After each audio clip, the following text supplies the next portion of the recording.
association, parents association that has made this possible. Thank you.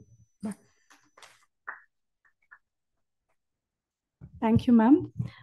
With this, I would announce the conclusion of the inauguration ceremony.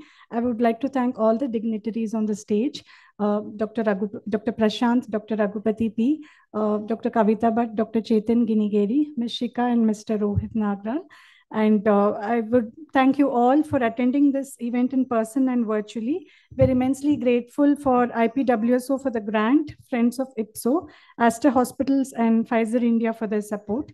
We thank the management, our team of doctors, Dr. Chetan, Program Director, Pediatric COE Bangalore, a nursing team, a marketing team, Mr. Sriram, Mr. Arvind Kulkarni, without whose support this wouldn't have been possible. We're grateful to the Rashtriya Shikshana Trust and RV Dental College Management for allowing us to use this auditorium for this event. I would also like to thank Dr. Prashant, Principal of RV Dental College, Dr. Sucheta, and thanks to Mr. Nityananda and his team for IT support, and Mr. Varun for overseeing the arrangement, and all our support staff and events team. With this, we look forward to making this event a grand success. Thank you, one and all. So we will be breaking for lunch now, and we will reassemble here again at 1:45 p.m.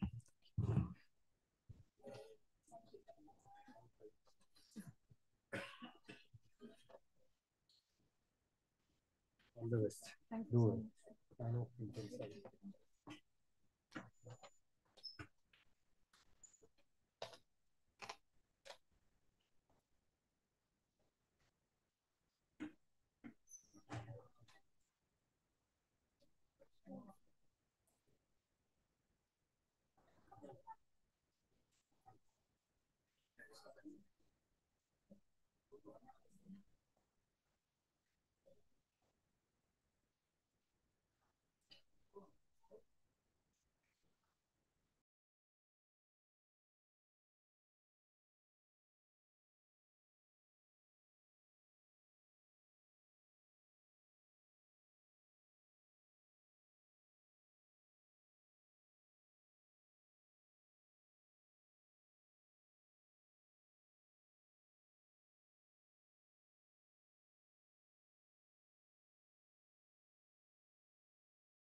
Your things are ready, right? I would now like to invite Dr. Kavita Bhatt to give her presentation and share our experiences. Thank you, Namrata. Namrata will be doing most of the, she's been instrumental in conducting our multidisciplinary clinics, and she'll be sharing our data. But I would just like to say that it's important to implement a chronic care model in children with these chronic conditions who have multiple morbidities. And we try to implement elements of chronic care model, which is a widely used framework for organizing and providing care for people with chronic conditions, which was initially created in mid-1990s by the staff at McCall Center of Healthcare Innovation. Could I have the next slide, please? So our vision is to create a compassionate and comprehensive support system that transcends boundaries, fostering an environment where individuals with PWS can conquer challenges and embrace their unique strengths. Our mission is to deliver comprehensive and advanced care to individuals with PWS to enhance their quality of life through collaborative, personalized treatment and research, to empower patients with knowledge, promote independence, and foster optimal health. Could I have the next slide? So the two major components of this chronic care model that we implemented were self-management support and delivery system design. We work with our patients in empowering them in self-management, in self-care. We provided them with the latest guidelines and information on how to take care of the multiple problems that parents of children with PWS meet. It was a learning experience for us as well. We too had to learn a lot. And we also try to empower our patients to seek the right quality of care when they go to the multiple disciplines. You know, it may be a nutrition or a psychological evaluation. There are guidelines for each specialty, and we empower our patients with that information so that they can get the care, they can seek the care, they can demand the care that is mandated by the consensus guidelines. And the involvement of our Indian Prader-Willi Syndrome Association has been instrumental in taking this forward. Like I earlier mentioned, we deal with so many chronic conditions, but such a dynamic parent group is not easy to find. So we mutually empower each other, I would say. Could I have the next slide?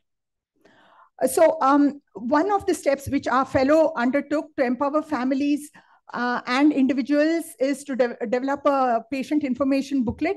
She was a grant recipient of the International Prader-Willi Syndrome Association for development of a patient information booklet. She conducted a needs assessment based prior to developing this booklet, and she developed the 49-item need assessment survey with 8 sections. Dr. Janavi was a fellow who did this. Could I have the next slide?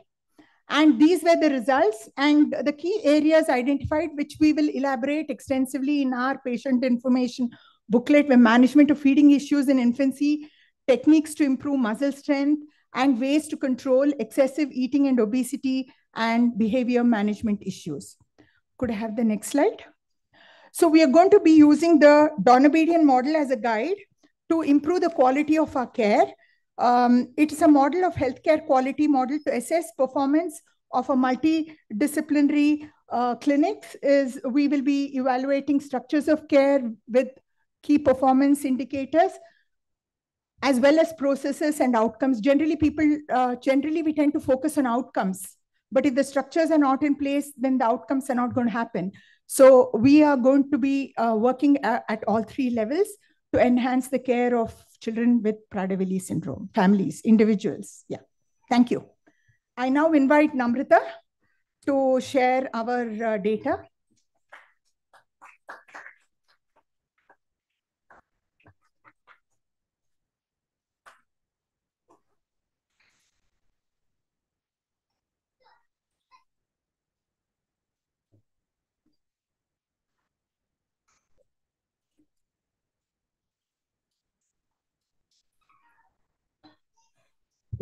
Good afternoon, Varna. I will be giving a very brief presentation on our experience with multidisciplinary clinics at Aster. Next slide, please. Yeah, can you just... So it all started off in the month of May in 2022 when it was it's a PWS awareness month, and it was a parent-led initiative for a multidisciplinary clinic. So what we found was PWS was mostly looked at as endocrine problems, which is more or less our problem. So this leads, most of the children and families would visit multiple specialists, and they would get somewhat of a fragmented care, and there was lack of integration, continuity, or any form of holistic approach. And also, this is a condition which the foundation of it is based on a lot of anticipatory and preventive care, which when offered at the right time can alter the natural history of the condition. So, and it would be more of families seeking help only for complications as they arise. So this was what was the felt need, and this is what led to across globe to recommend multidisciplinary clinics as standard of care. Next slide. So we stumbled upon a couple of good literature sources where the need for multidisciplinary clinics were identified. So basically this offers, it gives a scope to offer specialized care and focus on disease-specific surveillance, manage complications, and also psychosocial needs. Also having one single day to meet multiple specialists at a single appointment saves a lot of time, saves a lot of visits to multiple specialists, and it will also reduce school absenteeism, and it will also reduce parent burden in terms of missing work days and all that. Next slide.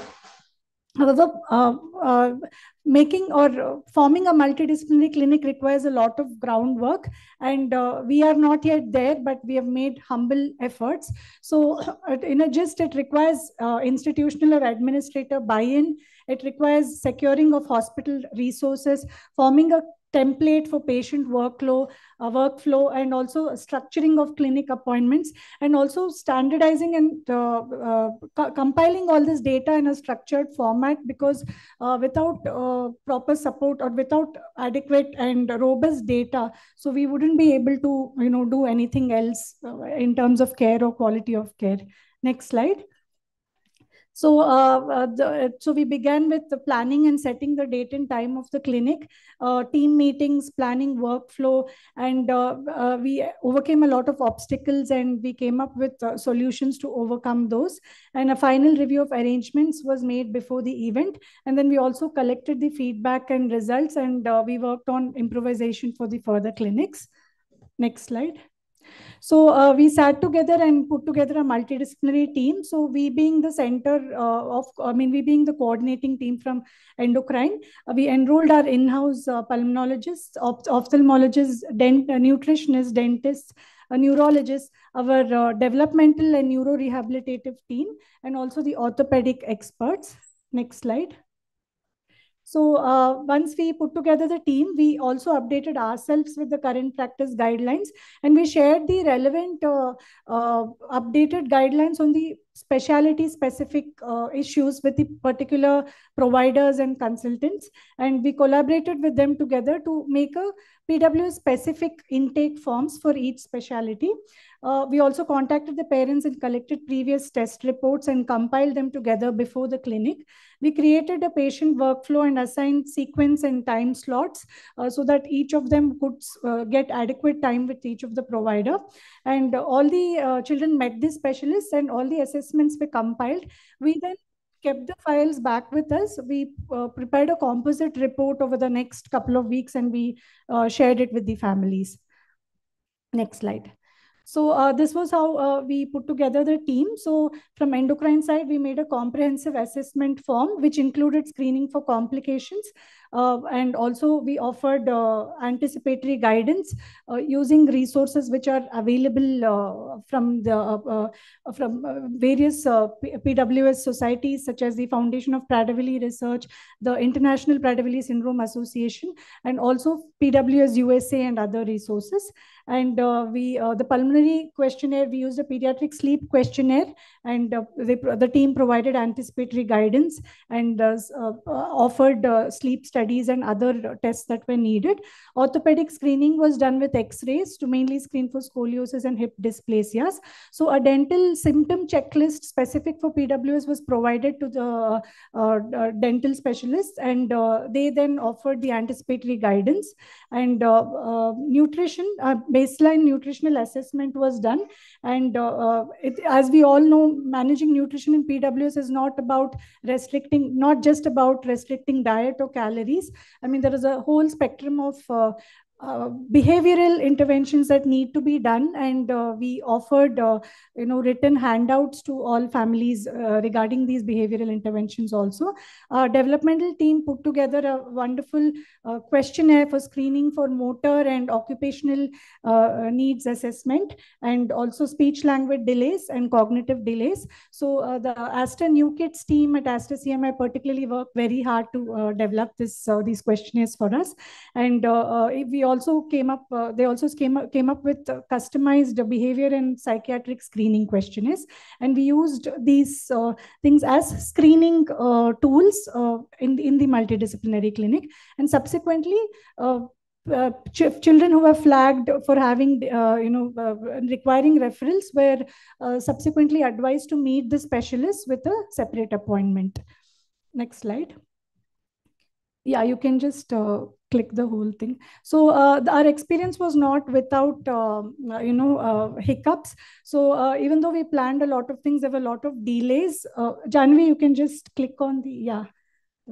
So even though things were planned, there were delays anticipated, starting from reporting late, and also delays in the registration. And since we had also planned for refraction testing and X-rays, there were delays at that level. So overall, there were all children were able to complete their assessments, but in spite of the delay. But these were some things that which gave us some introspection as to how we could improvise these in the further clinics.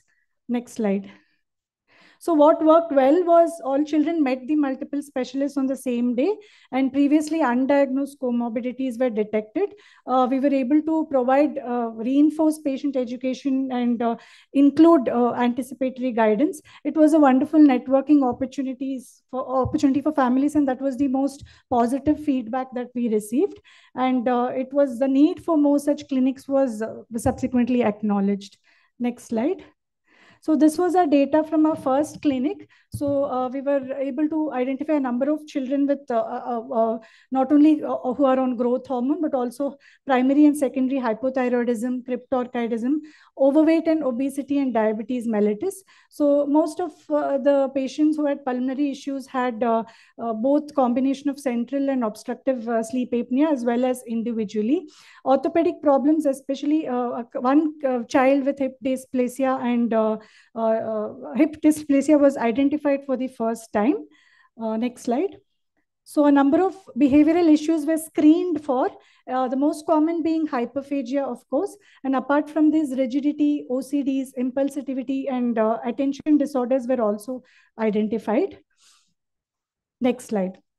So there were more requests for more such clinics. So we organized a second clinic in July 2023.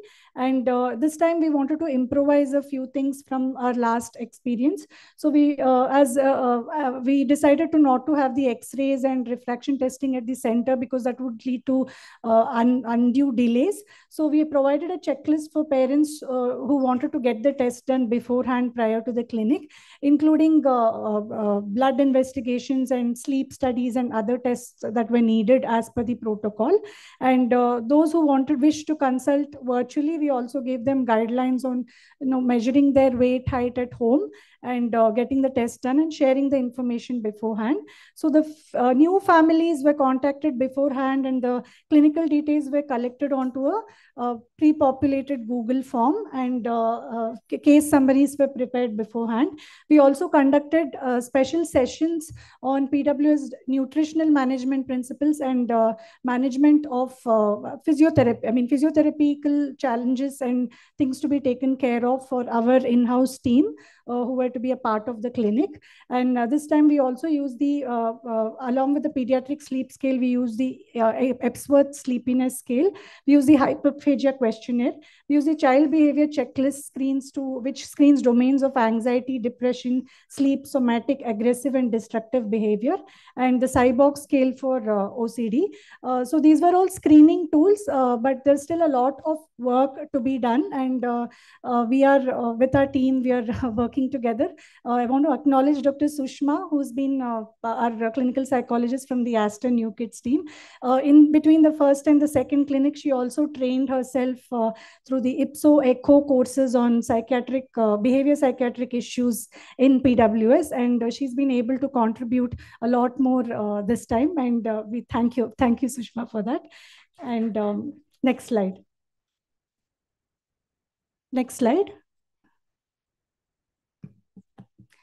So this time, more or less, we had similar data. So there were no new complications picked up, but the area which needs a lot of address is the behavior and psychological issues, about which still there is not much clarity even across the globe regarding the nature of behavioral and psychological issues in PWS, and there is a lot of work and research going on in that. And we are looking forward for an interesting talk by Dr. Deepan Singh, which is his area of expertise, and he would be able to throw more light on this. Next slide. So the future directions where we are looking at is to collaborate with other institutes as well for standardized formats for assessment, which would eventually help us to develop our own India-specific registries, to develop a local nutritional module for our setting, especially since the basis of the most predominant problem is hyperphagia, and unless it is addressed right from the beginning, unless there is a structured way to approach that, we can never move on with just drug therapy and things like that. And we also need to focus about PWS multidisciplinary clinic as a business model to get institutional buy-in, because it's a rare disease, and often it is quite challenging to convince the administration to support us in any activity that we wish to perform. And we also wish to expand the scope for telehealth consultation, as it's not possible for everybody to make it to the clinic for physical visits every time.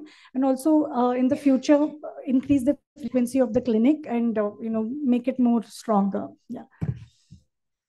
This is our team and some pictures from our last clinic. Thank you, everyone. Thank you, ma'am, for giving me the opportunity to share our experience. Thank you. Thank you, ma'am. I now request our fellow, Dr. Mohana, to felicitate Dr. Kavita ma'am and Dr. Namrata ma'am. We welcome you on stage, ma'am.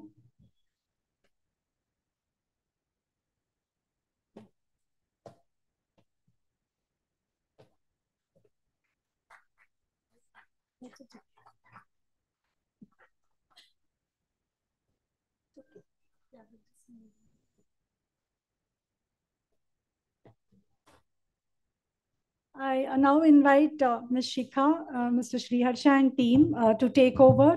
So the floor is yours, and everybody is looking forward to hear from you.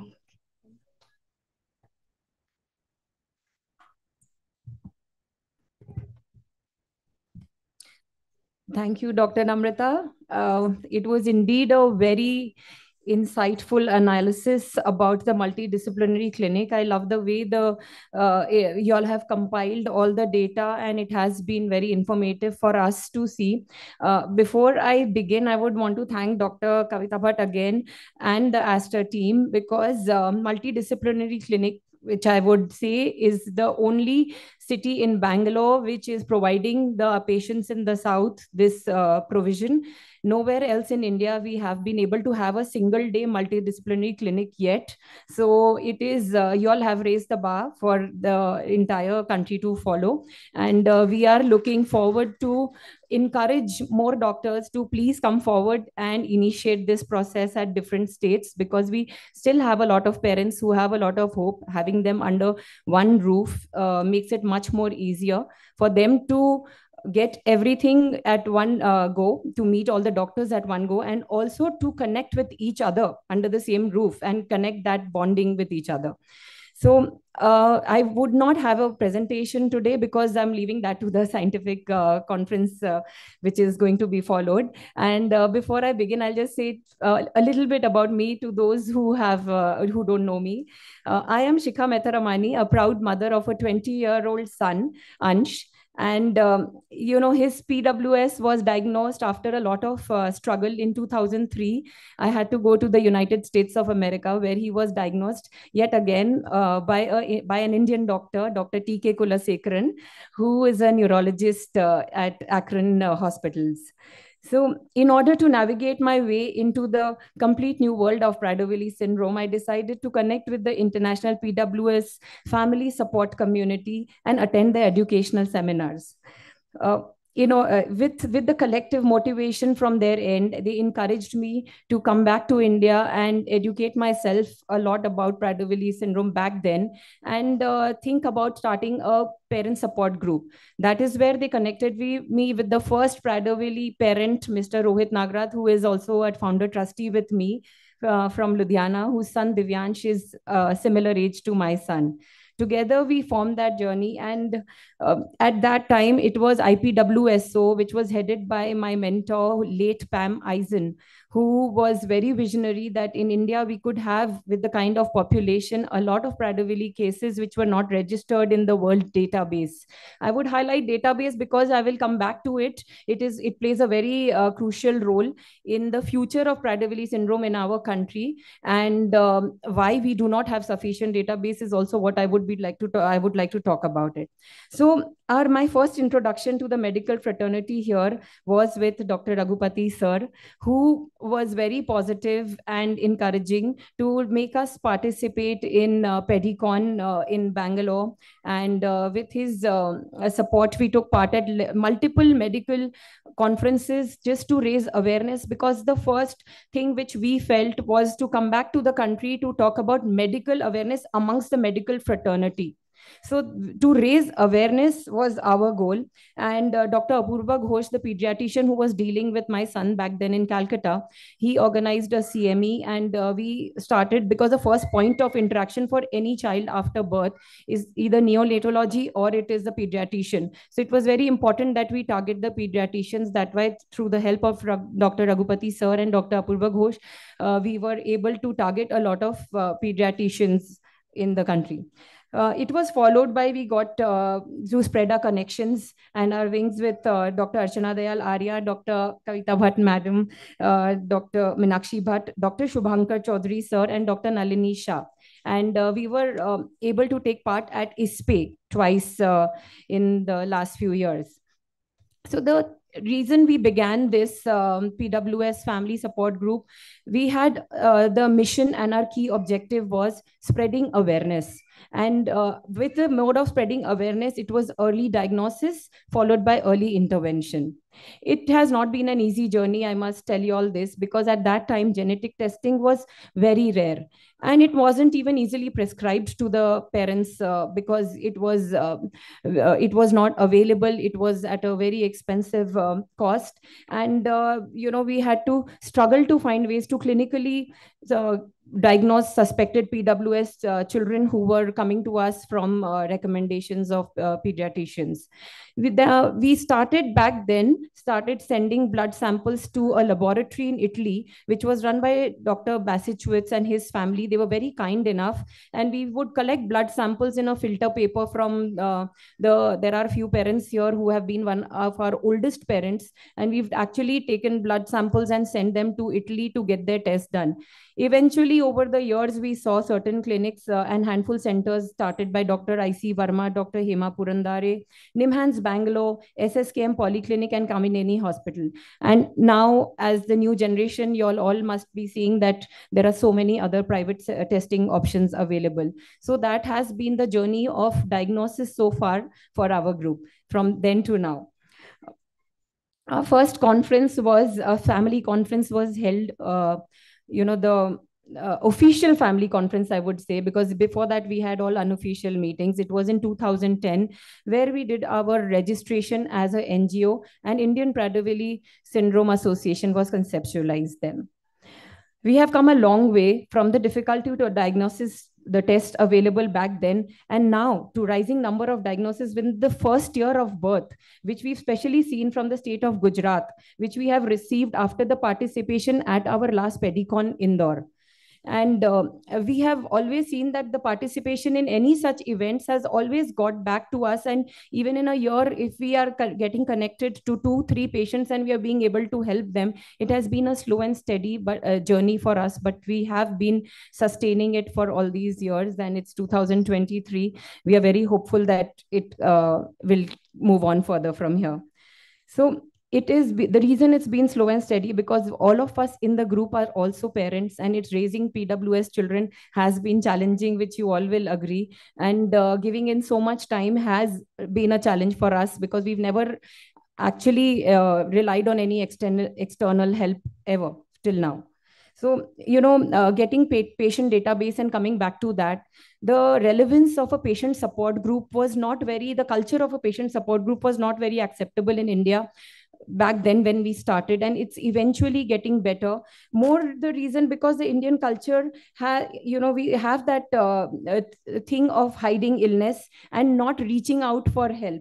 And due to the social stigma, there are many parents who would not like to accept the fact that the child is actually suffering from a rare disease called Prader-Willi syndrome because it is not a visible disability. So the social stigma and the world of denial is still prevalent in our country, where they don't want to feel that a child eating is not such a big deal, and especially a child who is born with a very low birth weight. So if the first few years the child is eating, they are all wanting that the concept is there that when they are eating more, they are going to be developing better. So that myth has to be broken. So with PWS, with our IPWS society, we provide patients and families a very compassionate and safe environment to share their experiences and learn coping mechanisms from each other, managing their children and their health challenges. Patient education, public awareness, counseling, and support for lifestyle management has been our core activities. Our major achievements so far are mention of PWS in the National Rare Disease Policy, which has again led to activating the COE centers. And there are many states like Karnataka, West Bengal, Tamil Nadu and Gujarat, which are providing free growth hormone to the patients. But still there is a long way to go because we have to activate and we have to influence the other COEs to go as per the National Rare Disease Policy mandate and support the Prader-Willi syndrome patients irrespective of their financial backgrounds and the age. So another achievement for us has been, of course, with the team of Aster, the multidisciplinary clinics. And we've also provided free testing facilities, orthopexy surgeries, free CPAP machines to families who have needed support, concessional rates in procuring growth hormone from certain pharmaceutical companies, and consultations at concessional rates from various specialists. Periodically, we organize events for our families on special occasions. Participating in awareness programs has been our motto from the time we've conceptualized IPSA. And we are very proudly affiliated to ORDI, Organization of Rare Disease India, which was Mr. Prasanna Shirol. And through him, he was our first affiliation. And later on, we are now attached to Indo-US Global Genes Rare Warriors of Bengal and International Prader-Willi Syndrome Organization to end with. There is still a long way to go in terms of PWS future. in our country. I'm very impressed to see the multidisciplinary future which Dr. Namrata had just portrayed in the last slide before she spoke, and looking forward the telecon and the behavior psychological help that is most required will be a very good chance for our families outside the city of Bangalore to connect and have like a helpline number, which has been a target for us always, which has been literally a dream to connect. Like there has to be a SOS number where our parents can reach. And there is still a long way to go in terms of, we was talking to Dr. Kavita Bhatt in the afternoon also, that there is a lot of clinical trials which are going on in the West, and how do we get them to come to our country? And the main reason which we need to do for this is, again, coming back to the same old thing, is patient database. We need to spread the word around. We need everybody watching here, even on joining us on hybrid mode, that please, we need the patient database for Prader-Willi syndrome in India, so that we can actually influence the stakeholders and the policymakers, and we can guide the patients and their families to give a better life to their children. If they need any financial assistance, we are there. If they need any moral support, we are there. So I would like to say that with all your support, we will continue to work on our collective passion to spread Prader-Willi syndrome, and there is awareness. And we truly believe that where there is hope, there is always there's help. Thank you. I would like to call Shri Harsha, because I just need to mention Shri Harsha and John Michael, because they are the young parents of Bangalore who have worked remarkably in the last 2-3 years. And over the years, they have been working, but from all their hard work, we've seen the results actually being yielded in the last 2-3 years. And I think they are the future of IPWSA in our country. And the Bangalore families are truly blessed to have them as their role models. So Harsha, please, can you take the stage and take it over? Thank you. Hello all. Yeah, as Shika just introduced, I'm a proud parent of 10-year-old Srinidhi. So for me, the inspiration is him, not me, or it's myself, because before him, surely I was not in any limelight, just doing my own work, just going bike rides, and then just do whatever is what I need. But what could be given to the country, I think he made me an example, and then he is motivating me. But that motivation cannot happen just by alone. I think today in this forum, we would like to thank all the, I would say, the doctors who are inspirational, because last year I remember when I went to to meet in our COE center in Karnataka, where Dr. Vani is representing, where we went and met Dr. Meenakshi Bhatt and Dr. Sanjeev. And then he told, where were you until these 2 years? So the first question what they asked us was that, because they told that we are ready. There is a rare disease policy in India, but we are waiting for data. What can you do? This is the first question. Exactly 1 year ago, it's in December what they asked us, and they gave us a slot to collect. And then we went with the Bangalore parents where we are. Together, we went and approached them, and then the data was collected. But what made them also to take a decision, what I believe is, because we know the challenges what they have in their facility, because they are there to help, but they also need support what is there with the private setup, what other private hospitals has it. So in that, again, Dr. Kavita Bhatt, I think I need to thank her a lot, where she was set up that, okay, we have consulted all the things, and also some of the patients are from Dr. Raghupati. All the data was ready. So it's only that from the COE center, they have to take a decision, what do we do next? So that was the data of what was being showed just in the previous slide that helped us.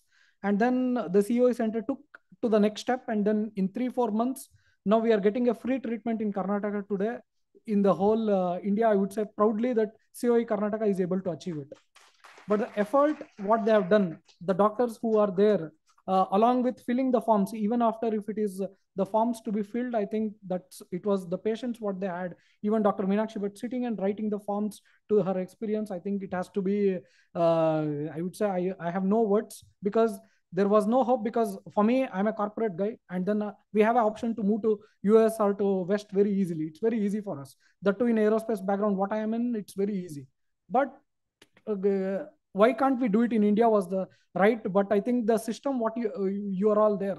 And then I would say the environment, what you're bringing, I think it is up to the next level, what we can do better than best, I would say. So thanks a lot. Keeping this in mind, we would like to facilitate the doctors who are that recognized, and I need to announce their names. And then we have written maximum whom we know in our network. For the whom we don't maybe miss out today, we will come back again to meet personally and give it, because that's the inspiration what you doctors are giving us. So that because like in COVID time also, the doctors were the first one to go as a front runner. And today I can proudly tell you are the one who are leading us, and we would like your support again continues. Thank you. So to start with, I would say, so again, the inspiration here we have Dr. Raghupati. So we would like to give a small token. Yeah, Shika and yeah, also Rohit.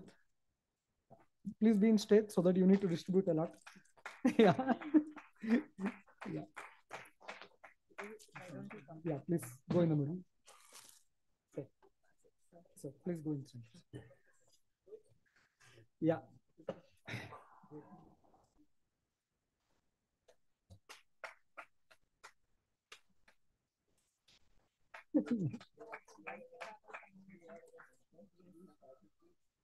Yeah. Thanks a lot. Dr. Kavita Bhatt.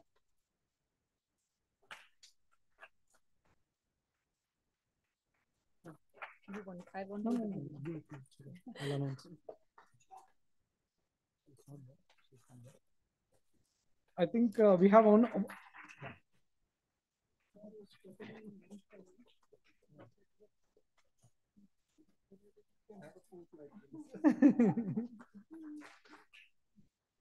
Yes. Dr. Archana Arya, I think she is from Bengal.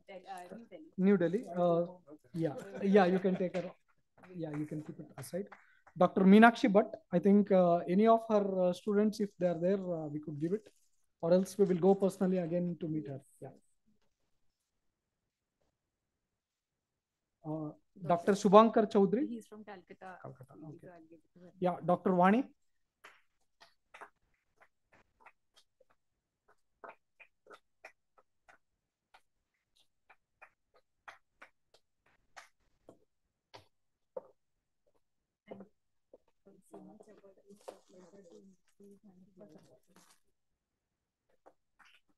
Dr. Namrata.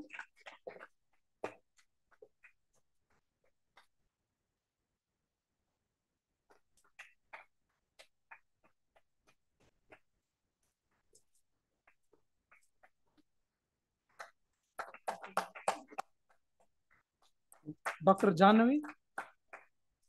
Yeah.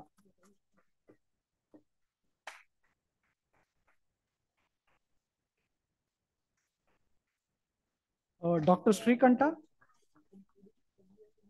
I think he is not here.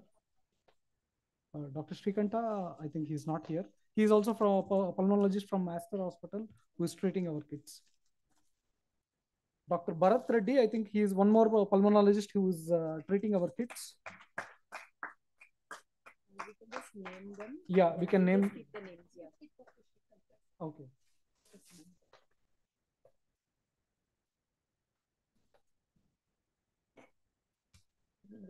Dr. C.P. Ravi Kumar. Okay. Dr. Shaila Bhattacharya. Dr. Jayant Sampath. Okay. So we, yeah, Girish is there. Okay. Dr. Ruchi Shah. Yeah, we have it. We have Girish. Jayant. Jayant Sampath. Sir, I think for yours also we have. Sir, please.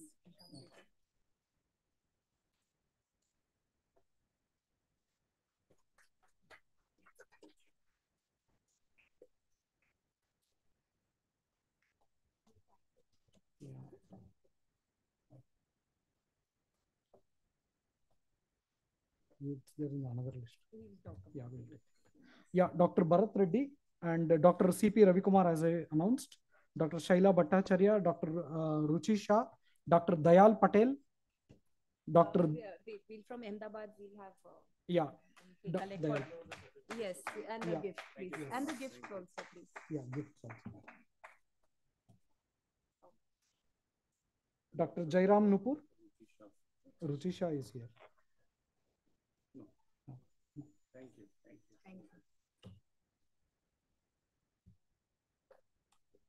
you. Dr. Arjit Chatropadhyay. Dr. Arjit from Calcutta. Calcutta, okay. Dr. Subrata De.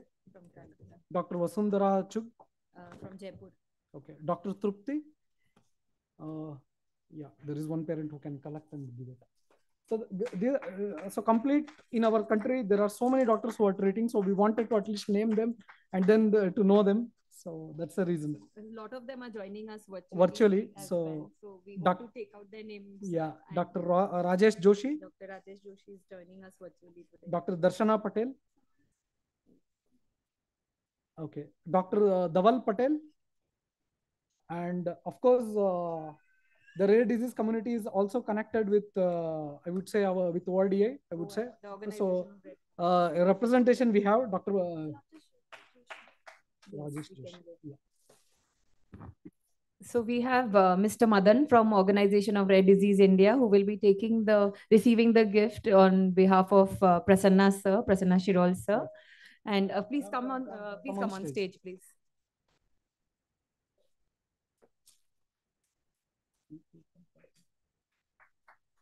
Just line on the Organization of Rare Disease India is an umbrella organization which has all the parent support groups under them, and we are very proudly associated with them. And their annual event is the Race for 7, which is held in various cities, and IPWSA takes pride in taking part in the Race for 7 every year without fail. It's now kind of become our event as well. Thank you. Yeah, Mr. Madan, who is representing ORDI. You can just give the name because most of the doctors are missing now. Okay.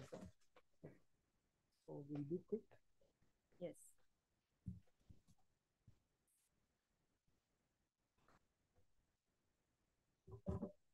Dr. Sukruta Surendran, Dr. Vidait G, Dr. Ramya OM, I think they are from the COE Center of Karnataka, Dr. Meghana N, Dr. Sham Kiran, Dr. Smita, Dr. Lakshmi Deepika R, Dr. Pooja Mehta, yeah, and of course Dr. Sushma and also others we have. Oh, she is here. Samita, sorry. Smita, okay. I mixed up again, sorry. Please come on screen.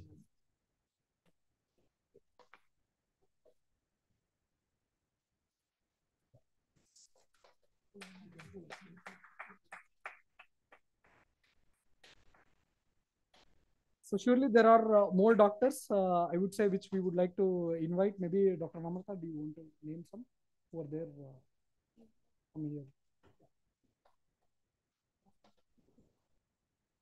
Yeah.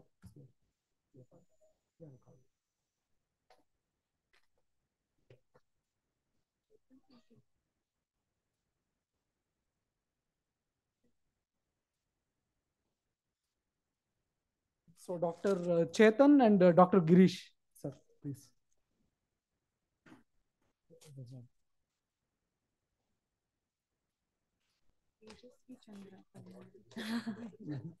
Yeah, please.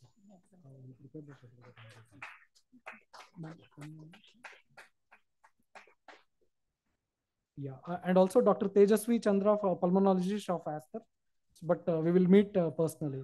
So I would say when you see this, this recognition is not to the effort what they have, and then I would say the challenges what we have. You are the hope for us, I would say, and we see that it's a long journey. But as a parent, I could say proudly that in Bengaluru we are able to achieve it. It can be done in every state, and our aim is next year to go more big, and we need your all support. Thank you. It has been told by Dr. Namrata that we have some extra time, and we have parents from all over the country today, from various parts from our organization. I would be very happy if anybody would want to come as a parent, to come and say a few words about your experience with us, or with Prader-Willi syndrome, any episode or anything that you would like to come and share in few lines. What do you all feel about the support that you're getting, and what you think should be done uh, in terms of PWS?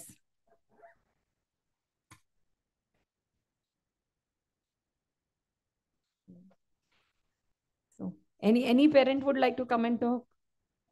Okay, we have one of the youngest mothers and a doctor herself, Dr. Nehi from Gujarat, mother of this very beautiful angel that we see on her lap. She's come all the way from Ahmedabad, and it's very promising to know her. I have met her on 2-3 occasions, and every time I meet her, it seems that we can do a lot for the families in Maharashtra and West with her help. Come, please come.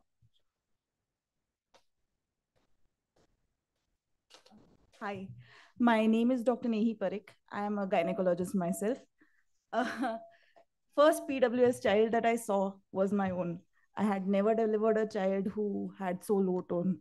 So we told our pediatrician why. The pediatrician was like, it will improve, it's okay. And like, it was 2 months and we got restless. Why? And ultimately we went ahead with other tests and the diagnosis came. So what I can say is the world crashes around you is the best way to describe it, like what to do, how to do. Our endocrinologist connected us to another doctor with a similar child. That's how we got in connection with Shikha. And frankly speaking, now like after a year, we are in much better place than we were at the diagnosis. Like now what we look at is hope stories. When we were not connected to the community, what we were looking at on Google was dread stories. So I think that is what, like being with a community, that is what comes. You look at hope, you look at positive things. And I think that can be a great influence to go ahead with all the families. Pros and cons, so we all know what is going to come, but we can make the best out of it. That's how.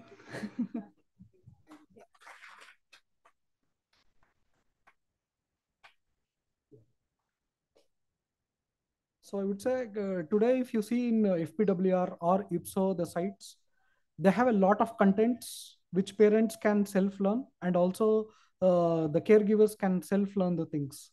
So today, as a first of a kind, of course, we as a group, we had prepared and we shared, we get it reviewed based on our experience, but it has to be validated by someone like an expert doctors, because the recommendation what they give with their experience, with their study, with their I would say data will be more realistic. And that too in a multi-diversity people in India with multiple languages what we speak and what we operate. So we wanted to something have it for our country specific also. So I would say today we will inaugurate with respect to, I would say, with the help of Dr. Janvi and Aster Hospitals, and also with IPSO, we are able to launch a specific to India document wherein it is for our children, which we are going to launch it. Maybe Dr. Janvi, you want to host it? It's a brochure which we wanted to launch. It's on the way. You want to launch? Yeah, first. No. Website you want to go? She's got the website, yes. Okay. Okay. Then sorry for the small confusion. So as we know, we are growing as a IPSA. So we wanted to host our website, the new website in this forum. So maybe, yeah, we can open it here now. Yeah. So a new website is up because now we are going stronger with the support of all. So we would like to, thanks a lot. Thanks for your support, I would say, where we would like to launch, and also now it will be more enhanced with the data and as a support model, what we want to do. Yeah. Yeah, thanks to Shamik, I would say a parent who is behind it, along with a team who are doing. So Shamik is here. So thanks a lot.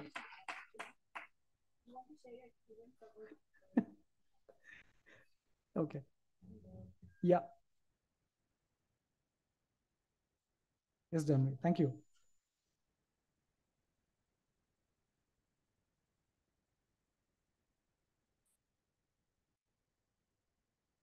Okay. Yeah. So it's on the other side. So what I spoke in the first three statements, maybe you need to remind again. So a specific brochure for our kids and also for the health professionals. Thanks to them that we are live now. Yeah.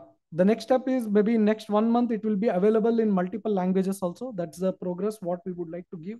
And also which we will be sharing to the main connection, that is our COE centers, and also to the government hospitals where they can spread it across, and also to connect to us back, which will help us.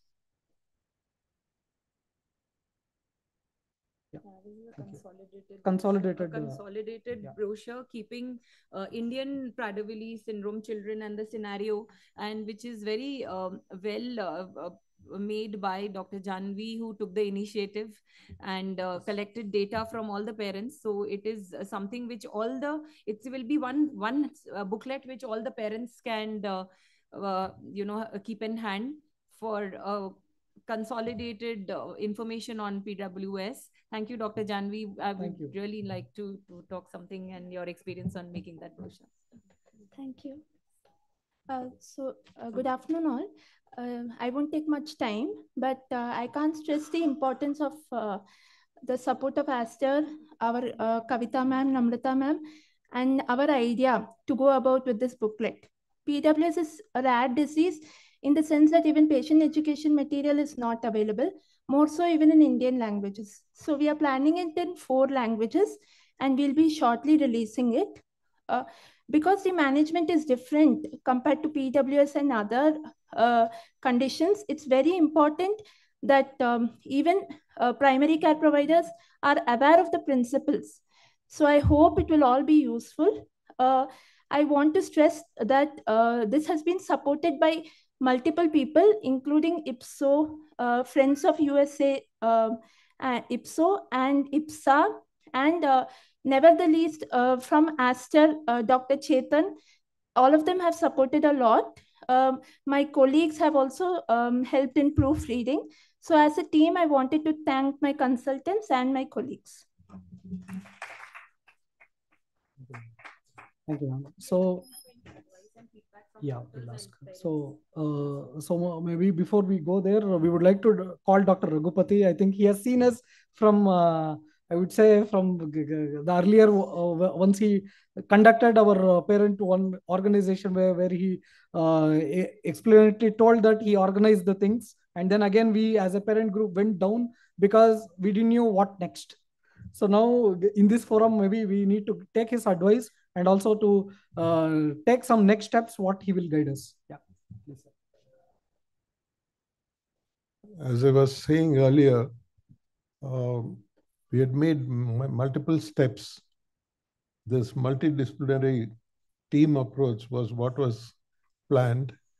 And I had 8 specialists, and I went through the organization of this team and took everybody's lives out, saying this room should be here, this room should be open, and went into all the practical details and how the patient should not waste time, doctors should not waste time, and there should be a smooth, streamlined flow.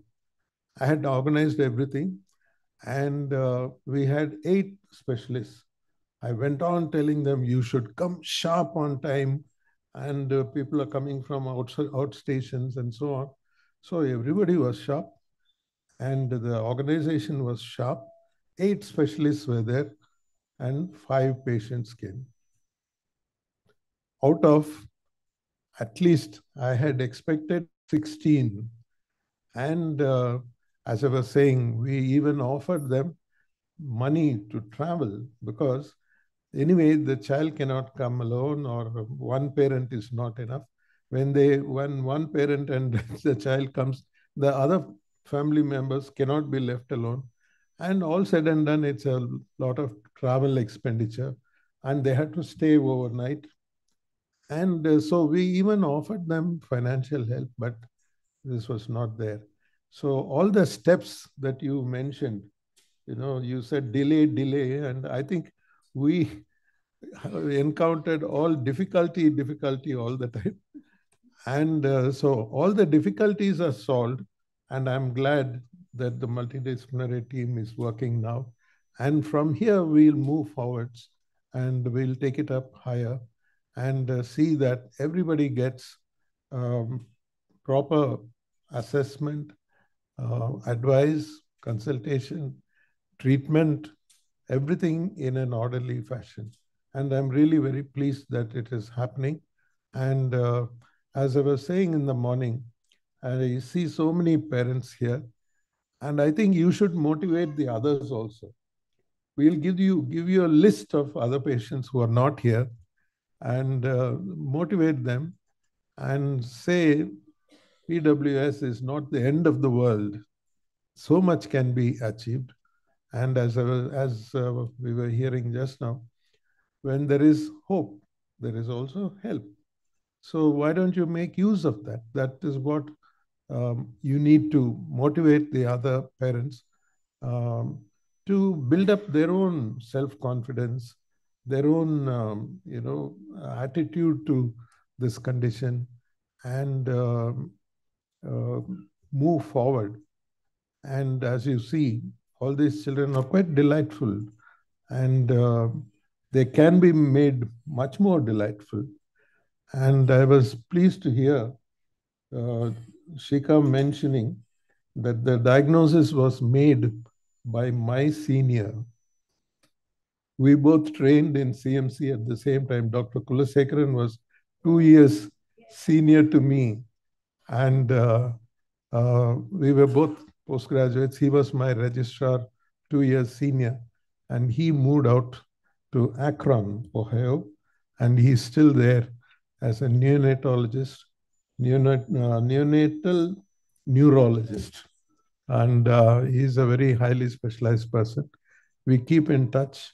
He's also from Bangalore. And Bangalore and Vellore, of course. He comes to Bangalore very often and we meet. And next time I will say that you are the reason for IPWSO starting in India through Shika. I'll be very proud to say that. And he'll be also very proud to listen to that.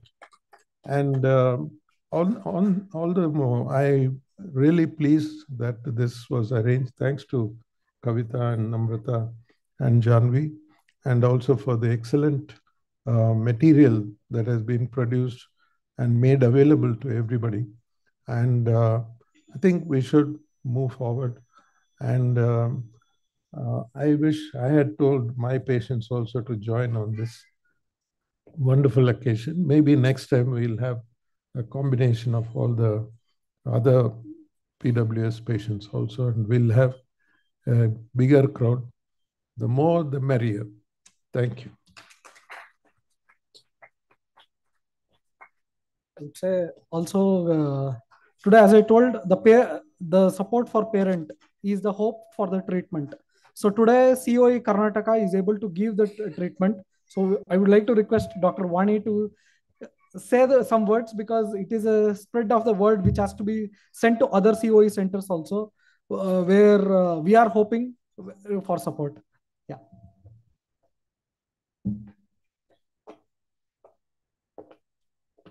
Thank you, Kavita Bhatt ma'am, Namrata, Harsha, Shika, and IPSA for giving me this opportunity. And during MBBS, we had read about PWS for a short note, like Dr. from Gujarat told. And during MD also, pediatrics, yes, again. But I was able to diagnose PWS only after joining endocrine fellowship. So, and in 2015, the state of PWS, they're becoming obese, type 2, developing type 2 diabetes and all those. And within a span of 8 years, so drastic improvement has come in the policies and in the management. It's very, I mean, I feel very happy about this group of PWS. And I represent Indira Gandhi Institute of Child Health, COE, and it's mainly because of effort of Dr. Meenakshi Bhatt and Dr. Sanjeeva, along with ORDI, wherein lot of effort. I mean, we actually take personal effort. We have a lot of fellows with us. So we call the patients individually, fill at least 5 to 6 pages form, and then upload in the computer. Then again, call the patient when it is issued. And then again, maintaining the stock, indenting the stock in a government setup. All these has a huge burden. And I'm very grateful to the team, Dr. Raghupati sir, and team endocrine department, team genetic department of Indira Gandhi Institute of Child Health for all the support. And it's such a novel job that we are helping not only PWS, but also other kids with growth hormone deficiency. And we are proud to tell that we are given almost 40 patients free growth hormone. And this is the first center in India to give this. And I feel very proud to tell this. And Indira Gandhi Institute of Child Health is always there to support PWS or any other diseases concerned to any child. Thank you.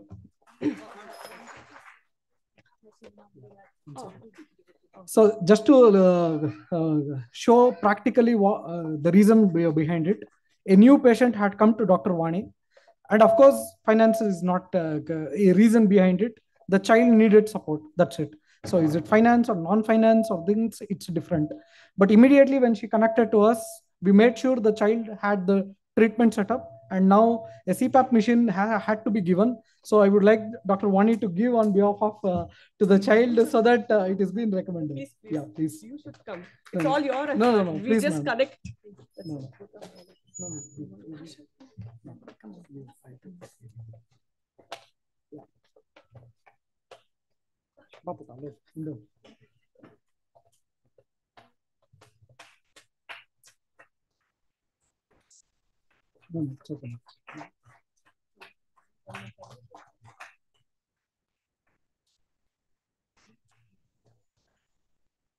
So it's just that the 360 of connection, what is making us to make it happen.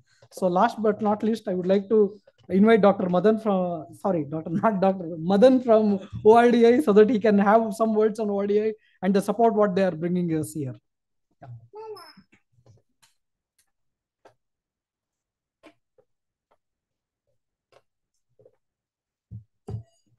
Good afternoon all. Thanks a lot, IPSA, for giving this opportunity to talk. ORDI is an umbrella organization. We are completing 10 years in 2024. We work with more than 25 disease-specific organizations.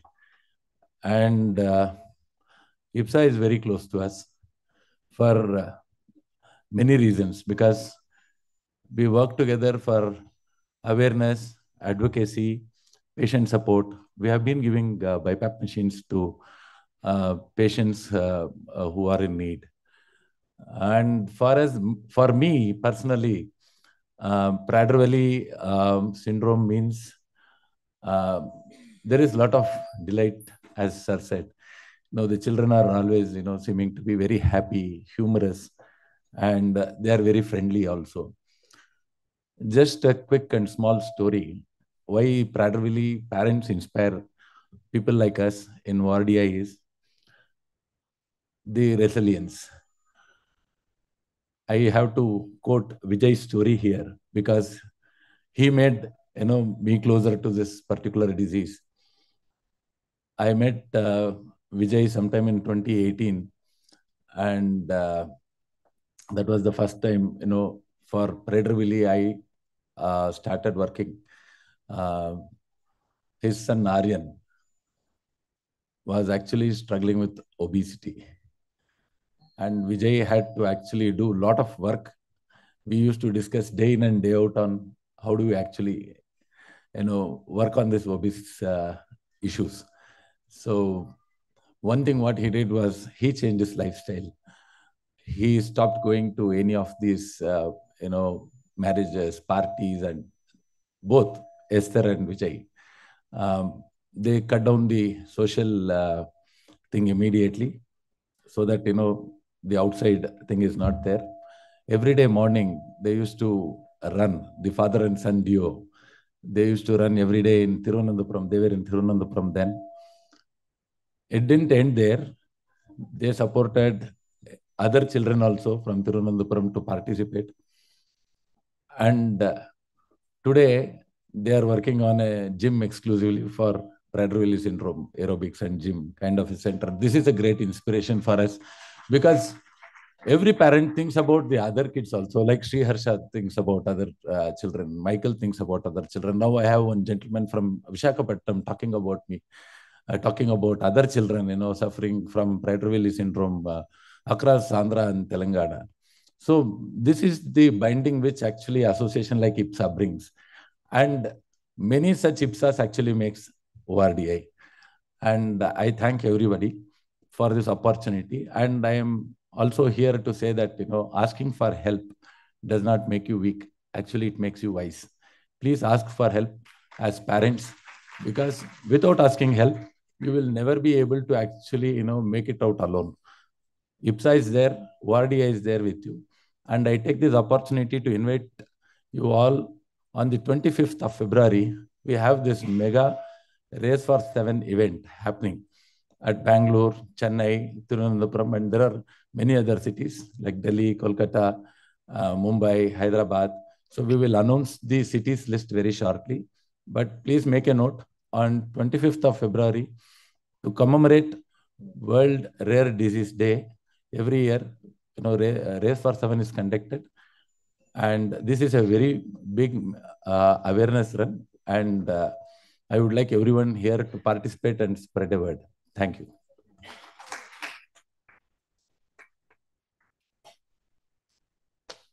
Okay. Thank you, everybody. Now we will begin with the scientific program. It's going to give us a lot of knowledge and information about Prader-Willi syndrome. And we're really looking forward to a very insightful afternoon to absorb a lot of details on PWS by some very renowned speakers joining us from overseas. Thank you. Over to ma'am. Thank you, Shikha ma'am. It was a wonderful talk. And with this, we would like to felicitate Shikha ma'am for the commendable work which you are doing for the children with Prader-Willi syndrome. So please come up on stage. I'd request Dr. Namrata ma'am to felicitate her. Please come.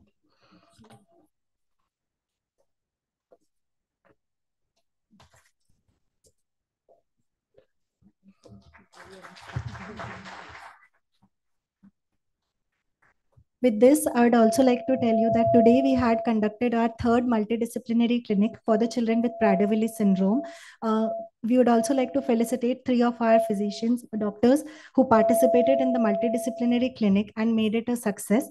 So I'd like to invite Ms. Ashu Sharma, who was the physiotherapist for the multidisciplinary clinic, and felicitate her. Followed by, I'd also like to call Dr. Shushma Gopalan, who was the child psychologist and child life counselor for the multidisciplinary clinic. Please come up on stage, ma'am. And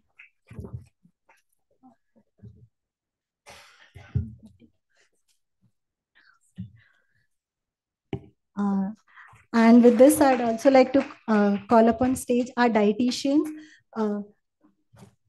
So I'd like to call Ms. Aditi Apte and Mrs. Shomita Biswas for conducting the dietitian survey for all the children with Prader-Willi syndrome in the multidisciplinary clinic today.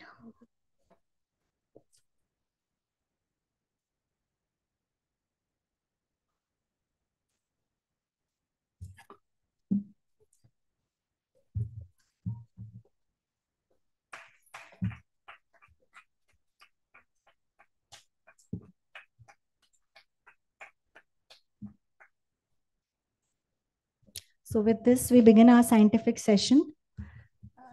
So moving on to the first talk directly, the first talk is on physiotherapy by Ms. Janice Agarwal. I would like to invite Dr. Girish Kumar to introduce the speaker and be the chairperson for the event. Let's move on with the scientific program. I'm very glad and pleased that I've been a part of this rare disease program. I introduced Janice Mia Agarwal. She's an experienced pediatric physiotherapist based in the USA with more than 30 years of experience and has special interest in Prader-Willi syndrome. She's the author of extremely informative book called The Therapeutics Interventions in Children with Prader-Willi syndrome. She'll have a lot of knowledge to share. I request Janvi to start the video.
So with this, I'd like to tell that after this session, we'll have 10 minutes for question and answer.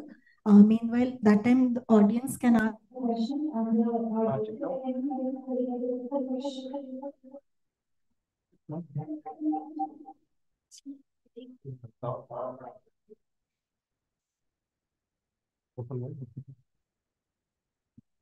See, this is the talk. Okay.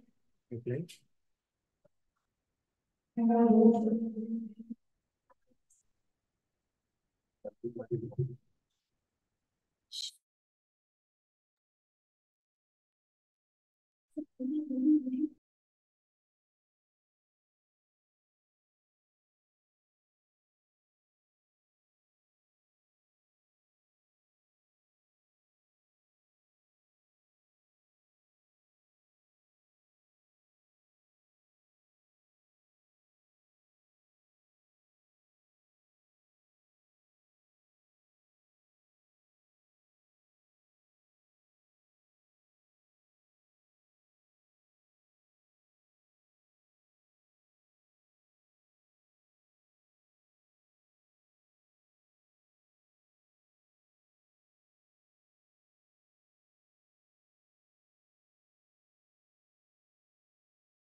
Good morning.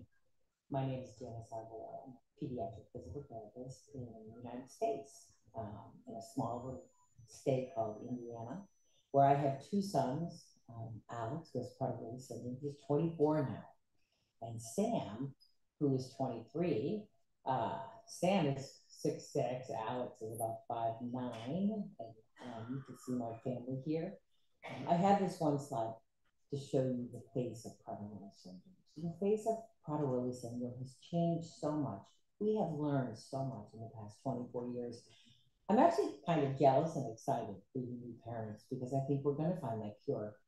But even when we find that cure, we still need these therapies because this is every day. This is the life we have. And we want our children to interact with their friends and your family. We don't want the behavior problems people talk about. We want our children to be successful in school. They may not be the best athlete, but we can get them into Special Olympics. We can have fun. You know, my husband and I, we take our kids all over the world.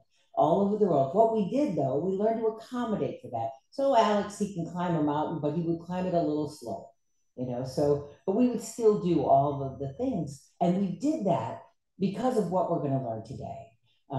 You know, I've given you a handout. Please, I encourage you to follow along with me as I go through these sensory processes. And you'll see that it's all involved with play, because how do our children learn? Our children learn by playing. Therapy is fun. If it's not fun, then why would they do it, right? So we want to keep it fun. We want to make this a part of your family where the other children can play with your children, the school they can play, because that's how we learn. We love to laugh. We love to have a good time. Our kids love that positive intervention. It's not a whole list of things they can't do. Let's talk about what they can do and the things that you can help and the ways you can help by playing with them. I think this is going to be really important. And I hope that this is the part that people really help to build the strengths of your child. Right now, we're looking at these children and oftentimes they're not doing a lot of movement. They're not doing a lot, but that can change. That can change significantly. We want it to change in a way that they can be a part of your family and your family can grow together. So just quickly, we're going to go to what is a physical therapist?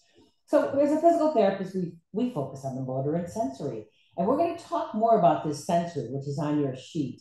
And it talks about the gross motor, you know, your shoulders and your pelvic girdle and all that, that you need. That is the foundation for all of our movements. If your head and shoulders are not strong, you don't get good oral motor. If your shoulder girdle and pelvic are not strong, you don't get good fine motor. If you don't have really strong legs and spinal cord, you can't walk. I like to keep my babies down. I know it's hard as a parent to see all the other kids of more advanced than your child. I promise you, again and again, if you do what I say, if you keep that child down, if you bring lots of things into their world, you're going to see a child who's more interactive. You're going to see a child who's got a better behavior. You're going to see a child who can do so much more. My son is huge in Special Olympics. He runs, he swims. He has the second fastest time in the state of Indiana for his backstroke for swimming. He loves horses and animals. And I mean, he's like Mr. Congeniality. And that was really important to us because I want my child, I don't want people to look at us as a child with special needs. I want them to look at a family. I want them to see family and go, oh, wow, look, he has special needs.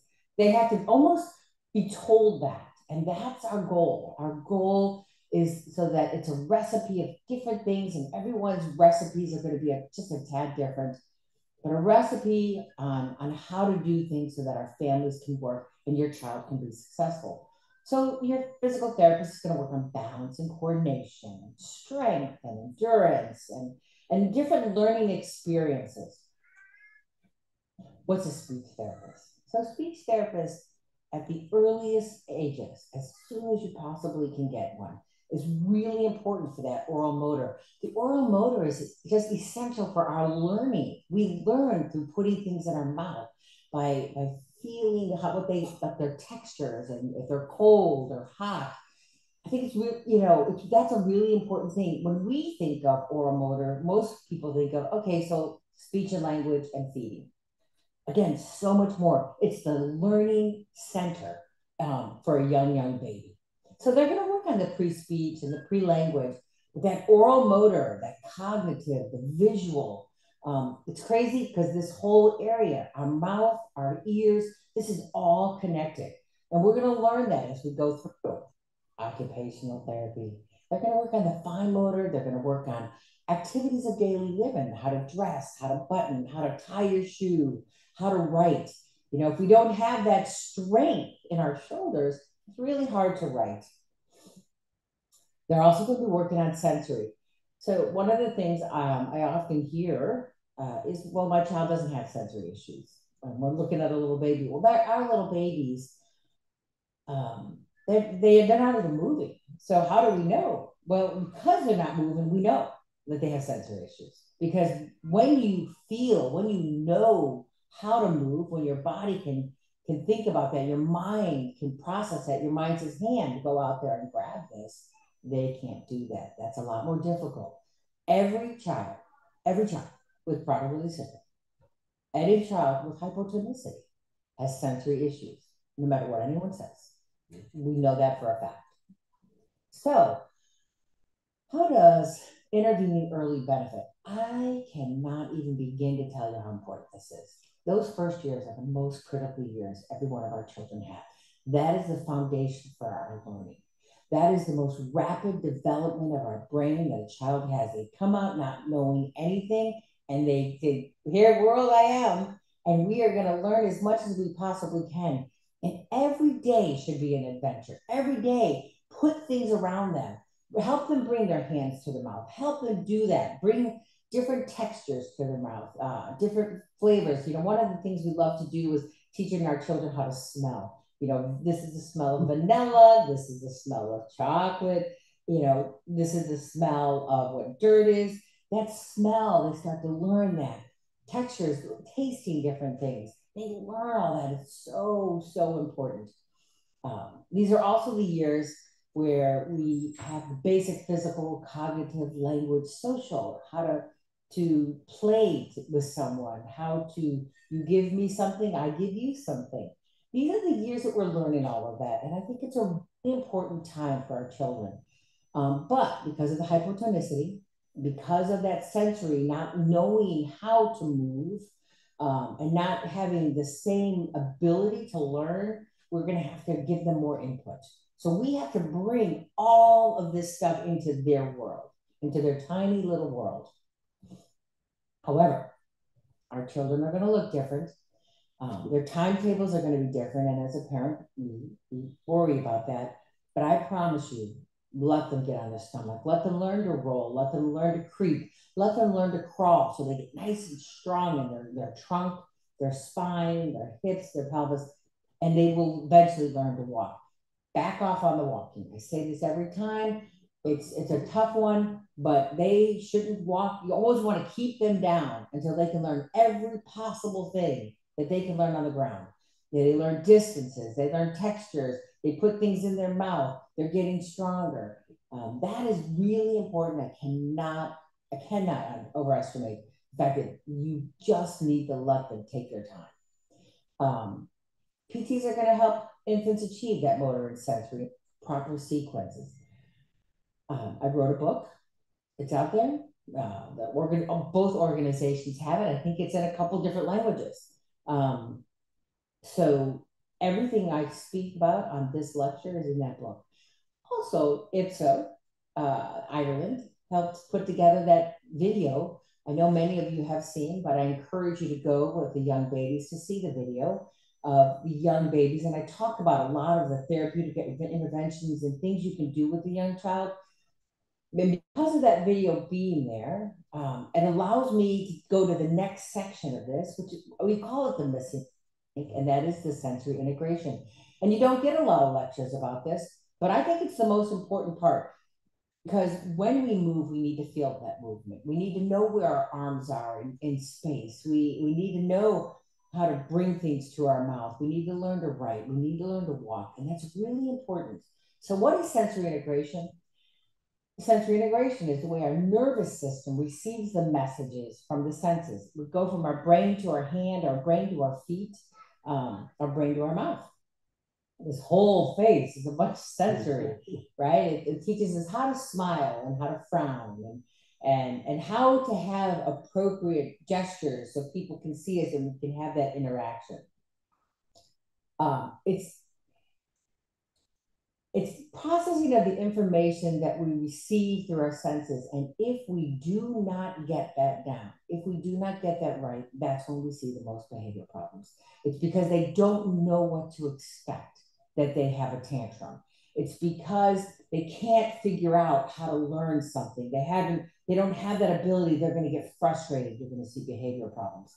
So we can work right now on our behavioral problem because no one wants your kid to have a tantrum when they're on vacation. Or like the siblings are really not going to like it. We need to give them as much sense and sensory as we possibly can so that they understand the world as well as they can so that they don't have to have a behavior. No child wants to have a behavior fit. This is the foundation for motor skills, social behaviors, and the ability to accomplish more complicated learning tasks, both home and school. Again, when we know how to bring our hands together and we have the strength and we have the control, we can write, or we can tie our shoes, or we can play games. But if we don't have those, then we can't. So here are the things we're going to actually see. So children who have some sensory issues, they have the inability to use their eyes and hands together in a coordinated effort. Now, some people are going to say, well, that's a motor. Again, so sensory is from the brain down to the muscles. The muscles move and it tells your brain what's happening. So it becomes this circuit, right? And if your circuit isn't there, then you can't do these things. Poor balance, clumsiness, difficulty paying attention, concentrating, and using reasoning. Low muscle tone, hypotonicity, oversensitive or underreactive. So sometimes they don't feel things, or sometimes just the teeniest, tiniest little thing can set you off. Unpredictable emotions because they don't understand the environment, or they're afraid of their environment, or they have to regulate their body and it takes so much effort. You're going to see really unpredictable emotions. Difficulty learning new tasks, figuring out how to play with unfamiliar toys, or difficulty calming themselves. We're going to be talking about the vestibular system, which is in your head. And if they don't understand how this works, they're going to get all wound up and they're not going to know how to kind of calm themselves. And we're going to teach you how to do that. So we're going to talk about vestibular, proprioception, tactile, and the oral motor. I think these are the four most powerful systems we have. We're going to kind of go through this system kind of quickly, but you're going to learn, you're going to become a pro at all this. So if you look at your outline, if you look at those pages I gave you, you're going to take your pen, and as we go through each section, I just want you to tick off one thing that you can go home and do. So when you leave a lecture, you should not leave a lecture with a lot of information. You should leave a lecture with 4 or 5 different things that you know I can go home and do every day. I understand what it's like to have a family. I understand what it's like to have other kids in the household. You got to work, you got to do this. So pick the things that you know you can do several times, and you know you will do. Again, circle them. You'll have this sheet of paper so that once they get through that one thing, they can do the next. Don't say, I'm going to go home and I'm going to do all of these things. It's not going to happen. It's not going to happen. But pick a few things that are fun, that you can do, the siblings can do, your husband can do, whatever, okay? I think it's really important. So let's go through this. Vestibular, or movement and balance. It gives us the information of where our head and body are in space. You obviously know with our children with Prader-Willi syndrome, the hypotonicity, a lot of them have difficulty with head control. So that is leading into all these vestibular problems. Your head is the thing that right from the very beginning, young infants, from the day one, we are constantly testing because they should be able to bring their head up and right? So where is our head in space?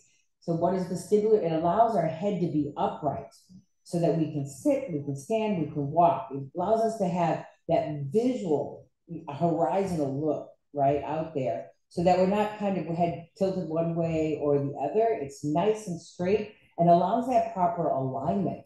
It protects our heads. When a child is going to fall, they don't want to hurt their head. So they're going to learn to keep their head up. They're going to learn to be able to go side to side. We talk about protective reactions, and I know I spoke about this in the video, but our children start learning protective reactions. And the reason we have protective reactions is to protect our head. You know, when the child start learning to sit, they're going to have reactions forward. So if they start to fall forward, they take their arms out. And with the hypotonicity and the low muscle tone in their shoulders, they often fall forward and they're going to hit their heads. And our body, our brains do not want us to hit our heads. And so our head is the first thing that we understand where it is in space. So what is the vestibular system? The vestibular system is in your ear. It's this circular canal, 3 planes that have some fluid on some little cilia hair follicles, and it kind of tells us where our head is. It is the part that allows us to get that balance. We need to accurately process that so that we understand movement, gravity, posture, we can maintain our balance. We get those righting reactions where, go forward, sideways, backwards, because that keeps our head upright. It allows us to move. Cool thing, it also allows us to be calm. And then craziest part about this, and I'm going to say it 1,000 times, it also allows us to regulate behavior. So what do we see with vestibular issues? Well, hypertonicity. These are very clumsy kids. When you have vestibular issues, you're very clumsy. Unpredictable behavior, because really it's a fear. It's a fear that they don't know what's going to happen to their body. They don't know that they're going to hit their head or they're going to fall. And that is a scary, scary thing. You'll see more tantrums. Because of that inability to understand our surroundings and interact with it and know how that we're going to be safe in our own surroundings, that's a scary thing, and you're going to see a lot more problems. They tend to be overly impulsive, poor attention spans, no-handedness. So we see a lot of that with our children, that they have a delay in the emergence of dominance, whether left or right. And they tend to use longer periods of time to process things. So what do we do for vestibular? Look at your page and what you'll see. Swinging. I cannot emphasize enough swinging. Swinging back and forth. You can put them in a towel. You can go side to side. Once they learn to swing, they will not want to stop. Put them in those swings and go forward and back all the time. Rocking. So rocking is also for calming. But again, rocking is moving. It's challenging that small little thing in their ear to go different planes. It's moving it around. It's strengthening it. The side and forward, it's constantly moving it. You don't want them to be still, especially at a young age. Spinning. Spinning's kind of scary. So when you start with 9-month-old, a year-old, 2-year-old, you're going to put them on a board that spins or a swing that spins, or you in your body and doing circles. But the thing I really encourage you to is when you spin or you turn a child around, it's such a powerful thing. Look at their eyes. And if you have a thing called doll's eyes, if their eyes are going to one side or the other, take a break, give them a little cuddle, tell them they're going to be okay, and do it again. This is when children will cry in the beginning, but I guarantee once they learn to spin, they will never stop, because that helps regulate them. They need that. You see little kids all the time, and they just stand there and they'll spin until they fall, and they do it again and again, because that is also something our body yearns to do, right? And I think of elderly people, when their vestibular system, because they're not moving as often, because they're not doing all the stuff they used to do, they become a little less likely to want to do something because of fear of falling, right? And they can actually change that. We found that in the hospital systems, when someone got really, really, really sick and bedbound, and then they got up again, weeks it takes for the vestibular system to become depressed. We were able to, working on the vestibular, working on spinning and rocking and different things, bring that back so that they had more confidence. So they were out there again, walking and moving faster and going on uneven planes of ground. But it's only because of vestibular training. So it's really hard. If you don't have a good vestibular, those uneven surfaces, those stairs, walking on the couches and chairs, they're not going to want to do that because they don't have that plane. They don't have that ability to move in and out of different stuff. Bouncing on large balls and mattresses. We always had an air mattress in my living room so that the kids could do whatever they wanted to do and play and run into it. So games, later on riding a trike or a bike. So I'm just trying to give you ideas of fun things that they can do. So dads, roughhousing.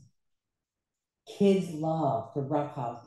My husband used to throw my kids up in the air and then catch them. And I would have to go into the other room because it was really important that I didn't see them and hear them cry, because they were laughing and crying all at the same time. And we think our kids are so fragile that we don't do that. I had a dad who said, I always wanted to wrestle with my child. And I'm like, you need to wrestle with your child. And the next conference, he came back and he said to me, David waits for me at the door every day so we can wrestle, because he needs that roughhousing, kind of moving, kind of having fun. It's something we would do normally with our children. You need to do it with your kids. Somersault in gymnastics classes. And the other thing is vestibular does, though, is it's calming. Think about rocking. So when a child gets upset, or you're before you go into a situation that's going to have arousal, where they're going to go into a large group or to something, you want to start swinging them. It's a slow rhythmical swing. Or sometimes, moms we just do that naturally. We bounce up and down. And what is that doing? It's moving that ear, that inner ear, and it's allowing it to move. And that's a very soothing process. So let's go to the next one, proprioception. Proprioception is kind of hard to understand. So proprioception allows for the input from the outside world into our body. It's that unconscious awareness of our body in space. My hand is over my head. I know my hand is over my head, whether it's pitch black or it's light, because I understand where my arms are in space. So it tells us where our body parts are and the relationship to each other. It also tells us how far people are. I said when we're learning to crawl, we start learning distances. And we know that if you're a couple feet away, I know how far I have to go, how far I have to reach to touch you. The other thing it does is it regulates and communicates the force of the muscles that we need to use to make something happen. An example. So when you hold a little baby chip or a little baby duck, and they know that they have to be very gentle. For many of our children who don't understand how to regulate their muscles, they might squeeze too tightly because they don't understand. Or you'll see them when they use pencils, their fingernails get all white because they do it so firmly. They don't understand how to do it in different gradients, different regular stuff. So that is what proprioception is. And that's something we really, really need to understand to do. So proprioception is every single one of our joints. So from our fingers to our jaw, all those joints allow the regulation. So the regulation of closing our mouth and opening our mouth, smiling, and all the different things we do there, but also the hands, the feet, and the body. That is proprioception. That is our understanding where we are in space. Proprioception can have a really calming effect. As I love giving our children massages. And one of the things I love to do is we take our joints and press in on them. And when you're doing that, you'll see a child or an adult actually visibly, you'll see them start to relax because it's a very calming thing. You wrap them up in a really tight blanket. They look like a little burrito, you know, and that they put the baby like that. And what does it do? It calms them down. This is the reason why we use weighted blankets, because it calms them down. So some of the deficiencies we'll see, and we see this a lot in our children, is they bite or chew objects. Their hands and their nails are constantly picking because they don't actually feel it the same way that we do. They grind their teeth, and a lot of these kids at nighttime will grind their teeth at night, and that's going to wear down that enamel, and they're going to have a lot of oral issues. Mushy speech, because they don't understand how their mouth moves all the time. They don't speak in a very clear, succinct way. You'll see a lot of these kids, they walk next to walls, or they're constantly touching things. It's because they don't understand where they really are. So it's kind of an affirmation. Okay, this is the wall, this is where it is, and I'm not going to go closer or farther away from it if my hand is on it. Very poor writing skills, difficult coloring. So what can we do? So the first thing we can do is that deep brushing. You know, every night with my Alex, and we still, by the way, do this, is we do deep tissue massages. I feel like I'm kind of massaging his bones. I'm going in there, and it's deep and it's slow and it's rhythmical, and you know, you start at the feet and you move up, so that they are constantly feeling that. And it's a really important time, but it's also a wonderful time to bond with the child. Weighted blankets. I and other people, you can put sand, or you can put different things inside of a blanket. You can put pennies or whatever, and that weight is a calming thing. Tight clothes. I love tight clothes. Not so tight that they obviously can't feel, but you know, as soon as you put hose on in the winter, sometimes you go, oh, I can feel my legs. Well, that's the same thing with the child.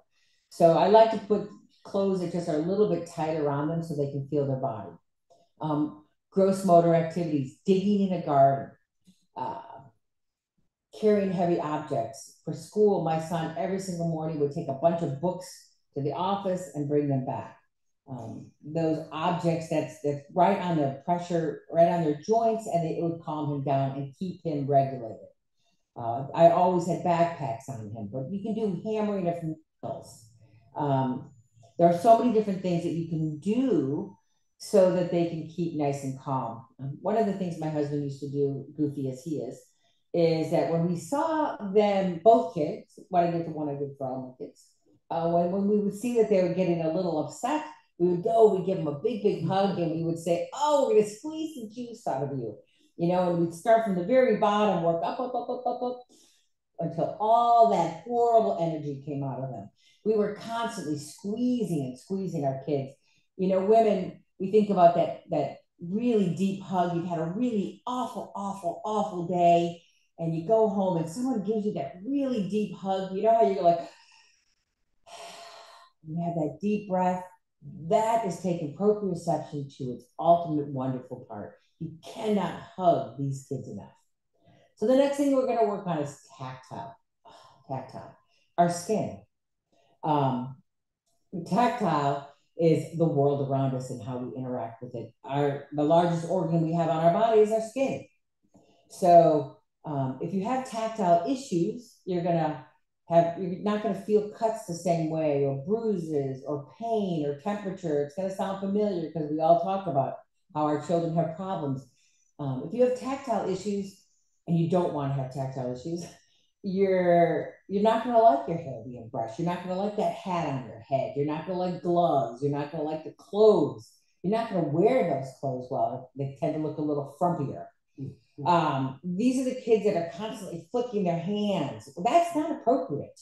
I mean, when you see kids out in the world and they're flicking their hands, you're like, oh, something's wrong with that kid. You know, they're licking or chewing their lips all the time. They're picking at their skin, you know, and and they have a little bug bite, and all of a sudden it becomes a big wound. We can fix that. Sloppy handwriting, eating, dressing. So the warning of this is that light touch for everybody is very alerting. So when we're going to work on tactile, we don't want to do it lightly. I never go in and say hi to someone with a light touch. I go in and I'm going to give you a hug. I'm going to give you a deep handshake. I'm going to touch your arm, and I'm going to, it's a little bit of a squeeze so that it's not this touch that's going to set you off. Using light touch alerts your protective system, and it can make a child feel threatened.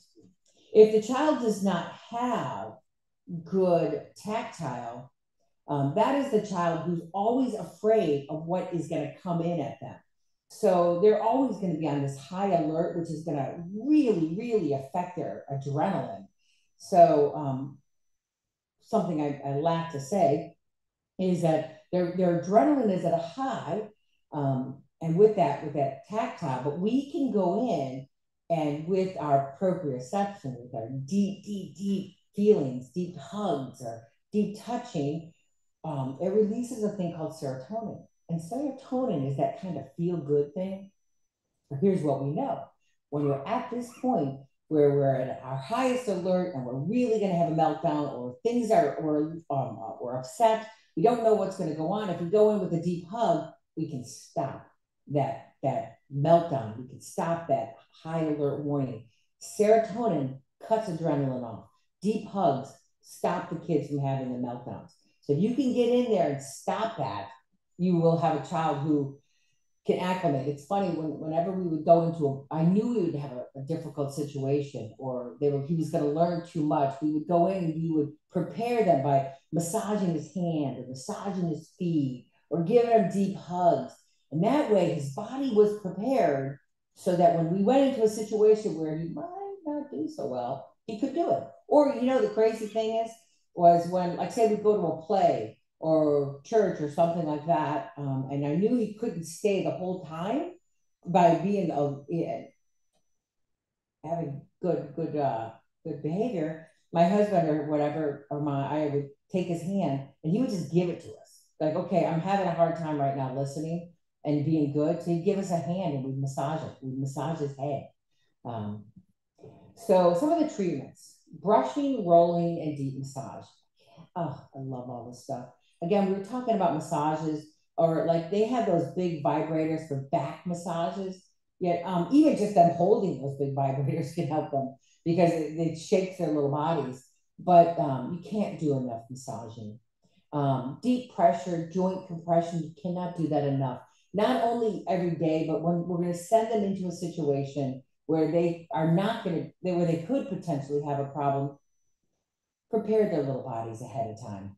So we're constantly preparing right from the start. If you're doing this every day, you're teaching them about their bodies. They're becoming that body awareness. We're giving them the things they need for their bodies.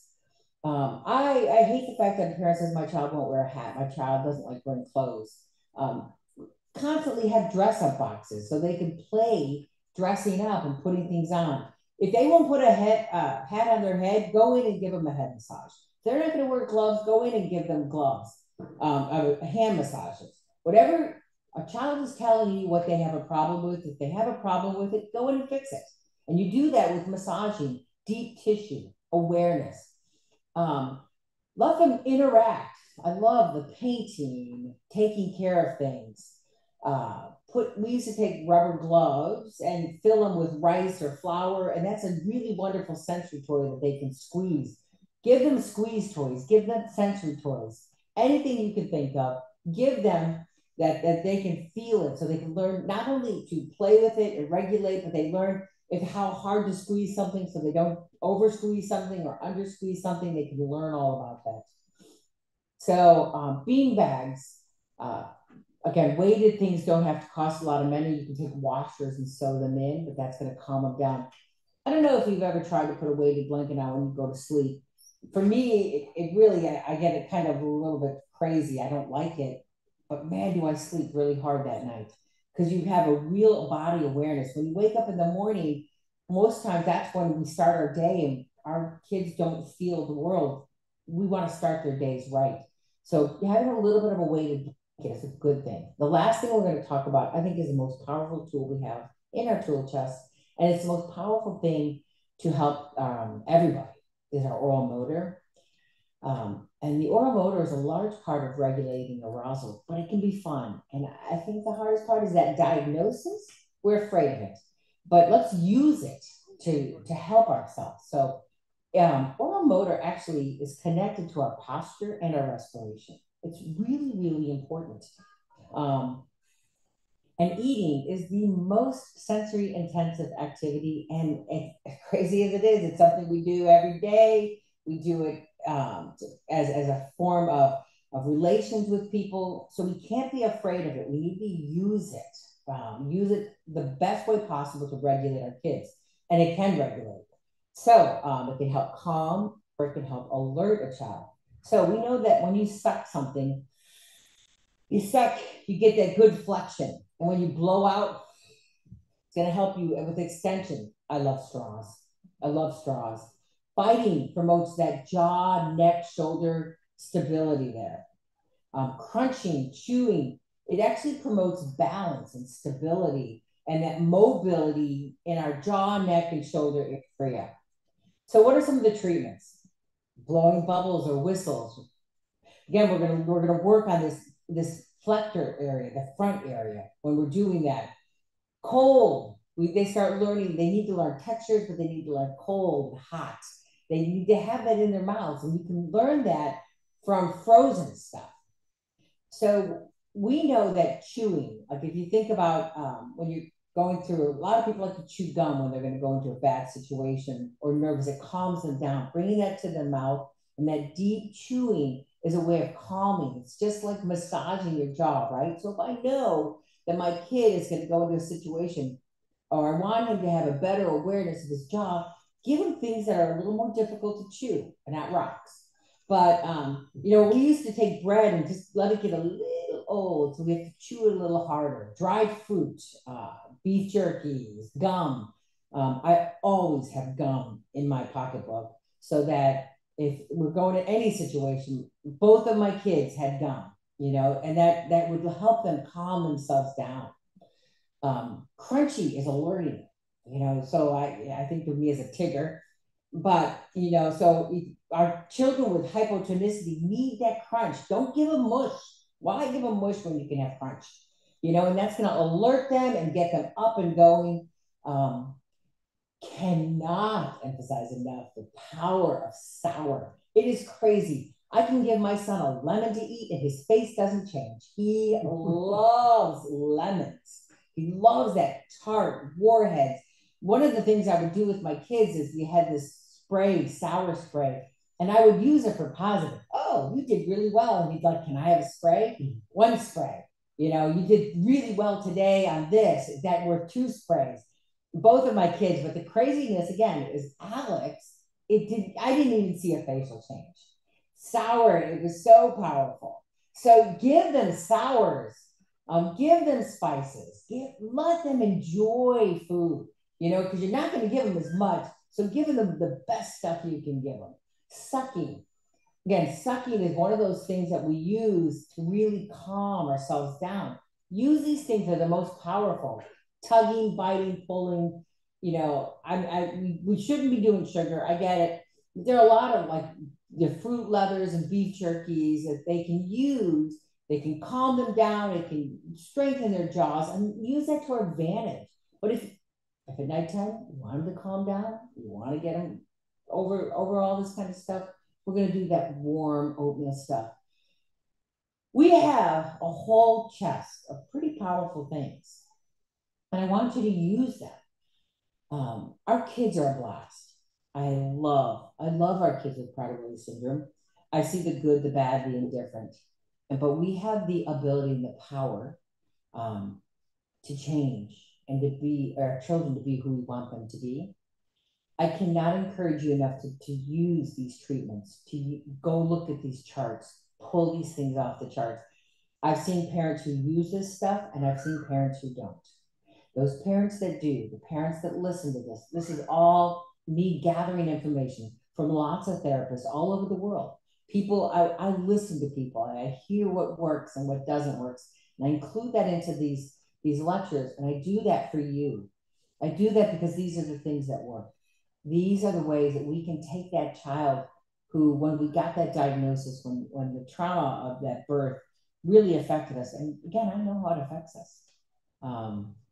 They can become our little cheerleader. They can become that joy that we really want them to be.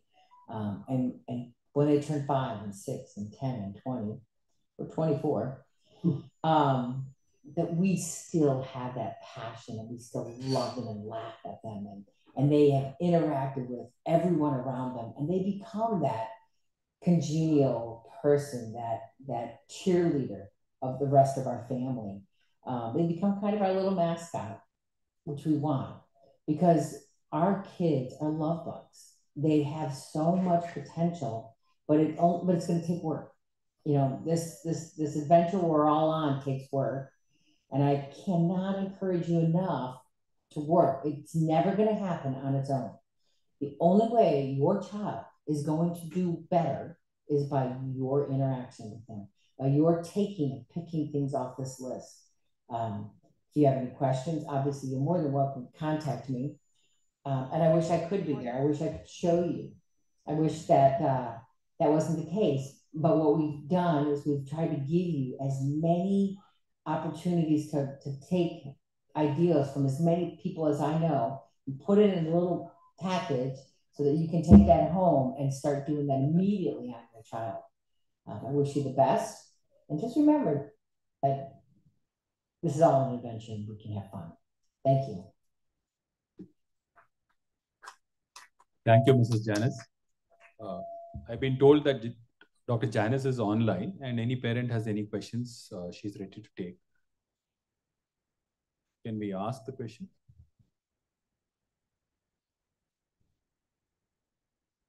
Any parents got any question?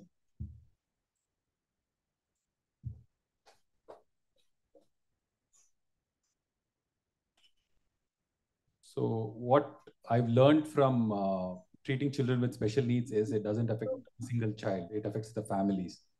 Yeah, the entire family gets affected. And with the role of the physiotherapy, I think the parents are the best physiotherapists, because the physiotherapy sessions are held on a weekly basis or it's not a daily basis, but the parent is there with the child and understands what's working for them. Okay, I think we are ready. Dr. Janice, it was an excellent presentation. Thanks for it. Thank you. We have got few questions from our parents, and it'll be very helpful if you can take few questions and answer them. Yes, can you hear me? Yeah, thank you. Okay, yes.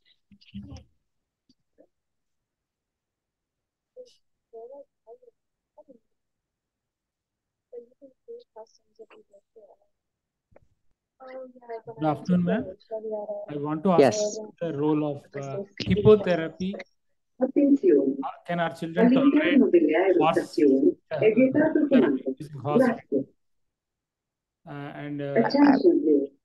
No, please, forbidden within all hippotherapy. Thank you. I'm sorry, could you re-ask that? Role of hippotherapy. Hippotherapy. Oh, so hippotherapy, that is therapy with horses, is probably one of the most powerful tools that you can engage your child in, because it's fun, but it also deals with it's multifaceted. It's not just dealing with one set of muscles, which is what a therapist is going to do, but as they sit on the horse, they learn balance, they learn sequencing on what comes first, what comes second, and they also create this amazing bond. Our children seem to have an amazing bond with animals. A lot of children, when they get on those horses, will start to talk. Because they're building the whole structure, they're working on their shoulders and stability. The most powerful tool we have. Highly encourage it. Thank you, ma'am. Any other questions from the live audience?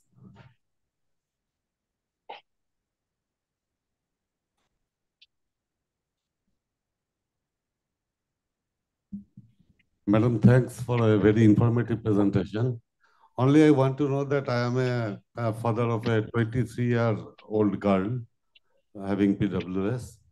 You said about the light way of touching and all these things. My daughter even doesn't allow us to touch her. Forget about the relatives and all these things. But whenever any outsider coming and touching her, she doesn't mind anything. But she doesn't allow to touch her by the parents or by the other brothers and sisters. How to handle it? And every time we need to go for hard touching, no light touch. Is it threatening? You said light touch is threatening. In what way it is threatening? Can you little elaborate? Good question. If I think I understand, you're looking at two different sets of touches. She doesn't like to be touched, but also the fact of light touch. Light touch is you think about like just touching the hairs on your arms or just your skin. It feels kind of light. And for a lot of children, that's explosive behavior. And not just kids with Prader-Willi syndrome, lots of kids. If they have sensory issues, and all of these kids do, that light touch is, they don't understand it. And their bodies just feel it as static and they don't like it. So even light clothes, they don't like. And the way to fix that is by always going in deeply. So like I don't allow those kids to have just scarves on. I would want like a tighter coat. You want to go deep with everything. 23-year-old is a lot more difficult because now we've gone through all their phases of learning. So with those kids, what I would do is start with proprioception. So start with things like having them carry heavy things, put heavy things on because you're going deep. And once you get that deep sensory going, then you can go to the outside touch. Understand? Thank you, ma'am. We have a few online questions as well from our virtual attendees. So the first question is from Ms. Sangeeta, who asks, can yoga help these kids, especially with respect to improve balance, body awareness, and proprioception? Yoga, she's absolutely. So, yes. The first thing you always work on is balance. And balance is just going body side to side. So that sheet I've given you, and I know it's on all the different websites, gives you a lot of different ideas of things you can do. The easiest to do is swinging. Just put them in a swing and let them go side to side. For the kids that don't like that, I like to put them in a towel. And the reason is we put them in a towel and we wrap them up tightly. So then you've got that proprioception. We were talking about the serotonin that gets released and gets them nice and calm. And then you work on swinging.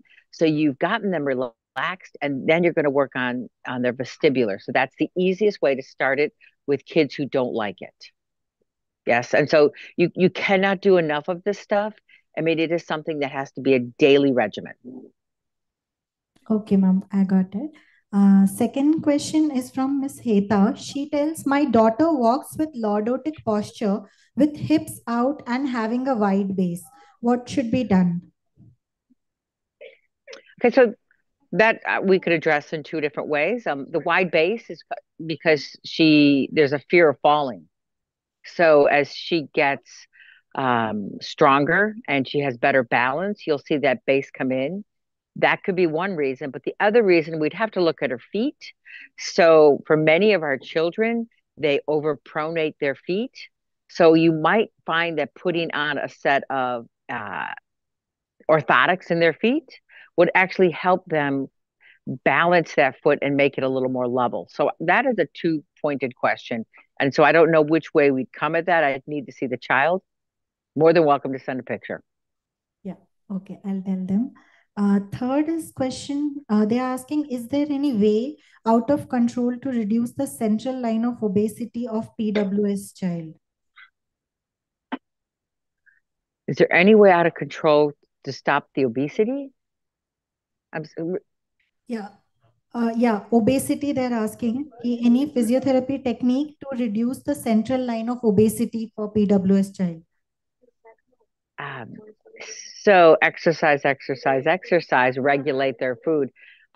Crazy thing is that we always had my son in swimming and constant exercises, and we were always very attentive to how many calories that were going in. I always wrote down what he ate that day, and it was just very healthy stuff. So just like me, who has issues, I am always having to exercise and watch what I eat. The more you exercise, the less you want to eat. And the last question, ma'am, the parent is asking how to improve the concentration in school and what type of education is helpful for them. So when we went through this whole lecture, we talked about how our children have difficulty focusing. And so as we're working through a lot of that proprioception and we're working on different areas, we will start to see a change in their attention. But one of the things I question when someone says that is our children have auditory issues. And that often is they hear every single thing around them and they have difficulty focusing on one thing. So some of our kids need to have a set of earphones in that has a microphone with the teacher so they don't hear all the stuff going around. They only hear the teacher. And that would be how I'd start with that one. Dr. Janice, one more question is, you would have dealt with hypotonia in other syndromic, like Downs or other syndromic conditions. How different is, and how do you manage this hypotonia in specific for Prader-Willi syndrome? So, so hypotonia is hypotonia. Our children are different in that hypotonia can change. So we see what we see at the very beginning, and what a therapist sees is not how that child will end up in the future. So that hypotonia begins to resolve itself as they get stronger, growth hormone, different things that we're doing, exercises. And so we have a lot more potential with our children because that can alter and change. And that's the positive thing about our children, is that if you add all that sensory, you add all that exercise, we see a child who gets better and better and better as they get older. With Down syndrome, that hypotonia is pretty much what they're going to have. So that's what you're dealing with, and that's how you address it.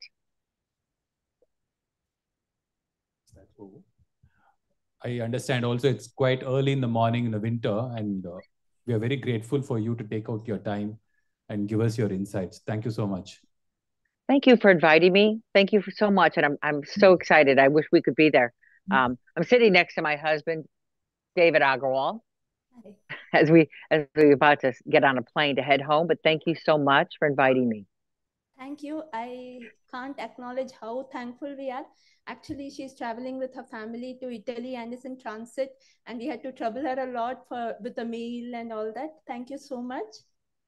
I would like to felicitate our chairperson of this session, Dr. Swati, to Dr. Girish Kumar.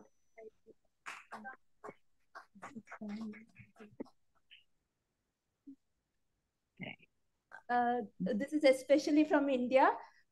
We would like to thank you with a cup of filter coffee and Madhur Vada. Yeah. The tea is available outside.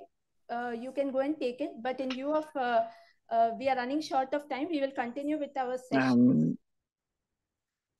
Thank you. You can leave. Thank you so much. There was a handout. It is shared in your folders, which was given to you at the time of registration. It has a handout from Ms. Janice Agarwal, which has all the salient points of her talks in the handout. So you can refer to the handout, which is in your folder for the same.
the European Society Pediatric Gastroenterology, Hepatology and Nutrition. He's a member of the British Dietetic Association, and he has about 8 recent publications to his merit. Welcome, Mr. Chris Smith. We look forward to a very productive interaction with you. Thank you. Well, thank you very much. Can you hear me okay? Yes, I will I can hear you. Lovely. I will share my screen so you can see my slides. So hopefully you've got my slides on your screen. Perfect. Lovely. Well, look, I just wanted to start by saying it's a huge honor and a real privilege to be joining you today. So thank you so much for the organizers for inviting me to be part of this. I am, of course, very aware that there is a very large geographical distance between us. In fact, I looked it up this morning and it's around 5,000 miles. But despite this huge difference, of course, we share many of the same challenges. We share many of the same difficulties and many of the same complications. But of course, I also know that we share the same targets, and that is to help our PWS children be as happy, as healthy, and achieve everything that they want as very best as possible. And so I think this draws us all together despite the large distance between us. Now, I've been working in a specialist Prader-Willi clinic for nearly the last 20 years in the UK. And of course, when I first started this clinic, I knew very little about Prader-Willi. And the first thing I did was, of course, to look at the textbooks surrounding nutrition in Prader-Willi syndrome. And I remember this was one of the first textbook sections I looked at 20 years ago. And I remember reading this and seeing the information here that the main characteristics are hypertonia, short stature, and an insatiable appetite leading to gross obesity. Now, 20 years later, with all the experience and the evidence and our own research, I know that this statement needs to be corrected. And that is on 2 different levels. Firstly, I now know from my own practice and from the evidence that it is not guaranteed that our children with PWS will become obese. I see plenty of children in my clinic who are not obese and plenty of children who have healthy nutritional statuses. I also now know that it's not a one-way street either in the way that the description suggests in this textbook. Again, we have fantastic experience of some amazing PWS families where their children have gained too much weight, but they've been able to help their children lose the weight again. So I now know that this sentence in this textbook is not quite correct. And actually, I know that this has been corrected because I actually now write this textbook chapter. And so I've corrected this to reflect the changes that we've seen in the populations that we look after. Now, today, what I wanted to do was to share with you 4 key messages surrounding the issue of nutrition and Prader-Willi syndrome. What I want to do is to draw out the evidence in the literature that supports these messages, but at the same time also draw out our own clinical experience and what we've seen in the children that we look after and in our work internationally with children with Prader-Willi from all around the world.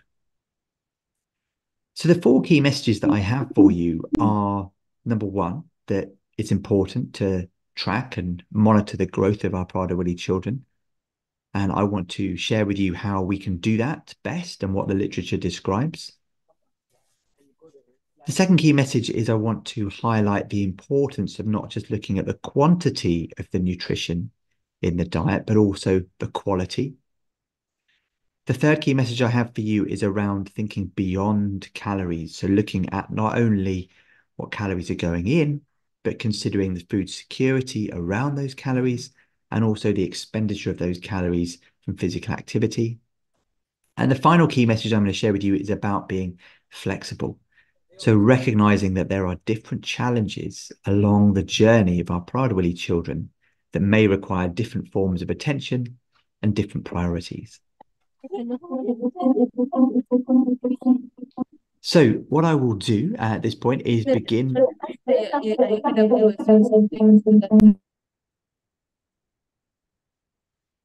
with the first key message I have, which is the importance to track and monitor growth. So some of the first things we understand about the growth pattern of children with PWS is that it is different.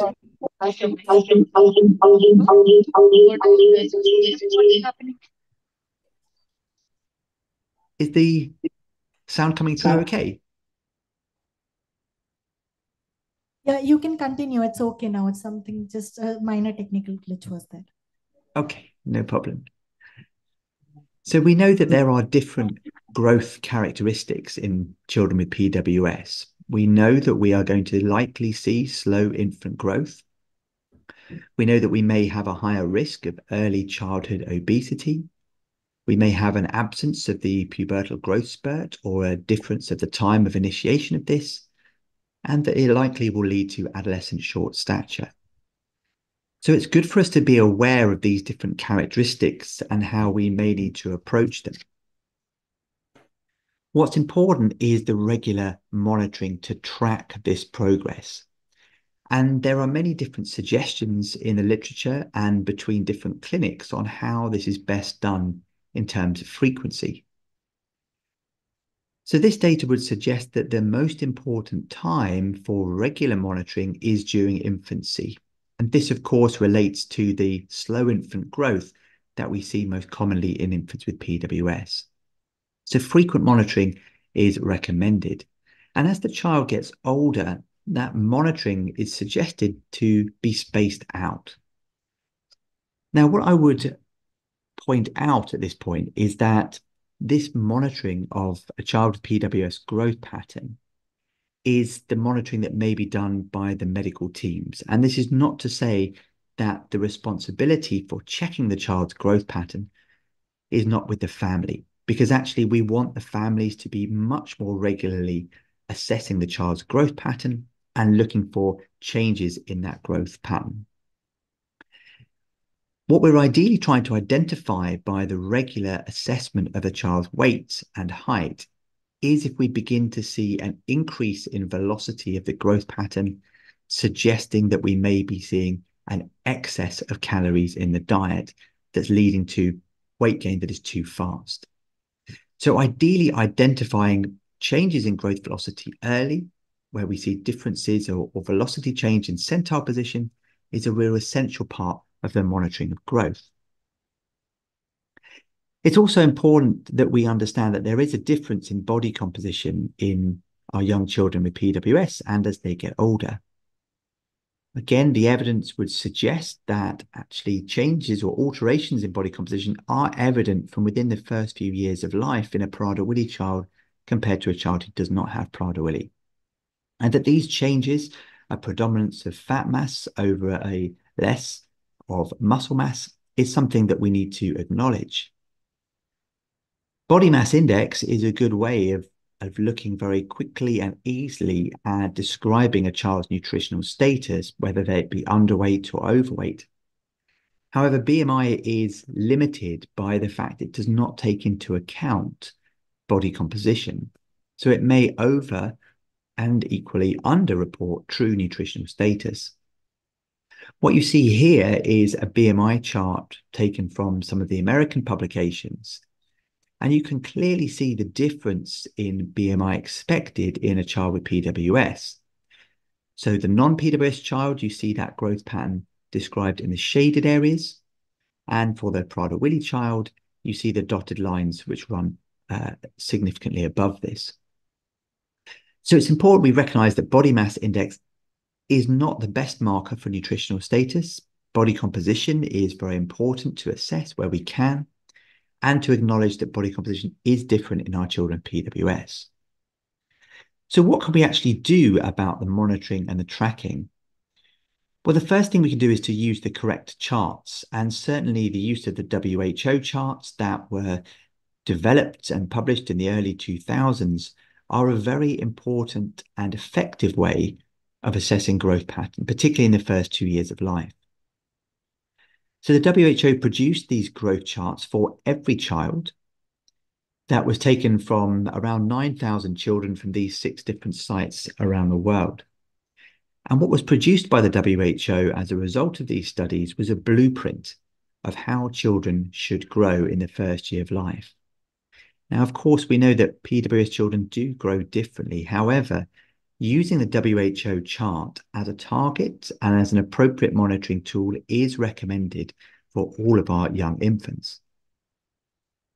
As the child gets older, there is, of course, the consideration of use of PWS growth charts. Now, many countries, and you see those with the black dots marked here, have developed their own growth charts for children with Prader-Willi syndrome.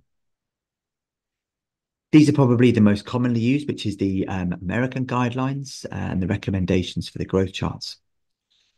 Now, these growth charts are not necessarily recommended in all settings. There is, of course, differences in growth that occur between differences in populations. And for that reason, the use of PWS charts outside of the country from where they've been developed may need to be done really with caution. It's also important that we recognize that we need to take accurate measurements. Now, again, if we look into the data, what we know is that if you look at the systematic reviews that describe how parents perceive their child's nutritional status, we know that there is a discrepancy. And we see this discrepancy on both ends of the spectrum. Sometimes we see families who may perceive their child to be the correct weight, whereas actually objectively we may be concerned about their weight. And we see other families who are very worried about their child's weight, but actually objectively we're not worried about their weight. So it's very important to use growth charts as an objective and robust marker, recognizing that our own perceptions as parents of the nutritional status of our child, whether they have PWS or not, may be limited. It's also worth recognizing that health professionals ourselves are also not very good at visually assessing a child's nutritional status. Now, this was a very nice study that was undertaken in Glasgow, but it has been replicated actually globally, where for example, an endocrinologist and a nurse and a nutrition scientist like myself would visually look at children of different nutritional statuses and try to define what they were. And what we know is the accuracy of health professionals in determining the true nutritional status of children is poor. So parents' perception can be poor, and professionals' perception can be poor too. And this really underscores the importance of tracking growth carefully and plotting correctly on appropriate growth charts.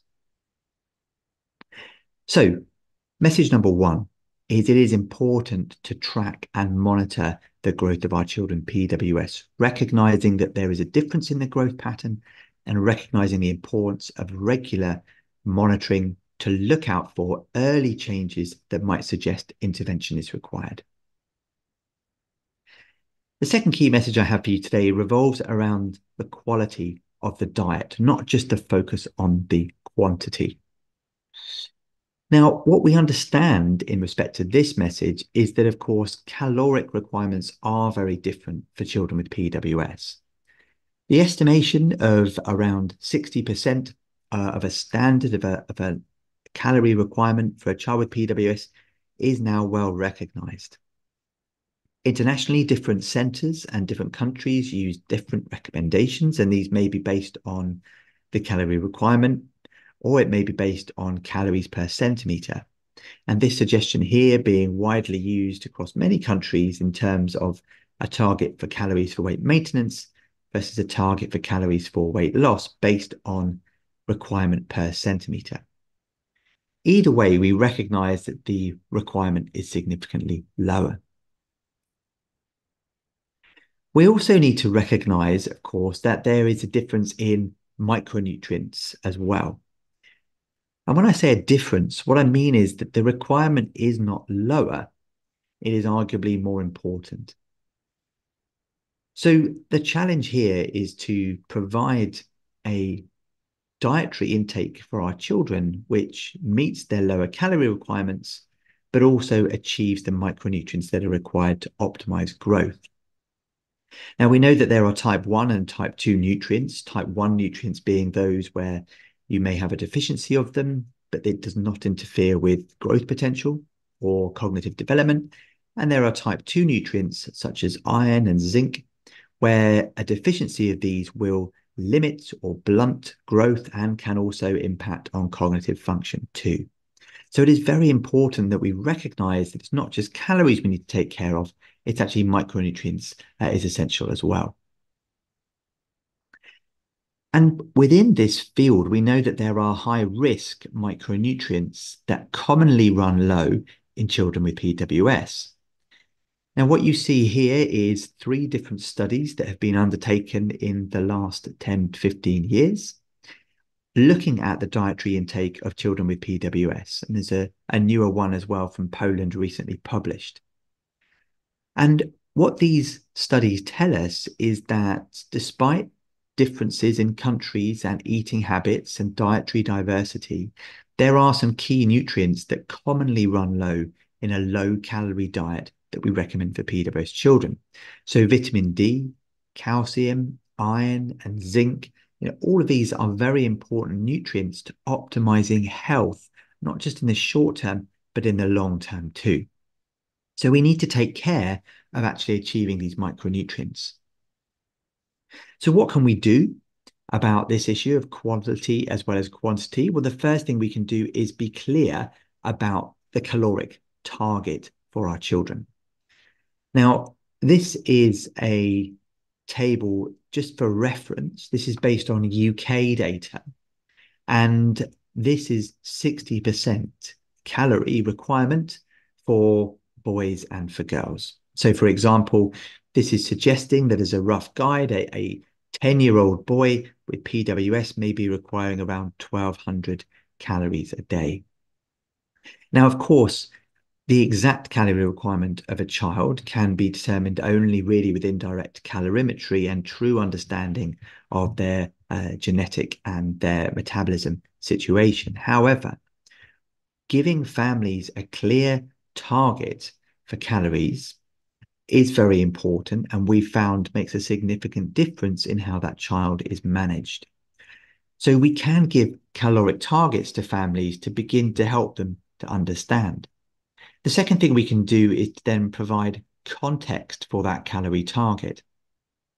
Now, by this, what I mean is providing some nutritional education for the families themselves on what the calorie content is in certain common foods. We can also help with the consistency of the calories that are being delivered. And what you see here are coloured pots, and we use these widely in the UK. These are also, the concept is widely used internationally too, that using a consistent measure for a portion for a child with PWS is a very effective way of providing consistency. So, for example, the portion of pasta or the portion of rice or the portion of vegetables is consistent every single day by what fits in the portion pot that has been allocated to that macronutrient or that food. So providing context for the family on what that calorie target looks like and on how to deliver that calorie target is very important. And finally, when we come to talking about micronutrients, it's important we assess micronutrient intake in the diets of our children. And it's also important to consider taking biochemical markers too.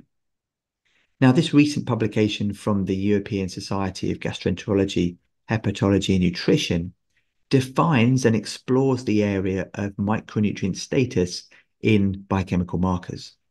And the take-home message from this paper is that these markers, your vitamin D, your iron, your zinc in blood, these markers are fragile, and therefore they need to be taken with caution. And ideally, it should follow this multimodal approach when we want to assess the micronutrient status of a child. So we need to clinically examine the child to look for signs of any micronutrient deficiencies. We want to take a blood test when the child is well, so in the absence of any inflammatory response, and we want to have a good understanding of the micronutrient intake for that child. And only when we have all three pieces of those information can we truly define and describe the micronutrient status of that child. So my second key message for you is that it's about the quality as well as the quantity of the diet. The next message I have for you is about thinking about calories beyond food. And of course, when we think about calories in food, we need to think about the broader issues here. And the specific broader issues I want to mention are the access to those calories and the expenditure of those calories. So when we talk about access to calories, what you see here is a triangle diagram that explains the core principles of nutritional management for children with PWS. What you will notice is that at the foundation of nutritional management is food security, ensuring that the child has access to the food that you want them to have access to and not access to foods that are unsuitable for them. That is the foundation. After that foundation, you've got the strategy that you may be trying to implement, so a simple low-calorie diet, for example, or alteration of the macronutrients. And then the next most important thing is your food choices. Then finally at the top is supplements. Now, we recommend a vitamin and mineral supplement for all children with PWS to offset the lower calorie intake that we're providing or recommending.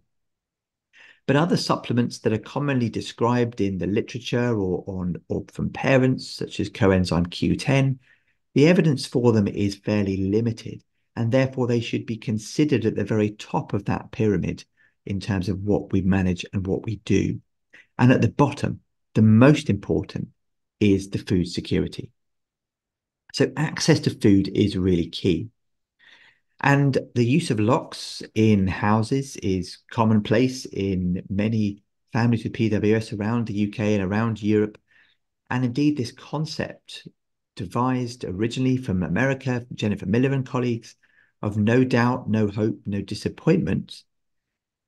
So no doubt that the child will be receiving food that will be appropriate for them. They have no hope of accessing food outside of what is planned for them. These two things lead to no disappointment, and the no disappointment leads to a happier, healthier child with PWS. And you can read about this principle in many of Jennifer Miller's publications. But the access to food, the access to calories, the food security is absolutely a foundation to successful management. And then on the other end of the spectrum, we need to look at the expenditure of those calories that are being delivered as well. And we know that there are some key facts that we need to remember about the expenditure of calories.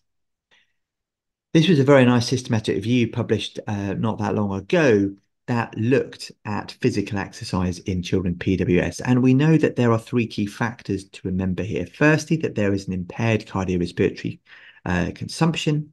We know that there's impaired heart rate recovery after exercise, and we know that there is impaired hormonal responses to exercise. So all three of these things, of course, make activity and exercise harder and less enjoyable for the child with PWS. But that does not mean that it cannot be fun and that it cannot be embedded as an important and essential part of management. So what can we do to help about this situation? Well, in terms of access to food and food security, use of questionnaires such as the one displayed here, and I will be sharing these with the organisers to share with yourselves at the end of the session. Questionnaires like this that can be used by schools and by families to assess food security in the home and in the school environment and outside the school environment are a very useful tool to identify where access may be possible outside of your knowledge or outside of your control. And then we can work to ensure that those gaps are filled to keep the child happy and secure in only receiving the food that is provided for them. When it comes to the expenditure, what can we do here? Well, we can certainly help to embed activity into their everyday lives, as you heard from the previous speaker, engaging the children in walking and simply making their lifestyle as active as possible. But it's also very important for us to acknowledge the caloric expenditure from activity. Now, this table here that you see enlarged here was developed by the Australian team. And this helps people to calculate the caloric expenditure of the activity that has been undertaken. So, for example, a 20 kilogram 5-year-old boy who plays football for 20 minutes. This can be used, this table can be used to calculate the estimated calorie expenditure of this activity. So 2.7 times by the time taken to the activity, which is 20 minutes. So this child will burn 54 calories on average playing football for 20 minutes. Now, the importance of us understanding this concept and for families to have this is really key, because snacks after exercise are something that we often recommend for all of our children. And you may be considering, well, which of these snacks would be best for that child to have after playing football for 20 minutes? Now, having an understanding of the calories that have been burned, plus having an understanding of the calorie content of these foods, actually will help families to know what is appropriate snack to have. So what you'll see here is that actually all of these snacks contain at least double the calories that were expended from the activity. So it's important for us to highlight to our families what the calorie expenditure was at the activity and what would be an appropriate snack after, so as that the exercise leads to a calorie deficit, not that we end up providing an excess of calories for the calories burned. So we can embed exercise in everyday activity. We can understand what the calorie expenditure burn is, but we can also help our children with PWS to enjoy the exercise as much as possible. And what you see from this very nice study recently published is that actually engaging the child with PWS into the type of exercise they want to do and the type of goals they want to achieve is key for optimizing the success of the activity, as is clear communication with the trainer, being very clear with no ambiguity on what is expected, and for the trainer or for the person supporting that exercise to be very willing to adapt to the child with PWS's opportunities and opinions. And by doing those things, we can optimize the activity that the child has. So my third key message, as you've heard, is to think about the calories beyond food and to focus on that. And my final very quick message for you at the end is about being flexible through the ages. So again, what we know about children with PWS is that there are different nutritional phases that have been described. And what you see is those 5 different stages listed here. Now, why we like to have an understanding of where the child that we're currently looking after with PWS is on this is to help understand and for the families to understand what the next stage coming up is. So, for example, you'll see stage 1B is normally around the ages of 9 to 25 months.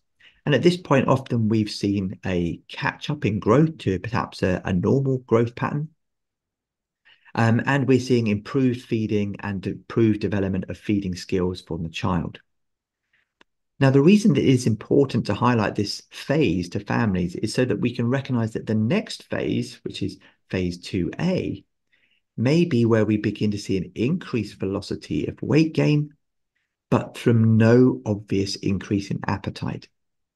So it's about recognizing that we're going to see a change, and it won't come necessarily from the child demanding more food, but it will require us to act when we begin to see that increased velocity of weight gain to try to prevent an excess. So having a good understanding of the different nutritional stages is really important. It's also important to recognize that there are different members of the team who will be required at different phases to best support our children with PWS.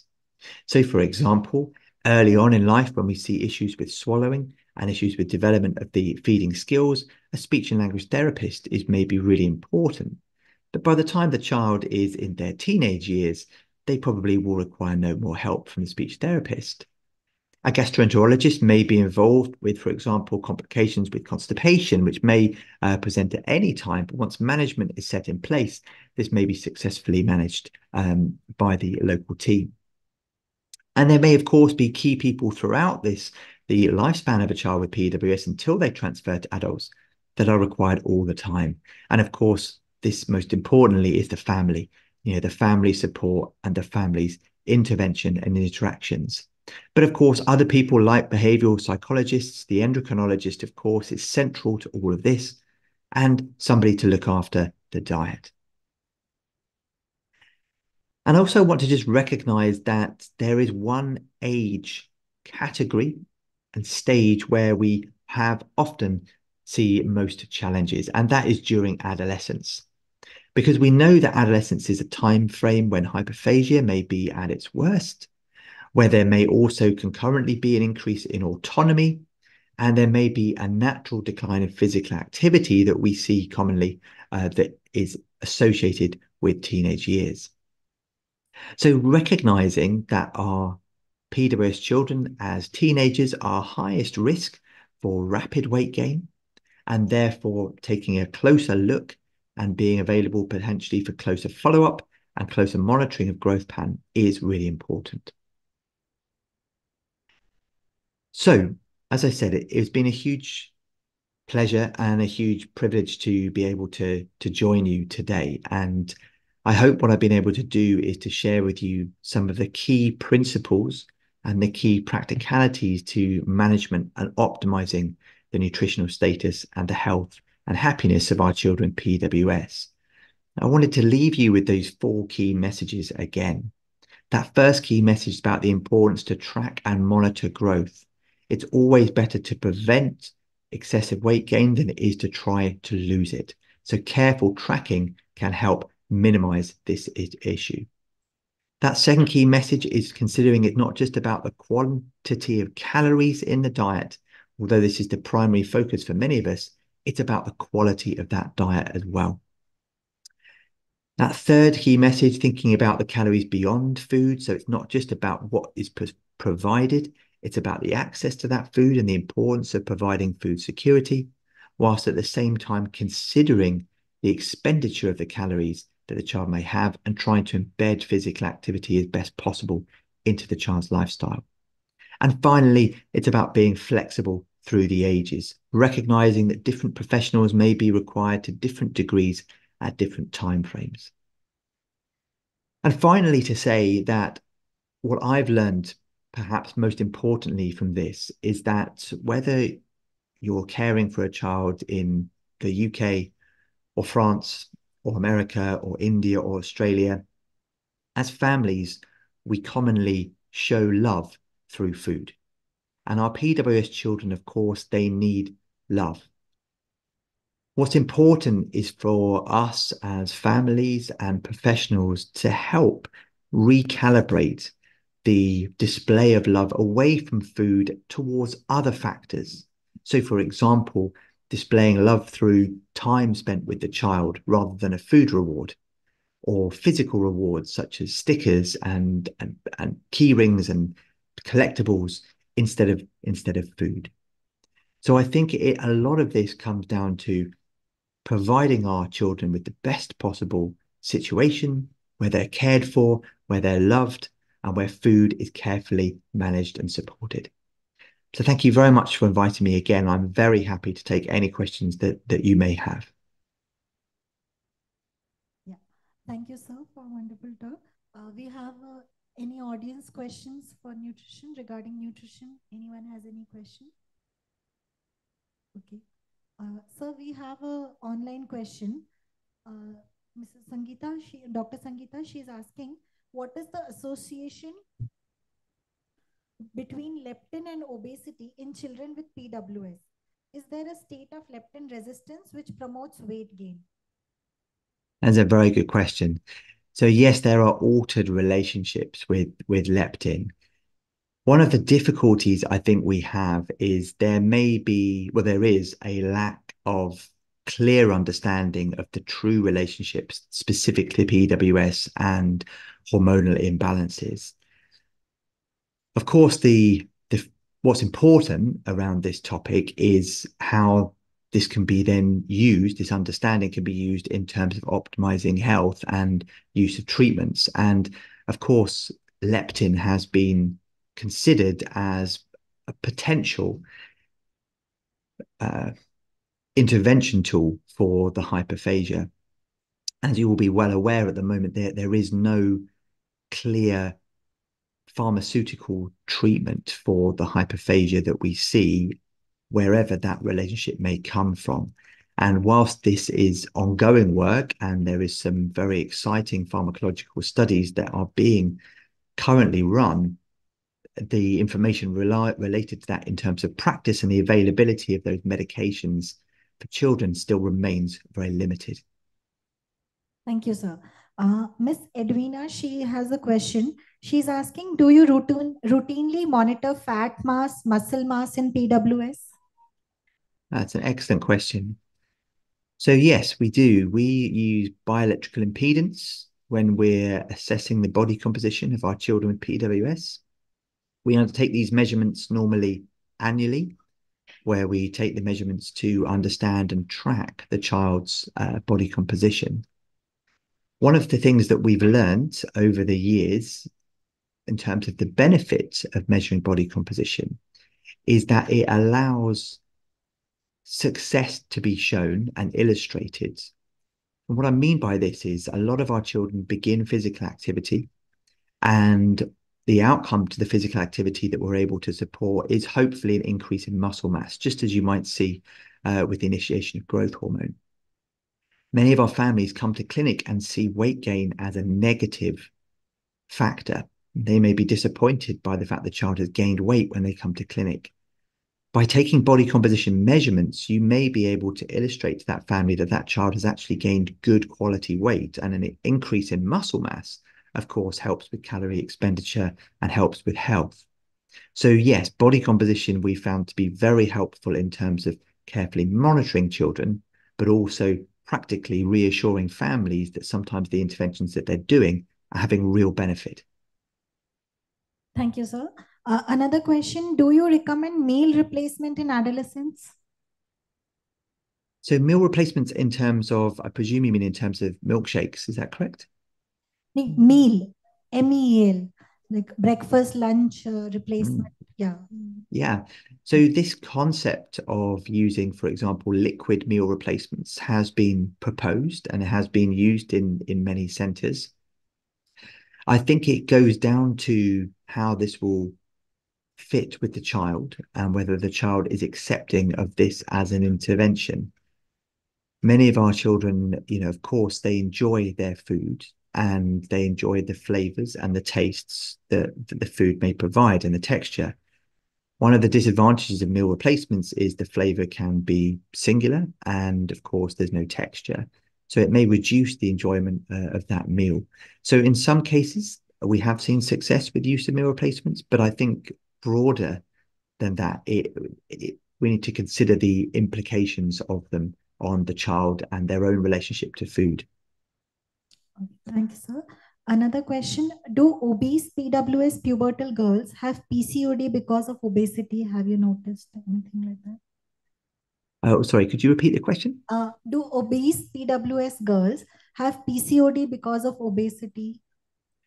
Wow, that's a very good question. I think personally, it's not my area. So I think it would be, I would probably refer that question to one of the endocrinology specialists.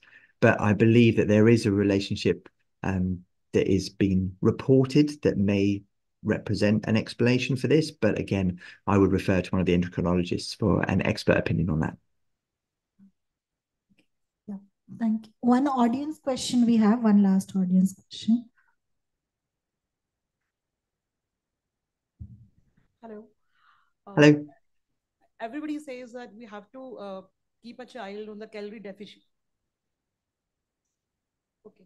Everybody says that we have to keep the child on the calorie deficient to maintain the weight of the child. But in the adolescence, as the child is gaining autonomy, it becomes very difficult with the behavioral changes. So is there any standard criteria how much calorie deficiency we have to create for a child to maintain the weight? Excellent question. So a calorie deficit of somewhere to 40 to 60% of what would be expected for a child who didn't have PWS would be what we would be recommending. Once you see in adolescence, the use of the calories per centimeter may be a very effective way of defining that in clinical practice. But you're right, absolutely. As autonomy increases, so the challenges of keeping that calorie deficit become greater. And so the importance of food security, making sure that access to food is being carefully supported, is really important. Excellent question. Thank you, sir. Another question. You said that you need to have quality and quantity. So I have a son who's 15 months old, BWS, and I want to know that we need to give less meal many times a day, or we need to have like how many times a day is a appropriate diet for a 15 or a 1 to 2 year old kid. In terms of frequency of meals? Yes. Is that correct? Yeah, yes, correct. Yeah.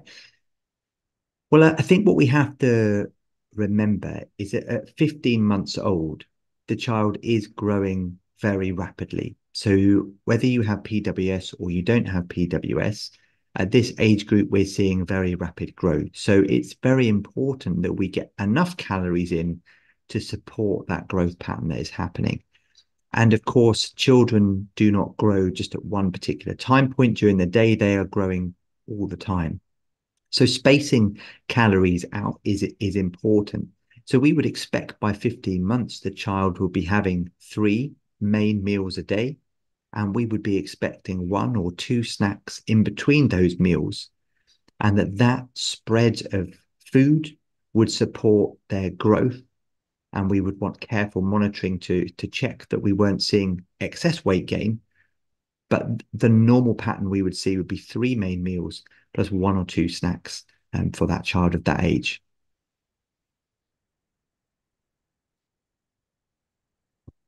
Yeah. Thank you, Mr. Chris. This is a very informative talk. And we, through Aster, we would like to continue our association with you and take guidance with you to set up a nutrition program for individuals with PWS. I'm Dr. Kavita Bhatt. So I had a few questions. Many patients ask me about ketogenic diet or very low carb diet in managing weight of children with Prader-Willi. So what is your take on it? Oh, it's lovely to meet you. And that is an excellent question. Thank you.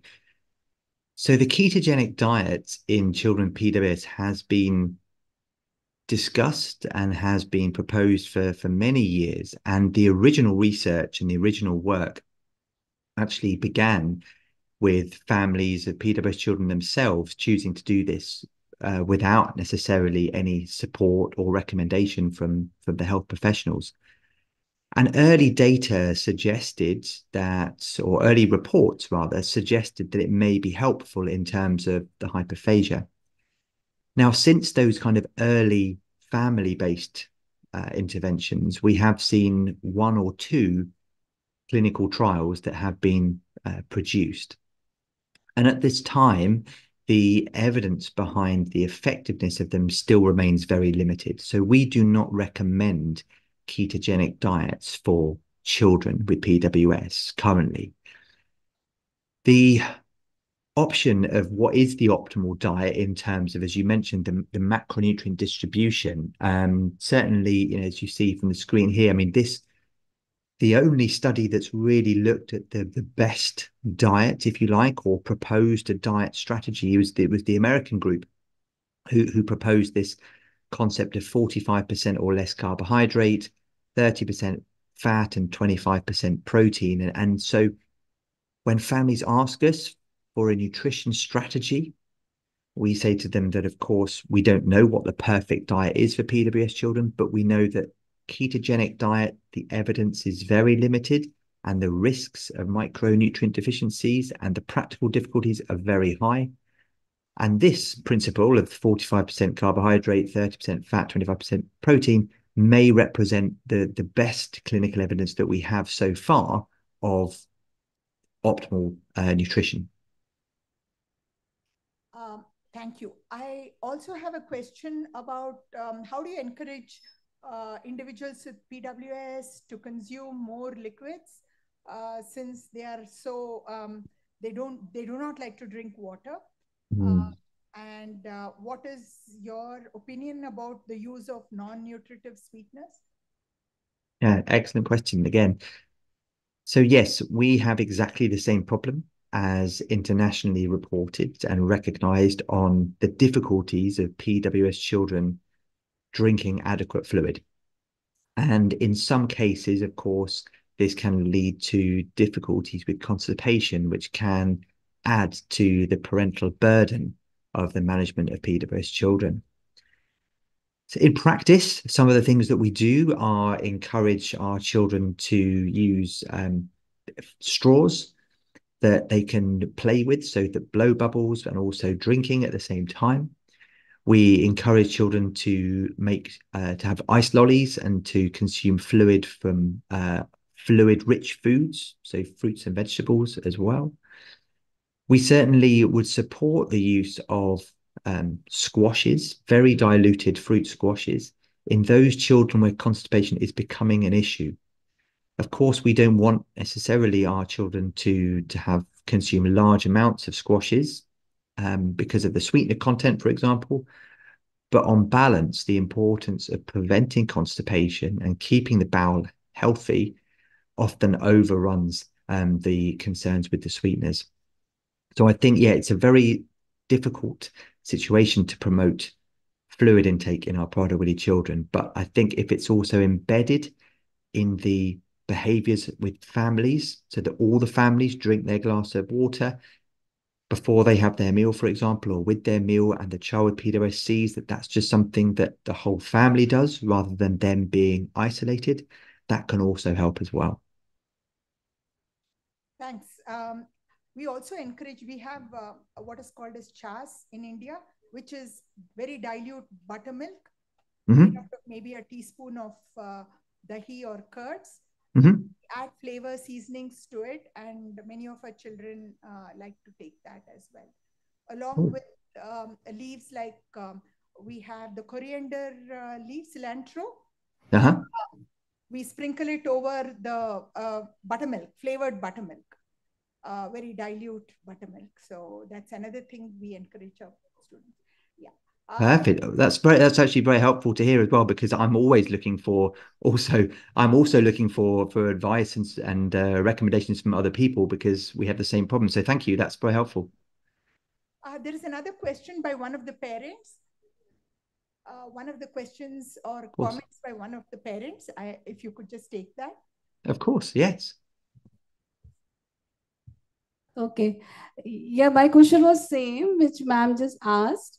Only because our kids are not very fond of drinking water. So can buttermilk or coconut water is a good substitute for at least to meet the dehydration or something like this.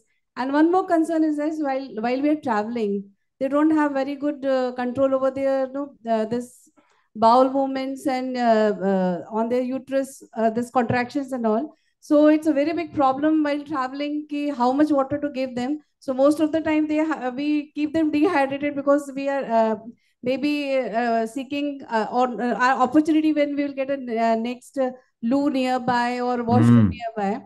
So it's a big challenge for us, especially while we are traveling. Oh, that's very useful. Thank you. Yeah, that's very good point. I think also we have begun to focus more on fiber in the diet earlier, and to inform and support our families in the inclusion of foods that are high in fiber from an early age. Often they can be unpopular in older children. So embedding them and establishing good high fiber foods into the diet early on, so that they are well known and well accepted by the child, can also be very helpful. Thank you. Thank you very much, Mr. Chris. It was an amazing session, and we look forward to future collaborations with you. Thank you once again. I do hope so. Thank you so much. Thank you. With this, we move on to our next session on PWS multidisciplinary care by Dr. Shankar Kanumakala. I would request Dr. Raghupati to kindly introduce our speaker.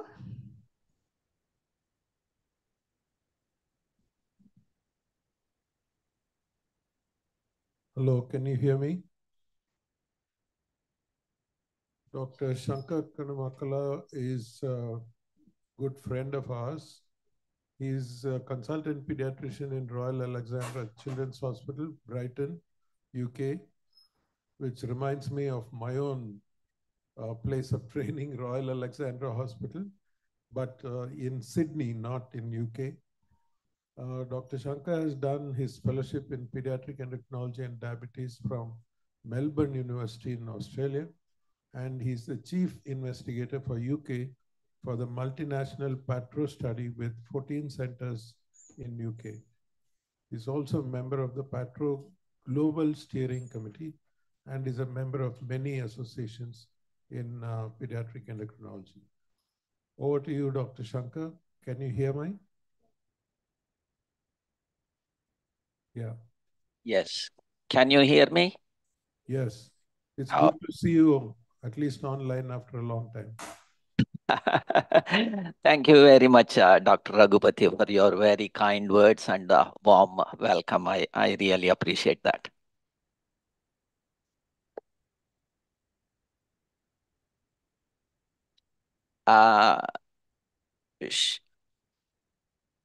First and foremost, I would like to say thank you to Dr. Kavita and Dr. Namrata for inviting me.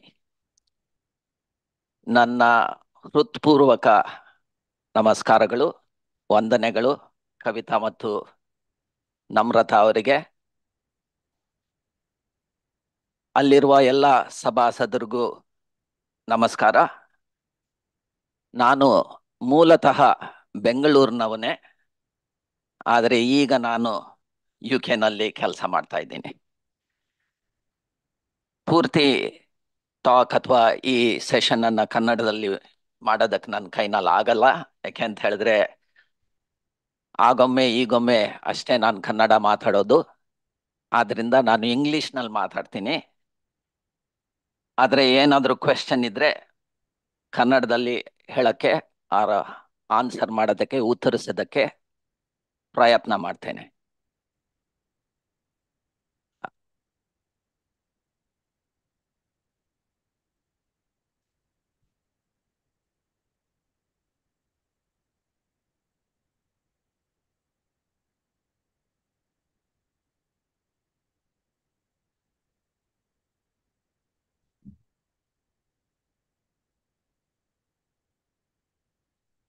ಈಗ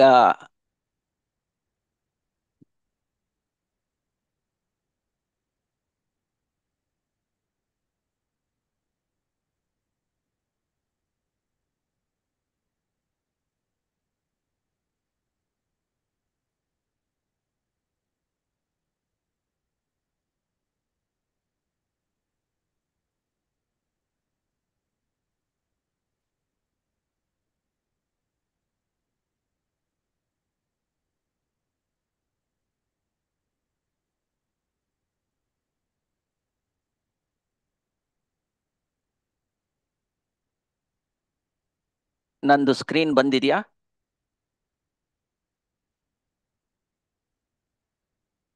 Yes, sir. Yeah, thank you. Full screen mode, sir. Screen mode. Full screen.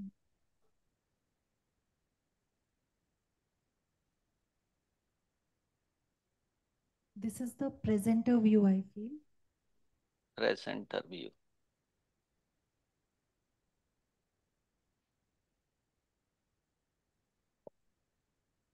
Hide presenter view, yeah.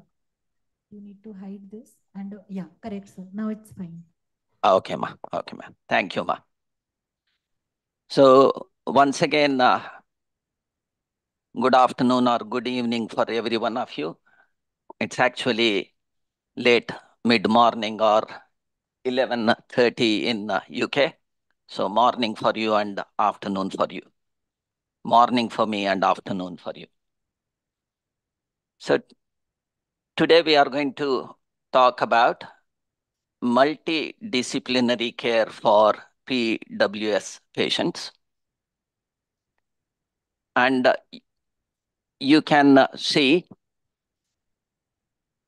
oh yeah, this is where I originated from.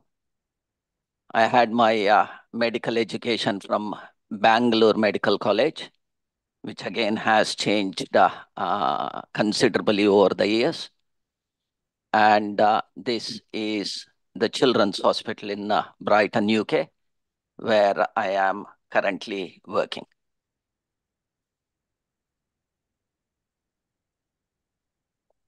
So coming to the multidisciplinary care in PWS patients, we definitely see this multidisciplinary care in all healthcare settings, although it is variable in its use. And one of the reasons is the resources or the infrastructure. And depending upon the use of the resources, you can have good disciplinary or multidisciplinary care. For example, in inpatient care, this is seen, although we might not appreciate it in its form, because every patient who is admitted will have input from the nurses, from the doctors, from the laboratory personnel. And even in the laboratory, you have got so many different people who do the blood culture, who do the full blood count or hemogram and things like that. But when we come to outpatient care or in PWS, the long-term care of patients, it is not so obvious and it is not so well developed because it is fragmented and people come to see only one person, either the doctor or the dietitian and things like that. And that in itself is okay, but it could be better. And so in long-term care with PWS, multidisciplinary care in the outpatient setting is also very important and will improve patient outcomes. But before we go to that one, we also have to have a little look at PWS patients itself, because they are unique in so many ways. I haven't had the chance to see or review the presentations of people who have presented earlier to me, and also people who will be presenting after me. So if there is any repetition, please bear with me. So PWS syndrome or Prader-Willi syndrome is considered as a rare syndrome or a rare disease. And the European Union's definition of a rare syndrome or a rare disease is prevalence of 1 in 2,000 children. But the PWS prevalence is much, much rarer at 1 in 10,000 children to 30,000 children. It is a multi-system condition. It is a complex disorder with variable and multiple symptoms and signs or problems appearing in the child's life or in the family's life. So there is poor feeding and hypotonia and various other significant troubles at the beginning, whereas there is hyperphagia and behavioral problems that come on later in life, like one of the questions that you asked previously about independence in a PWS teenager and how do you manage that one.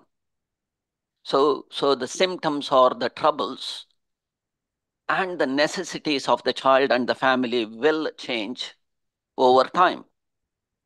And because of this, we need a dedicated service.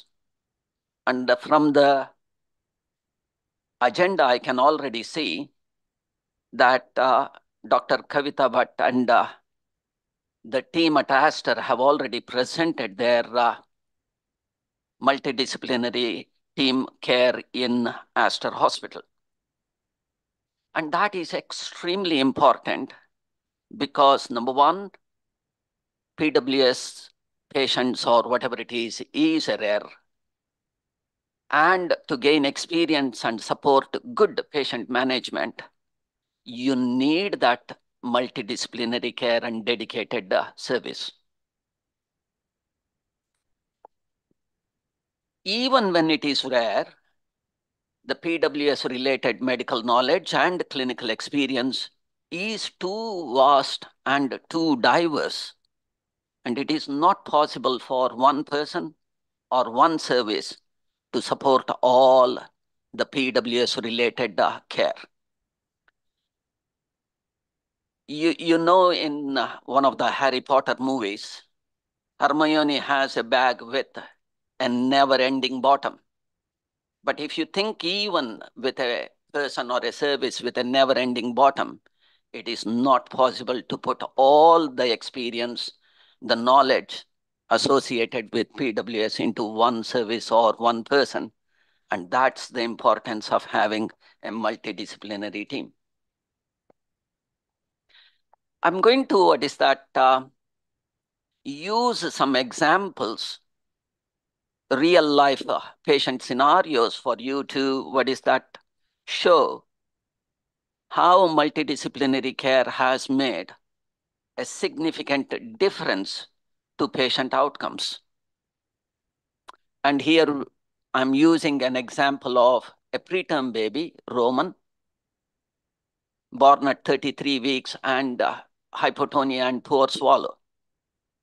Because of his hypotonia and poor swallow, he had a genetic testing right at birth, which confirmed PWS.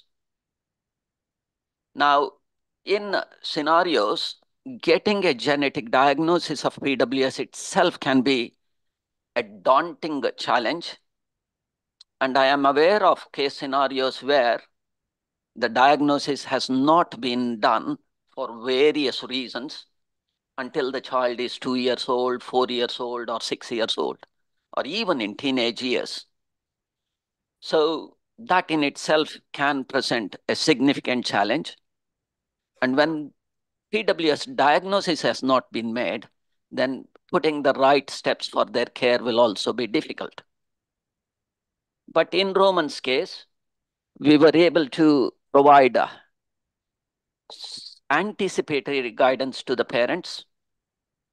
And this child required non-invasive ventilation in the neonatal unit and went home on home oxygen with nasal cannula and nasal-fed gastric feeds at 3 months of age. The dietitian and speech and language therapy were involved in providing appropriate advice for feeding and improving the child. And I was involved in order to put the child on growth hormone therapy soon. However, 1 month going home, the parents reported daytime sleepiness and lack of progress with feeding. And we did a sleep study for him, which showed combined obstructive sleep apnea with both mixed central and obstructive sleep apnea. And in this, this one you can see where he has got decreased breathing and almost complete lack of breathing. And the carbon dioxide shows very gradually as the progresses, increased carbon dioxide retention. So we did put this child on home non-invasive ventilation. And prior to putting him on home non-invasive ventilation, his carbon dioxide levels were elevated at 6.5 to 7.5 kilopascals.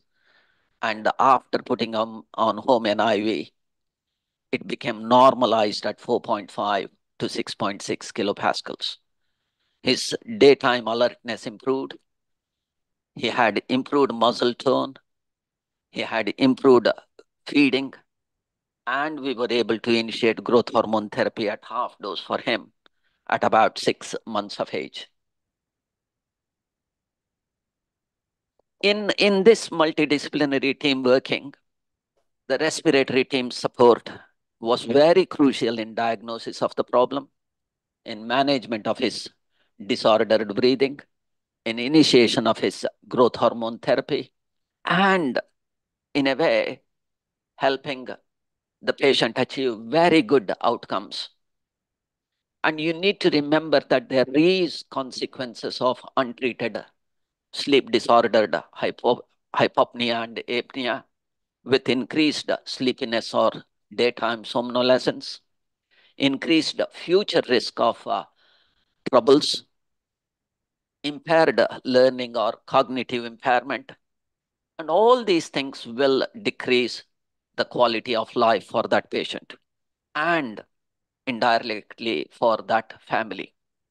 So multidisciplinary team working was extremely helpful in good patient care and achieving good patient outcomes for this patient.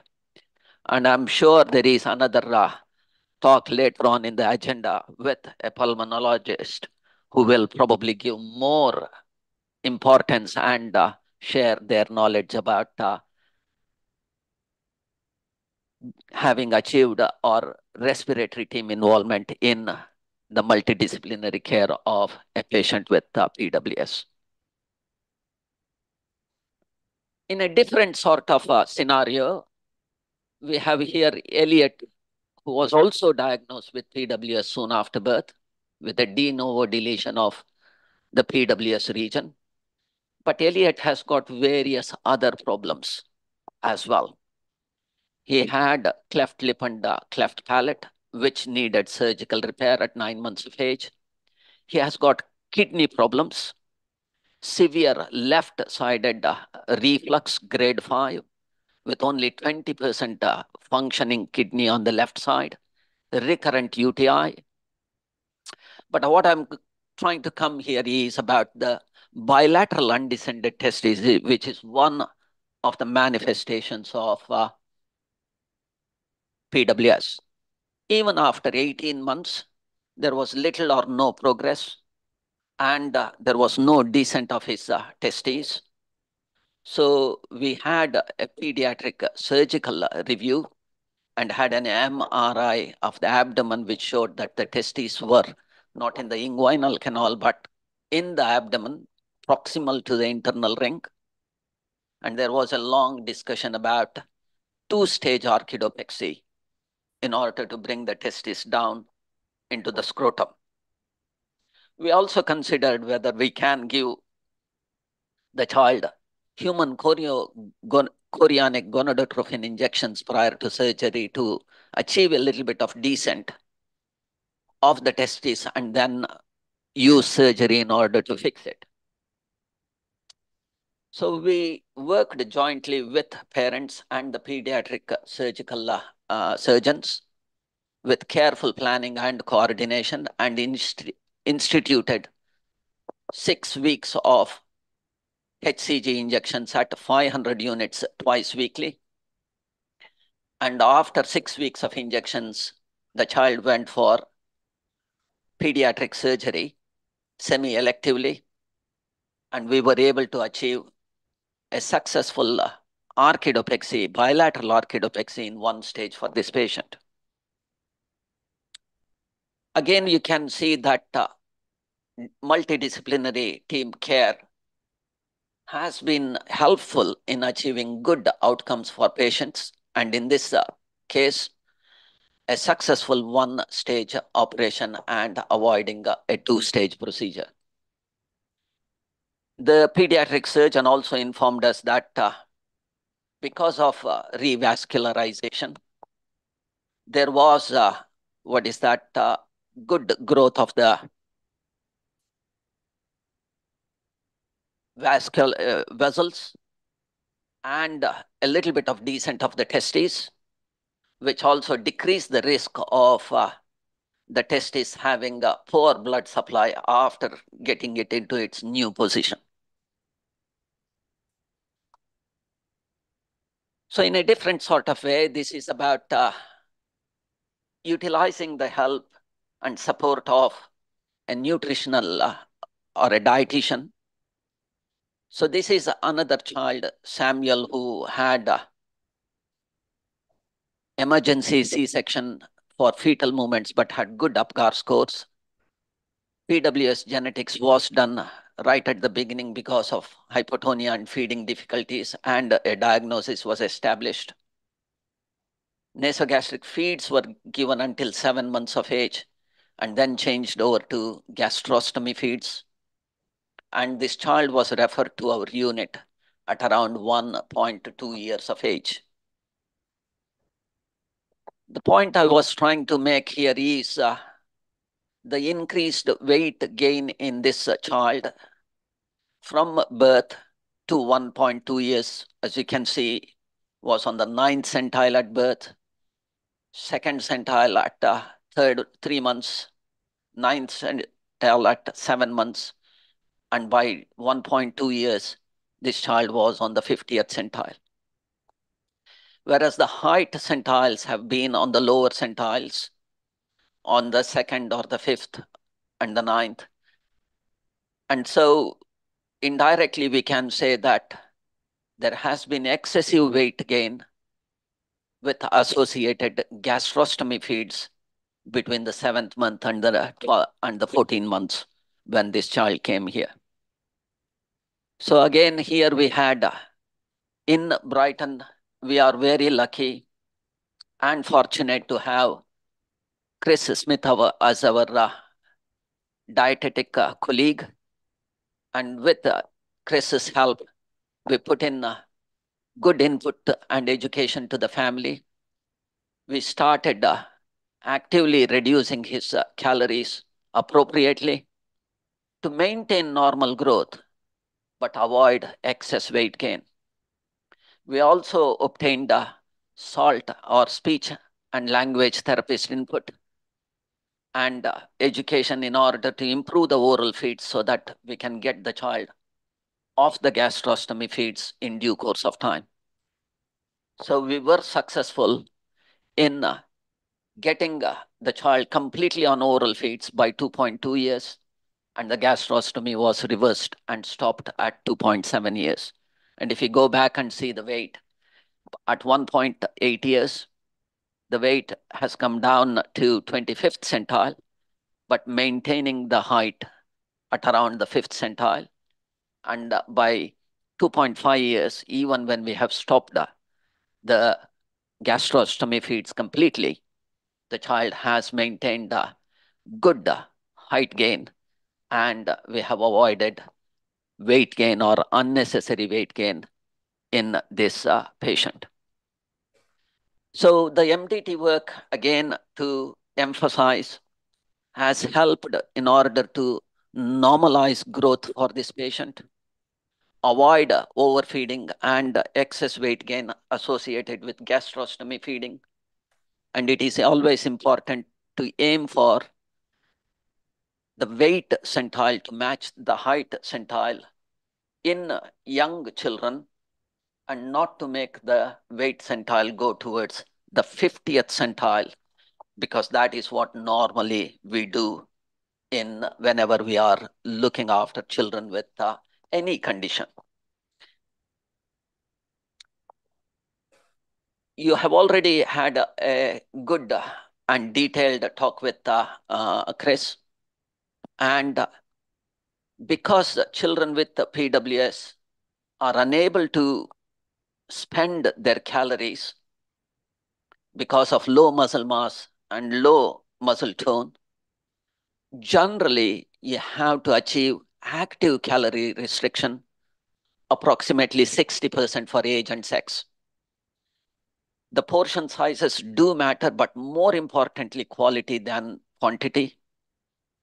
Consistency in approach across all members of the MDT is important. Food security is very important. I'm sure Chris touched upon this one extensively, and many people will require multivitamin and multimineral supplements. There are some aspects of dietary approach that are negotiable, like proportion of fat, protein, and carbs, low fat versus high fat, and like you said, ketogenic diet, single plate versus second helpings, restrictions, number of meals, number of snacks. But what is not negotiable is the total calorie intake. It is advisable to have vitamin and mineral supplements.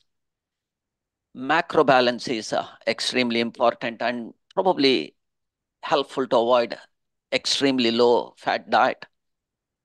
And same rules must apply for the entire family. You cannot have two rules or different rules for different children within the family. And that can raise significant troubles as well for the family. But in the long run, it is helpful to have what is that same rules for the entire family, including siblings. Physical activity is extremely important, but it is not for promoting weight loss. It is for promoting healthy behaviors. It is for preventing rapid weight gain. And we need to make exercise and physical activities a daily routine. Most people, it is advocated to have moderate to vigorous activity, at least 60 minutes or 5 days a week. In UK, we have got what is known as EHCP, Educational Health Care Plan, which the schools will administer when the children are at school. And so we do tell them to have at least 30 minutes of activity per day, in addition to the PE, which is done 2 times a week in schools. And one of the things with physical activities, which we all do, is to avoid overfeeding after exercise, because remember, the PWS children have lower caloric requirements. So these things are really important in order to avoid weight gain. Growth hormone therapy is really, really important in PWS. And here I'm just touching upon a child, Joe, who was referred to our unit at 4 years of age. He had short stature, height under less than 0.4th centile. We initiated growth hormone soon after, and his height improved. What I'm really trying to bring to your attention is not the improvement in height, but the all-round improvement in this child. His school attendance improved, his learning at school improved, his muscle strength improved. He participated in the sports day for the first time, and the mom reported that he tried all activities and he is really changed in the last 1 year since we started him on growth hormone. So growth hormone therapy is extremely important, and where possible, start early. In US and Europe, it is generally started at around 3 to 6 months. But in UK, for various logistical reasons, it has been between 6 to 12 months. And the longer-term outlook for people who are on growth hormone, it normalizes growth, both in the short and in the long term. But one important thing you need to remember in growth in PWS children, it is different. It is different because it is hypothalamic dysfunction and growth hormone dysregulation, but not proven growth hormone deficiency. They will have short stature and increased adiposity with decreased muscle mass. And there is all-round benefits, multiple benefits of using growth hormone in children. One very tiny thing for you to remember, that Occasionally, growth hormone is not advocated in PWS, especially when there is severe or worsening scoliosis, worsening sleep disorder breathing, where help from orthopedic colleagues and help from pulmonary colleagues will be helpful. Uncontrolled or worsening diabetes, this is probably in teenagers rather than in very young children. And another significant illness in addition to PWS. But in most children, when we take good sleep study prior to initiating growth hormone therapy, then growth hormone therapy is extremely helpful. Weight gain is not just about diet, activity, and exercise. And I just want to bring this one to your attention, where Daisy, with a motivated patient and family who had consistently good weight around the 50th centile until around 16 years of age, suddenly had 15 kilograms of weight gain over 6 months when the child was about 16 years of age. And that you can understand might or might not be diet and activity related, because it has been so very good for the previous so many years. And detailed exploration with the family indicated that this child is having panic attacks and depression. And with the help of mental health assessments and child psychiatry, antidepressants were prescribed. And this child did have 20 kilograms of weight loss over the next 1 year, leading to good and improved quality of life. You need to remember that mental health in PWS has quite significant troubles, but it is different from the PWS behavioral features such as tantrums, meltdowns, stubborn or difficult behavior, autism-like repetitive behaviors, compulsive behaviors, and the one most important one, hyperphagia. The mental health problems, teasing between these behavioral features and mental health problems can be really tricky, because the mental health problems will exacerbate the PWS behaviors as well.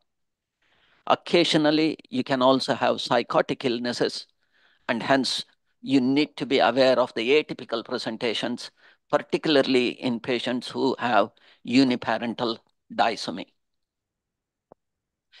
There are other valuable MDT members, such as orthopedics for the management of scoliosis and other things. And I understand we do have an orthopedic session later on. ENT colleagues for tonsillectomy. Definitely developmental pediatrician for overseeing education and school achievements. You have already had a session from the physiotherapist and the dietitian, and the list goes on. In Brighton, we are really, really lucky to have a MDT clinic, which has got the support from Dr. Ann Livesey, who is a developmental pediatrician, Mr. Chris Smith, who is the dietitian, and of course, I participate as the pediatrician and the endocrinology person for this clinic. One final point is that the colleagues from across UK and Ireland, we have put together the consensus guidelines for the management of a PWS child and adolescent. And this is submitted for publication and should be with you all in the near future. So from this, I would like to really thank everyone, and I'm very happy to answer any questions you may have. Thank you very much. Thank you, Dr. Shankar, for a illuminating talk with multiple real-life stories, and where we can straight away understand the problems and the need for multidisciplinary approach. And I just have a word for the parents.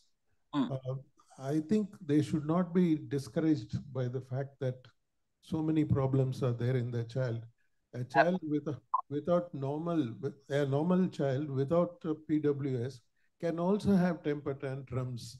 Yes, or correct. respiratory difficulty like asthma. And there are so many things which other children also can have. Yeah. And they don't think that is the end of the world. And they go and find some treatment for that. And Yeah. they have to follow it. And when you talk about even nutrition, for example, whatever health information that we give, healthy meal plan, is applicable to everybody. Okay. And Dr. Shankar was mentioning that the whole family should be eating the same kind of food. That is a healthy food.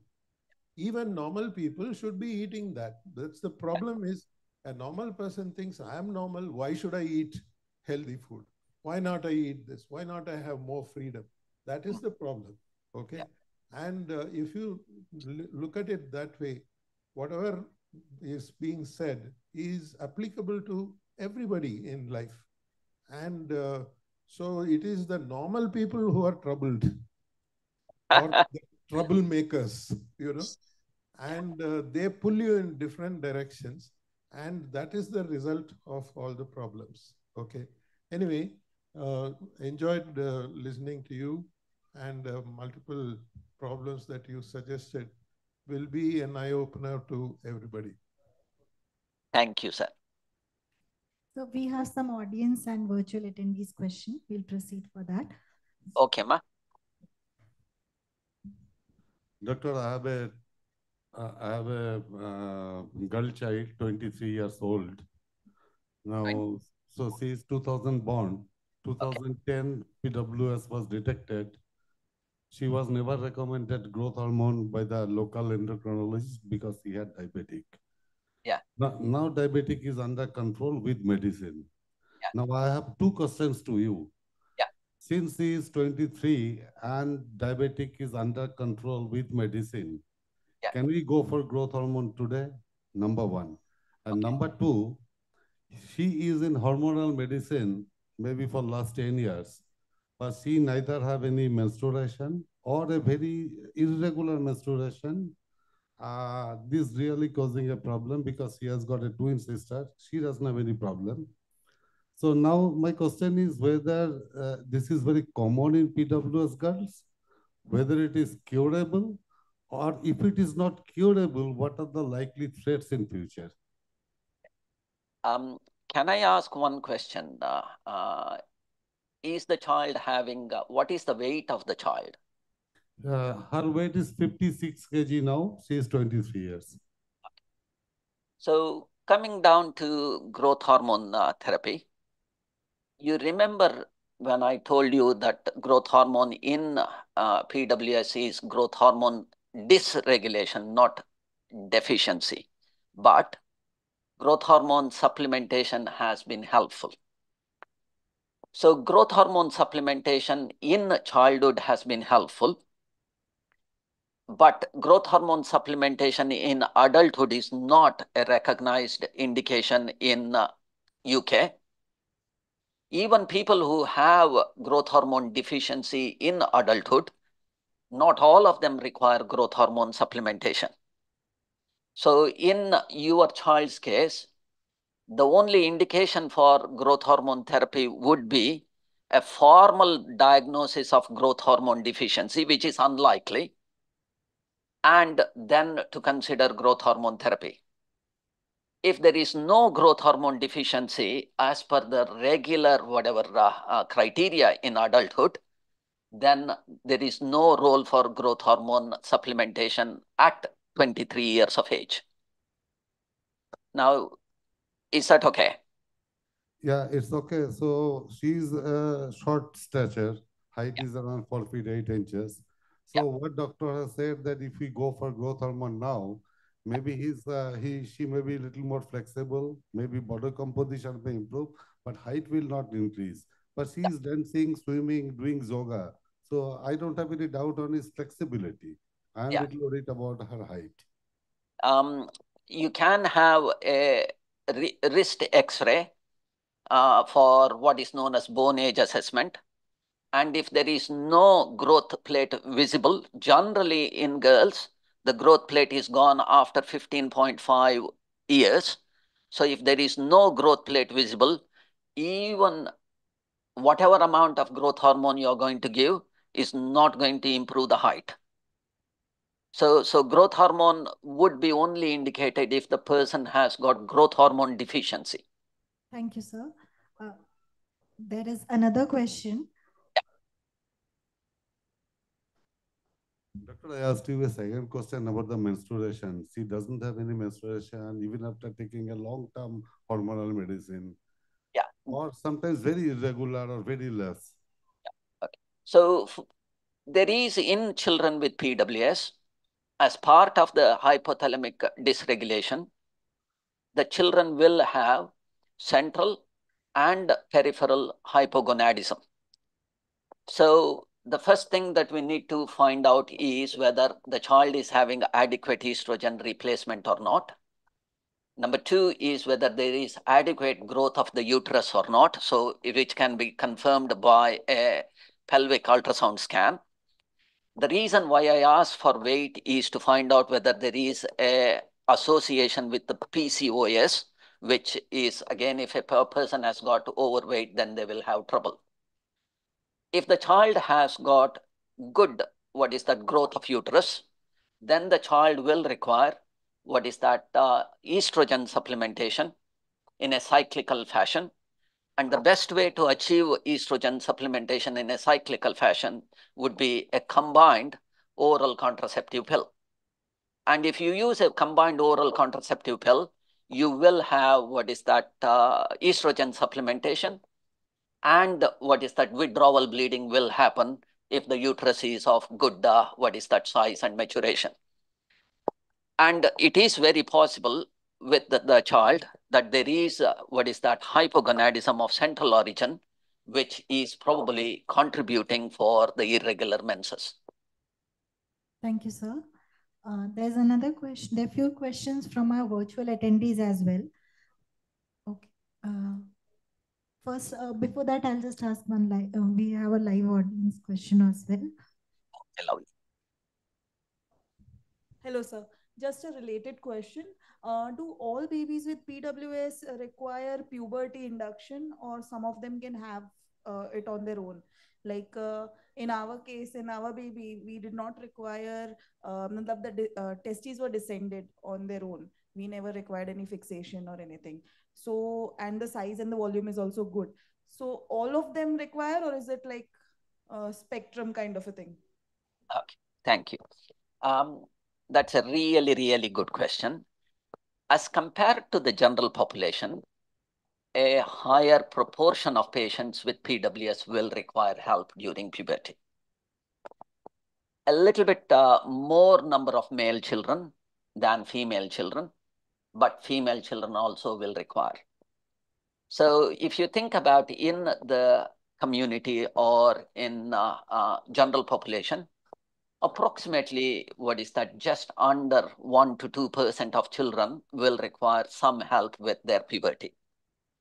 Whereas if you look at PWS children, male PWS children, you are looking at about 20-25% of them will require, what is that, support. And if you look at female PWS children, probably about a little bit less than that one, 15 to 20% of them will require help with this one. But the help with the steroid replacement can be variable. Some people will require in the beginning, some people will require in the middle, some people will require in the end. And I also need to, what is that, emphasize that a very tiny proportion of PWS patients can have early puberty as well. So I have managed children with early puberty in PWS. And then even those children who we have managed with early puberty will probably sometimes require help later on. So the answer to your question is not all children, but we have to assess each child individually. It's a little bit more common than in the population, but not 100%. Thank you, sir. Thank Another you. question. Sir, my question is, for how long do you advise that growth hormone to be given? Till what age of the child? Yeah. So in UK, the growth hormone therapy has been, within inverted commas, approved until they finish growth. So they finish growth somewhere around 15, 16, 17 years of age. And once they finish growth, the growth hormone therapy is withdrawn or stopped. A small proportion of PWS patients can also have proven growth hormone deficiency. If they do have proven growth hormone deficiency, then the growth hormone therapy can be continued until 22 or 25 years of age. But that is a small percentage. But most people, the growth hormone therapy is withdrawn or stopped when they finish growth, which will be somewhere between 16, 17 years of age. Okay. Thank you, sir. There are some virtual. Okay. We'll take one more last audience question. Okay. Then we have some virtual questions as well, sir. Hello, sir. Hi. Hi, lovely. Yeah. Sir, the growth hormone dosage, is it only based on the body surface area, or IGF-1 values also contributes to it? I'm asking this because for my son who is just 2, IGF-1 values is high. In the sense, it's around 160 something. It's on the higher side. Yeah. So I've been asked to reduce the dosage and other thing. So like, what are the factors and what does it do? Like in the growth hormone, is it, if we reduce, does it decrease the useful effects, or how to proceed with this? Yeah, it's monitoring growth hormone in PWS can be tricky. Number one, if you reduce the growth hormone too much, then the beneficial effects are going to be diluted. If you give, what is that, too much, then what is that, IGF-1 values will go high.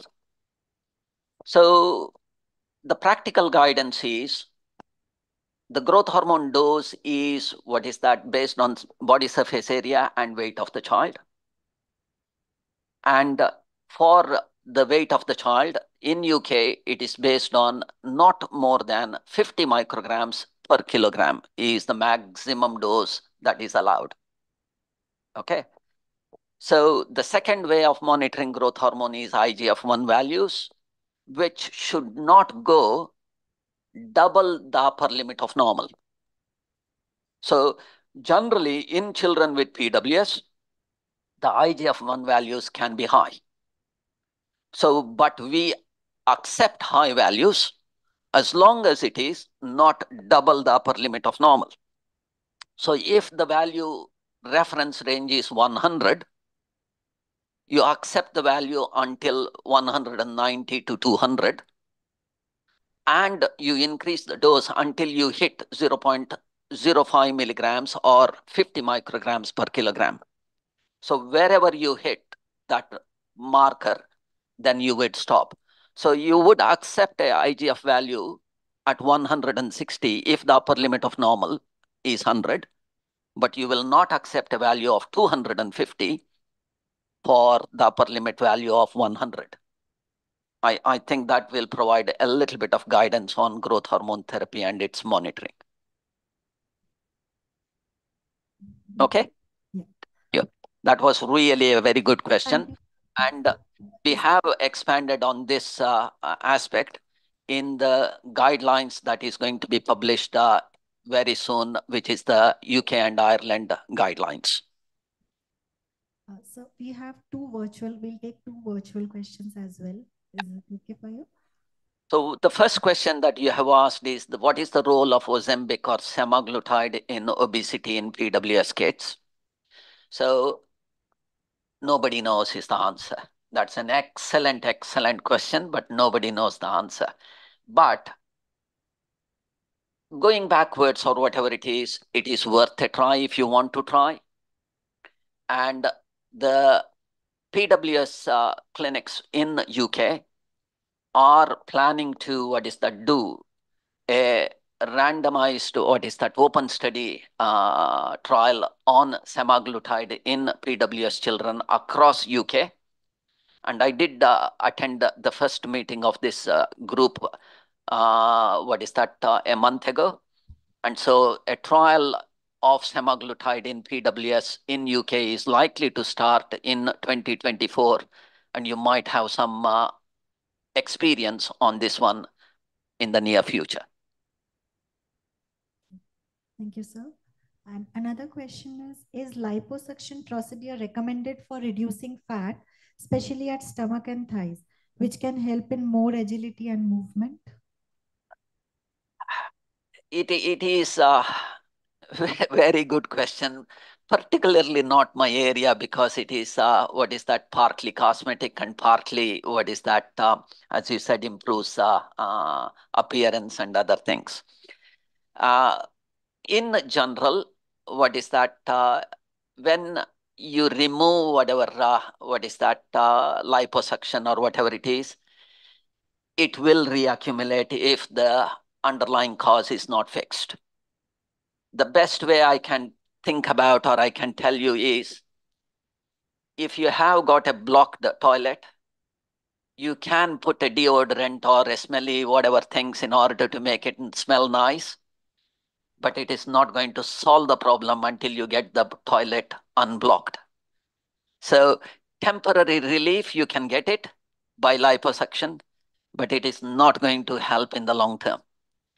I mean, just going forward in that one as well, I can slightly different area. Bariatric surgery is again one another thing that has been often quoted for obesity in PWS children. But bariatric surgery in PWS children is not, within inverted commas, helpful unless the PWS child has got mental capacity in order to understand why a bariatric surgery is being done, and that they are able to understand the lifelong restrictions associated with bariatric surgery. And if they do not, agree to these lifelong restrictions and they have a binge eating, bariatric surgery patients have had anecdotal rupture of the stomach and medical emergency. So bariatric surgery, unless the person has got capacity, should not be considered. There was a question about reducing the waist size in the morning also. And the same question is appearing now. As I was listening to the question, I thought, why not try hula hoop? Yeah. Directly on the, it's a good exercise. Why not?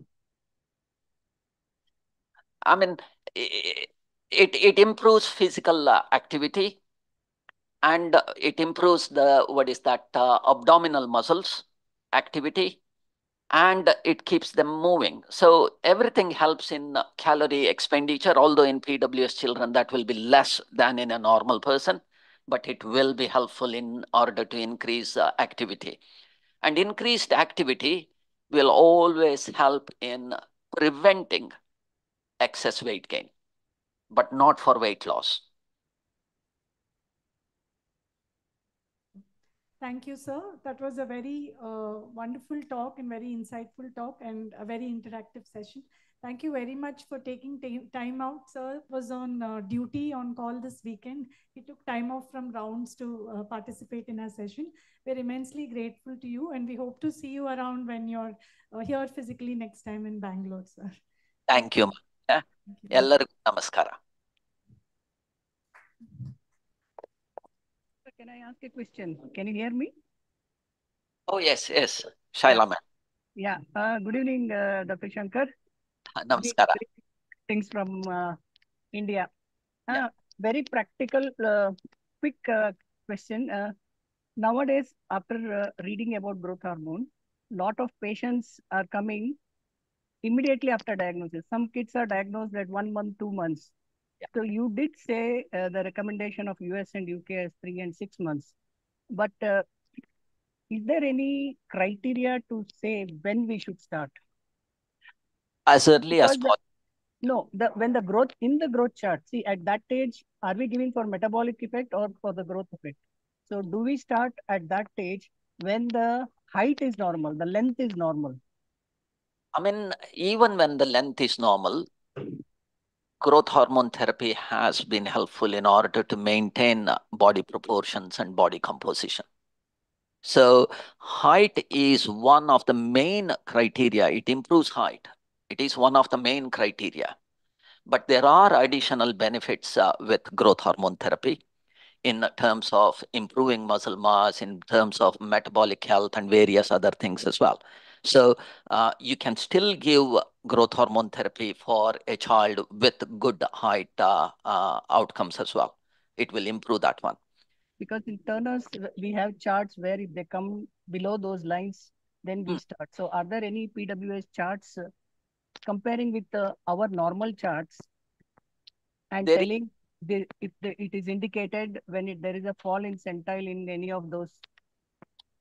I mean, although it sounds silly, all children who have a diagnosis of what is that, PWS, will benefit from growth hormone therapy because there are multiple benefits of growth hormone therapy during childhood. Okay. And I would, give growth hormone to a child with PWS who is short will really benefit from it. Who is of normal height will also benefit from it. Maybe not to the same extent in height gain, but in various other things.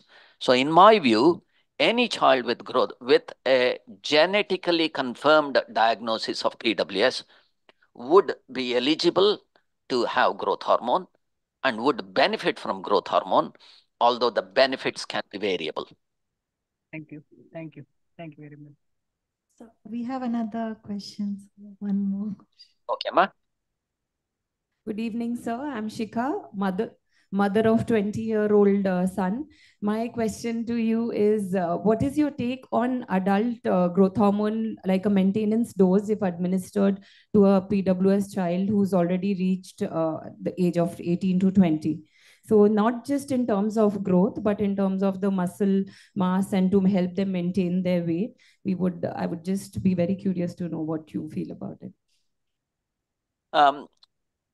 Growth hormone therapy in adulthood of PWS children is not, within inverted commas, found. There is no recommendation. So even when children have had growth hormone through childhood, it is recommended that they stop when they finish growth. There is a very small, caveat or subsection of PWS children who also have proven growth hormone deficiency. In those small subsection of PWS children, maintenance growth hormone therapy after completing growth would be beneficial until about 25 years of age rather than 16 to 18 years of age. Now, the second thing is various things associated with PWS does become stabilized with the passage of time. So their muscle mass and everything will stabilize after they finish their growth. So ongoing and continuous growth hormone supplementation is not recommended for that reason. And there is no studies or whatever it is in order to show that there is ongoing benefit for adults in PWS. But because patients and parents have given growth hormone throughout childhood and probably for 10, 12, 16 years of age, the parents and patients do have some degree of psychological dependence on the growth hormone injections, and they do want to continue that one even if it is at a lower dose. But at this point in time, there is no research which supports ongoing usage of growth hormone after the child's growth is completed. Okay. Thank you, sir. After this long much interactive session, we'd like to offer you a cup of filter coffee and Madhur Vadi from Bengaluru. All right. I can, although I can see that I can't smell it, but I can taste it. Correct. when I close my eyes or whatever it is, I can see going through Bangalore to Mysore in the train and having Madhur Vada at Madhur. But thank you very much, lovely. Okay. We'll proceed to the next session. Bye for now. And at the end of the session, I'll request our fellow Dr. Mohana to felicitate Dr. Raghupati sir for chairing this session.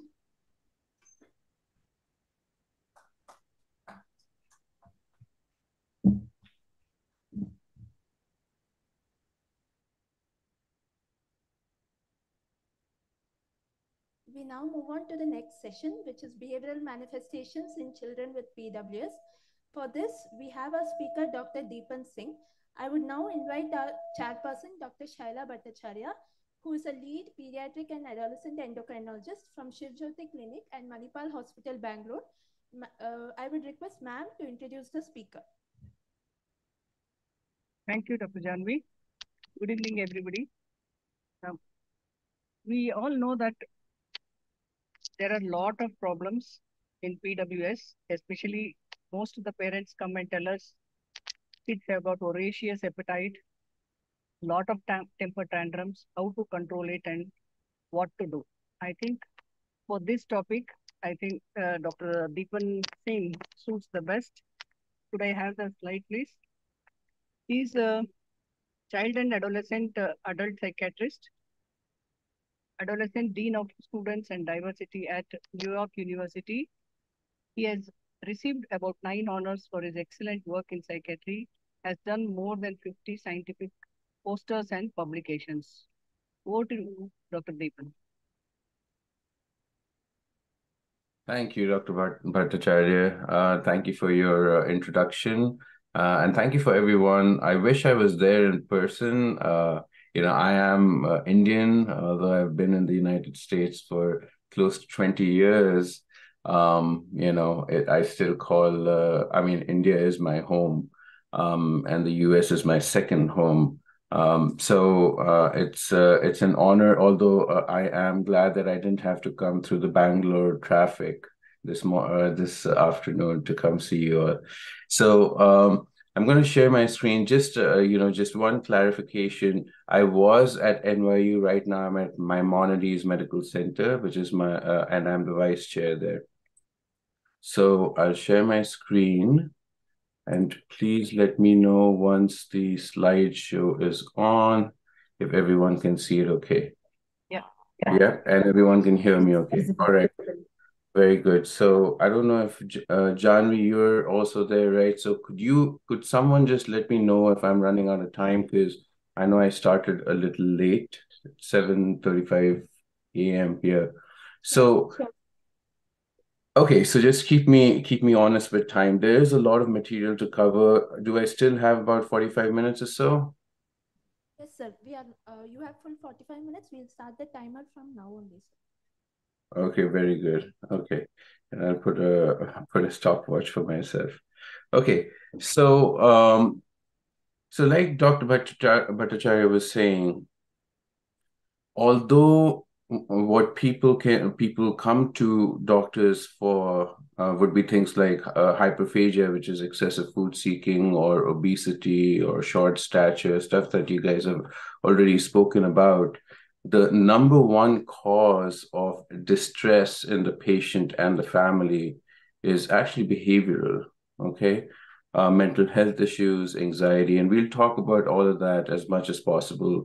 I know we have a mix of parents, as caregivers, as well as providers. So I'll try to keep it as general and as easy to understand as possible. So let's get started. Quick disclosure: I have several grants, and I've consulted for several companies which are trying to make new medications for Prader-Willi syndrome. I also have published a book, which I'll talk about a little bit and use images from just for ease of teaching. And, I'm going to talk about, medications which are not FDA approved for Prader-Willi syndrome, but have been found to be helpful, either anecdotally or research-based. And I'll try to specify as much as possible.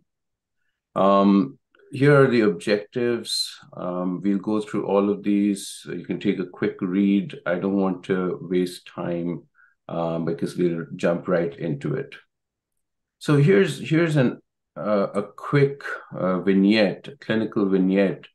A 12-year-old presents to the pediatric clinic, 4 feet 2 inches tall, weight of 151 pounds. Sorry, I'm from the US. We talk in pounds. On exam, he has small feet and hands, and parents report that he was born hypertonic. Over the past 3 years, he's described as having insatiable hunger to the point that he has been found to eat out of the garbage can when others aren't looking, and is continually preoccupied with food. His parents describe that he has been getting more aggressive lately, especially when asked to stop eating. And what is the most likely finding of genetic testing? Now, we all know in this room that, the stuff that is pointing towards Prader-Willi syndrome, the small hand and feet, being hypertonic, having insatiable hunger, and being aggressive. And then obviously, when you do a genetic testing, you're going to find a deficiency in the Prader-Willi specific region of the 15th chromosome, 15q. So that is basically all of the highlighted aspects on this slide is all that doctors tend to know about Prader-Willi syndrome. Forget about parents. This is all, these red-lined items is all that people are familiar with, because that's all that is the most that people remember from medical school. These are the things that will be asked in exams. These are the things that are pointed out when, on a rare occasion, someone with Prader-Willi syndrome comes to the hospital and there's bedside teaching. This is what will be pointed out. But there's a lot more to PWS than this. The full picture is a lot more complex. Of course, you all know already about Prader-Willi syndrome and the causes of it. There's a loss of function of chromosome 15q in the Prader-Willi critical region. And the 3 forms are deletion, uniparental disomy, and methylation defect. A lot of, it's a very rare disease, 1 to 22,000 to 25,000 live births. But in India, and I'm surprised to see, that the auditorium is not packed full of people, because India, with 1.4 billion people, probably have the most people with Prader-Willi syndrome in the world. And that tells me that it's not being recognized, and it's definitely not being treated enough. So, kudos to Aster and Dr. Janvi and others who are taking the initiative to raise awareness about PWS. In the United States, PWS is almost ubiquitously at this point diagnosed at birth, all right? And growth hormone is started right away. And, I see patients as young as 2-3 years old trying to prepare the families for what's to come in the future. So, this small section of 15q 11 to 13, paternally derived 15q 11 to 13, is causing so much, difficulty. Why is that? Studies have shown that this critical region is contains a lot of coding segments, MAGL2, Nectin, the imprinting center itself, SNORD 116, 115, and all of them seem to be really linked to basic neurological functioning, brain functioning. So if you ask anyone in the modern day about Prader-Willi syndrome, although a lot of the problems that occur are endocrinologic downstream, the disease itself is starting from the brain, okay? We'll talk more about that, okay? But you can see in the green boxes through the autism symptoms, problems with the migration and growth of nerves within the brain, problems with pain regulation, skin picking disorder. So for example, in mouse models or rodent models without the nectin gene, they need excessive grooming. So they will keep grooming themselves excessively, right? Which means that, so similar to that, persons with Prader-Willi syndrome will pick their skin excessively, almost as a self-soothing mechanism, right? So that's just a small example of all of the things that are going on. There are problems with, so 5-HT is serotonin. So there's serotonin dysfunction, hypotonia, hyperphagia, which is obviously everyone knows already. So, so lots to talk about here. But the bottom line is that the development of the hypothalamus in particular, right, a small 2-gram organelle within the brain is at the bottom of Prader-Willi syndrome, okay? There are also problems with nerve migration and neurotransmitter functioning, as we saw in the previous slide. And there are problems. So neurotransmitters are, for those who are non-clinicians in the audience, are basically messengers, internal messengers, basically carry information from one neuron to the next, one brain cell to the next. And that communication is necessary for all of the movement of my hands, the language with which I am speaking, but also the emotions that I feel and the reactions to the environment. All of that is related to the release of neurotransmitters.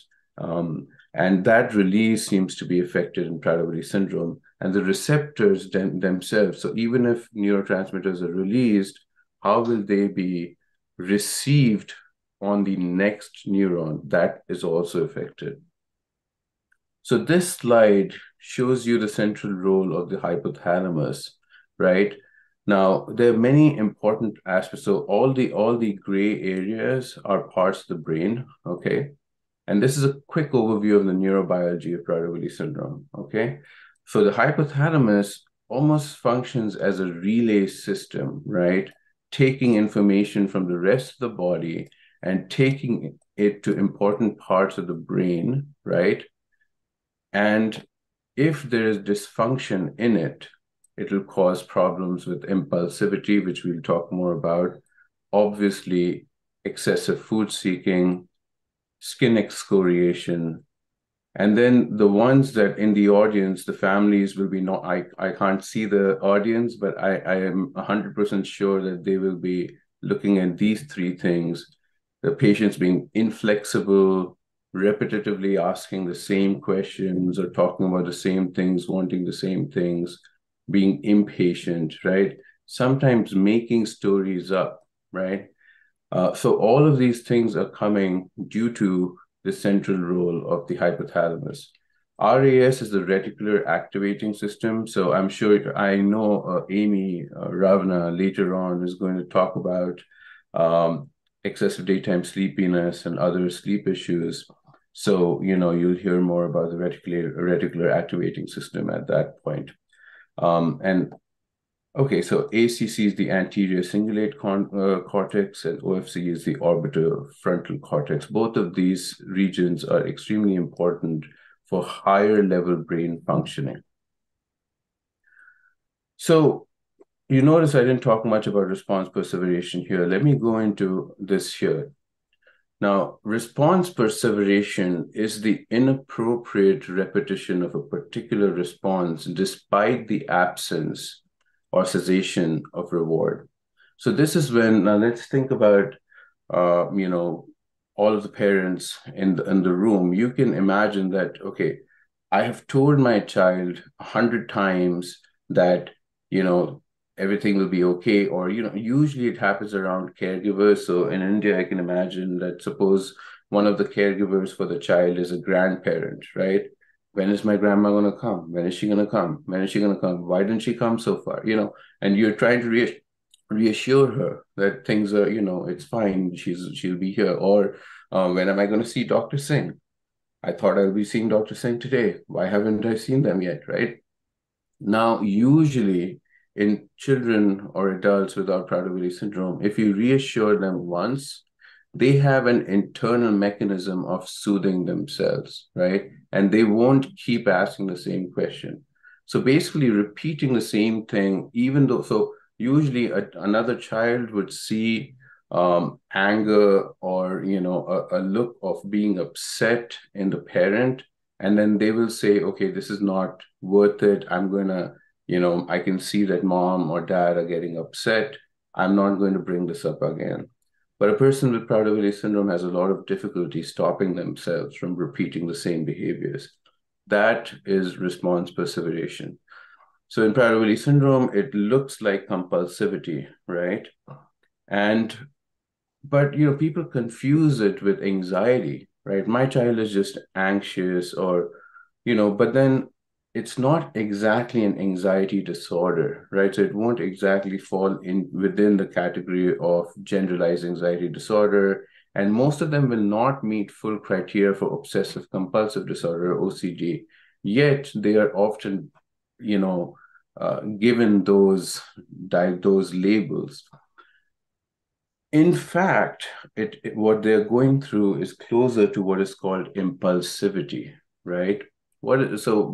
Impulsivity is the inability to stop themselves, right? Not having the ability to say, okay, this is not the right decision for me right now. Let's change my strategy.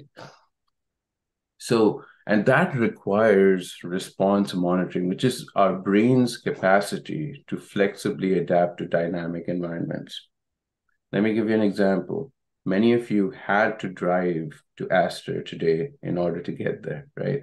So you might have had to think about, okay, the time of the day, what time will I have to leave? Oh my goodness, there's a jam in this road, so I'm going to have to go change my strategy, change my roads.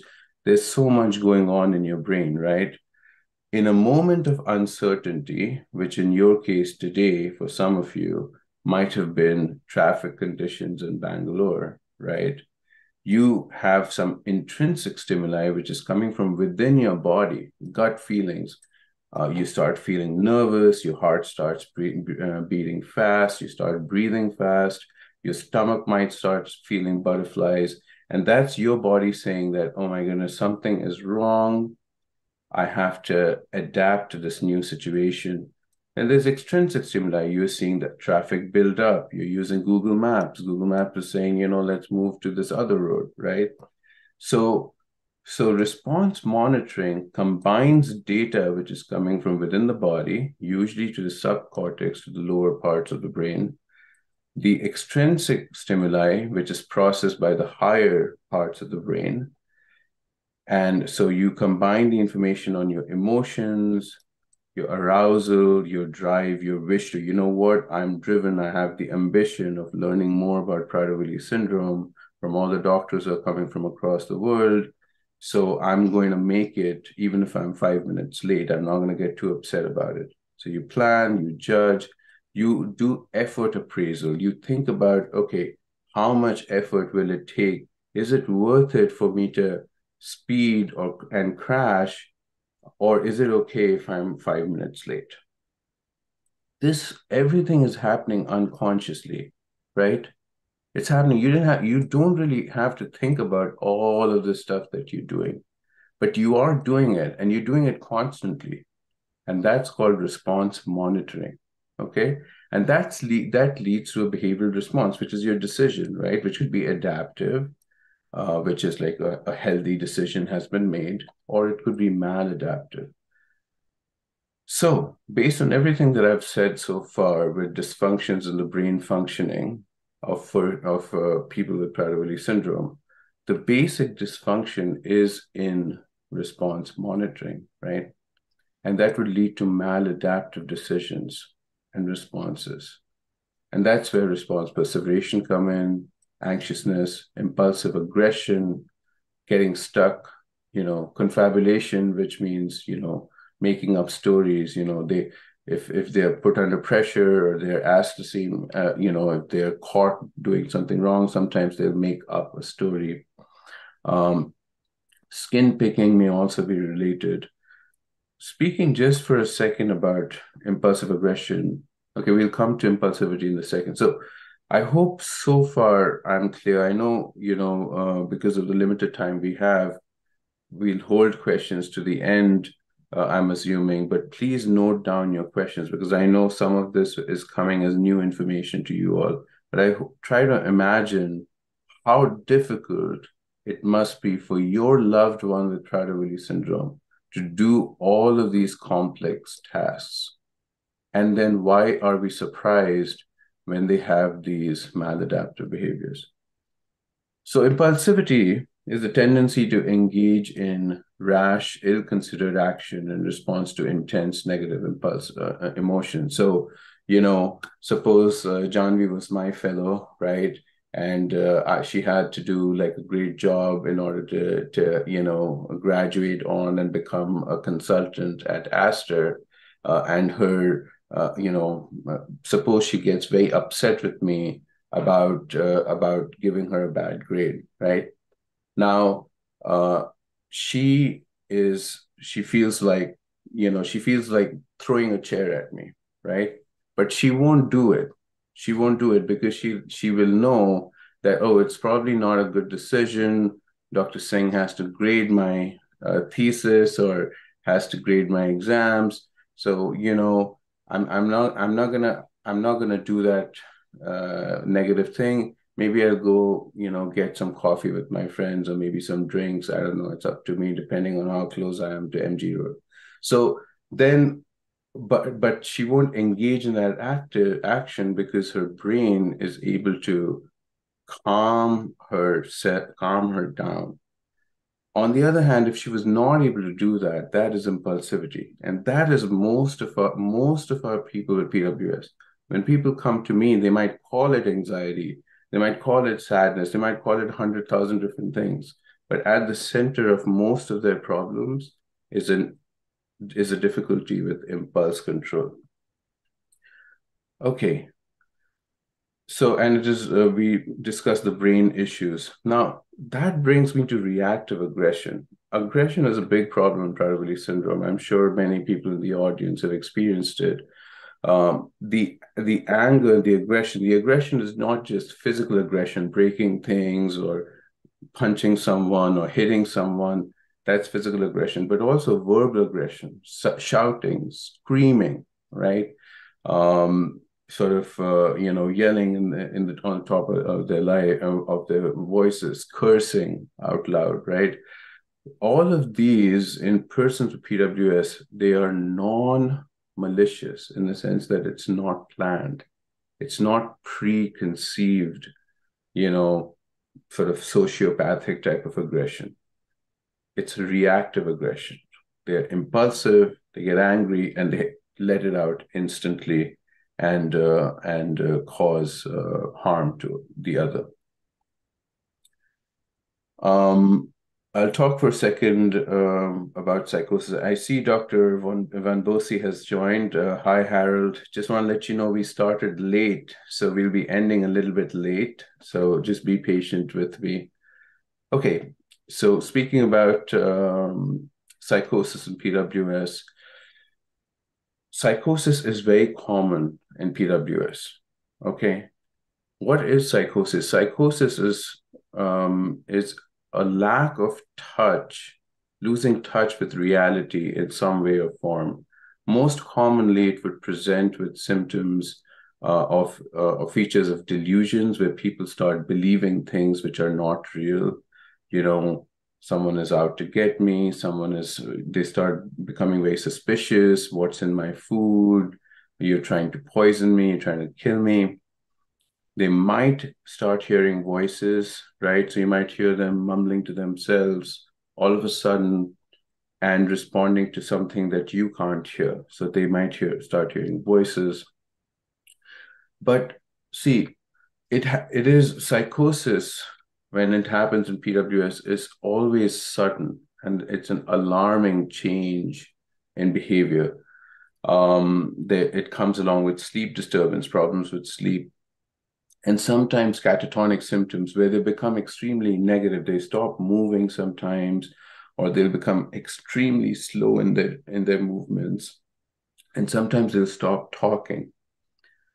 What's interesting is that usually, and we spoke about the voice hearing experience, they appear confused. And what usually their food seeking behaviors go down. They don't seek food as much, right? Which is interesting. And this does respond quite rapidly to usual antipsychotic type of treatment, which we'll talk about for a second. So we've studied this pretty well. In particular, we call it cycloid psychosis, right? Because it kind of comes and goes.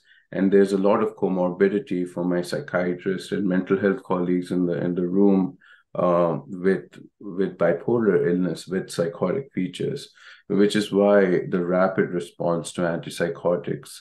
But they do tend to require longer term maintenance treatment with antipsychotics as well. I'll touch upon psychiatric medications briefly, trying to go fast, to leave some time for questions. So there is a role for psychiatric medications in PWS. But before I come to the medications, I do want to mention the importance of non-medication treatment. Already in India, I think that a big advantage that people have is the strong and close family structure, because that is important in PWS, right? It really does take a village to take care of a person with PWS. If a single parent is trying to take care of a person with PWS, it's going to be very difficult. Caregiver burden is extremely high. That's one thing. The other thing is that behavioral therapies, behavioral modification techniques, in particular what's called ABA, Applied Behavioral Analysis-based treatments, which is a treatment which is evidence-based for autism, is also very helpful in PWS. So I'll spend a minute talking about autism. Autism is very common as a comorbidity in PWS. What happens is that when people go to specialists, anywhere in the US, India, anywhere, when they hear Prader-Willi syndrome, they stop diagnosing anything else. They say, oh, it's all PWS. It's not autism, it's PWS. It's not ADHD, it's PWS. It's not psychosis, it's PWS. That's not true. That's not, a person with PWS is allowed to have other things.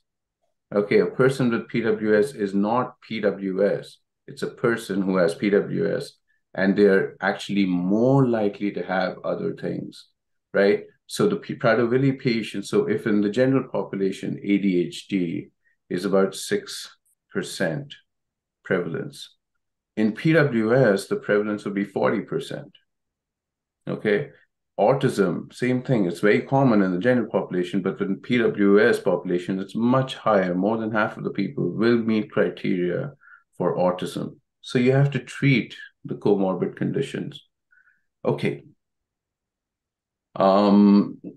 So this is a very complex slide. I don't want you to worry too much about it. I'll walk through it one by one. This is also in my book. Pretty much many of the figures and the tables that I showed are explained in my book as well. So if you want to go deeper into it, you can definitely take a chance. So let's walk through it. So we just spoke about psychosis. Let's start with talking about psychosis a bit more. Now, psychosis usually, so manic symptoms can also present, right? Like I said, lack of need for sleep. They might start talking a lot. They might start saying things that are not, I'm not based in reality, in a way that, I'm the king here, or, I'm the smartest person here. They might, all of a sudden, they might start saying things which are not based in reality. And either way, usually you treat them with an antipsychotic first, right? Because the mood stabilizing medications in general have little evidence of, being used in Prader-Willi syndrome, like things like valproic acid. However, lithium has been studied and has been shown to be helpful. Amongst the antipsychotics, you want to choose medications which do not cause too much weight gain, right?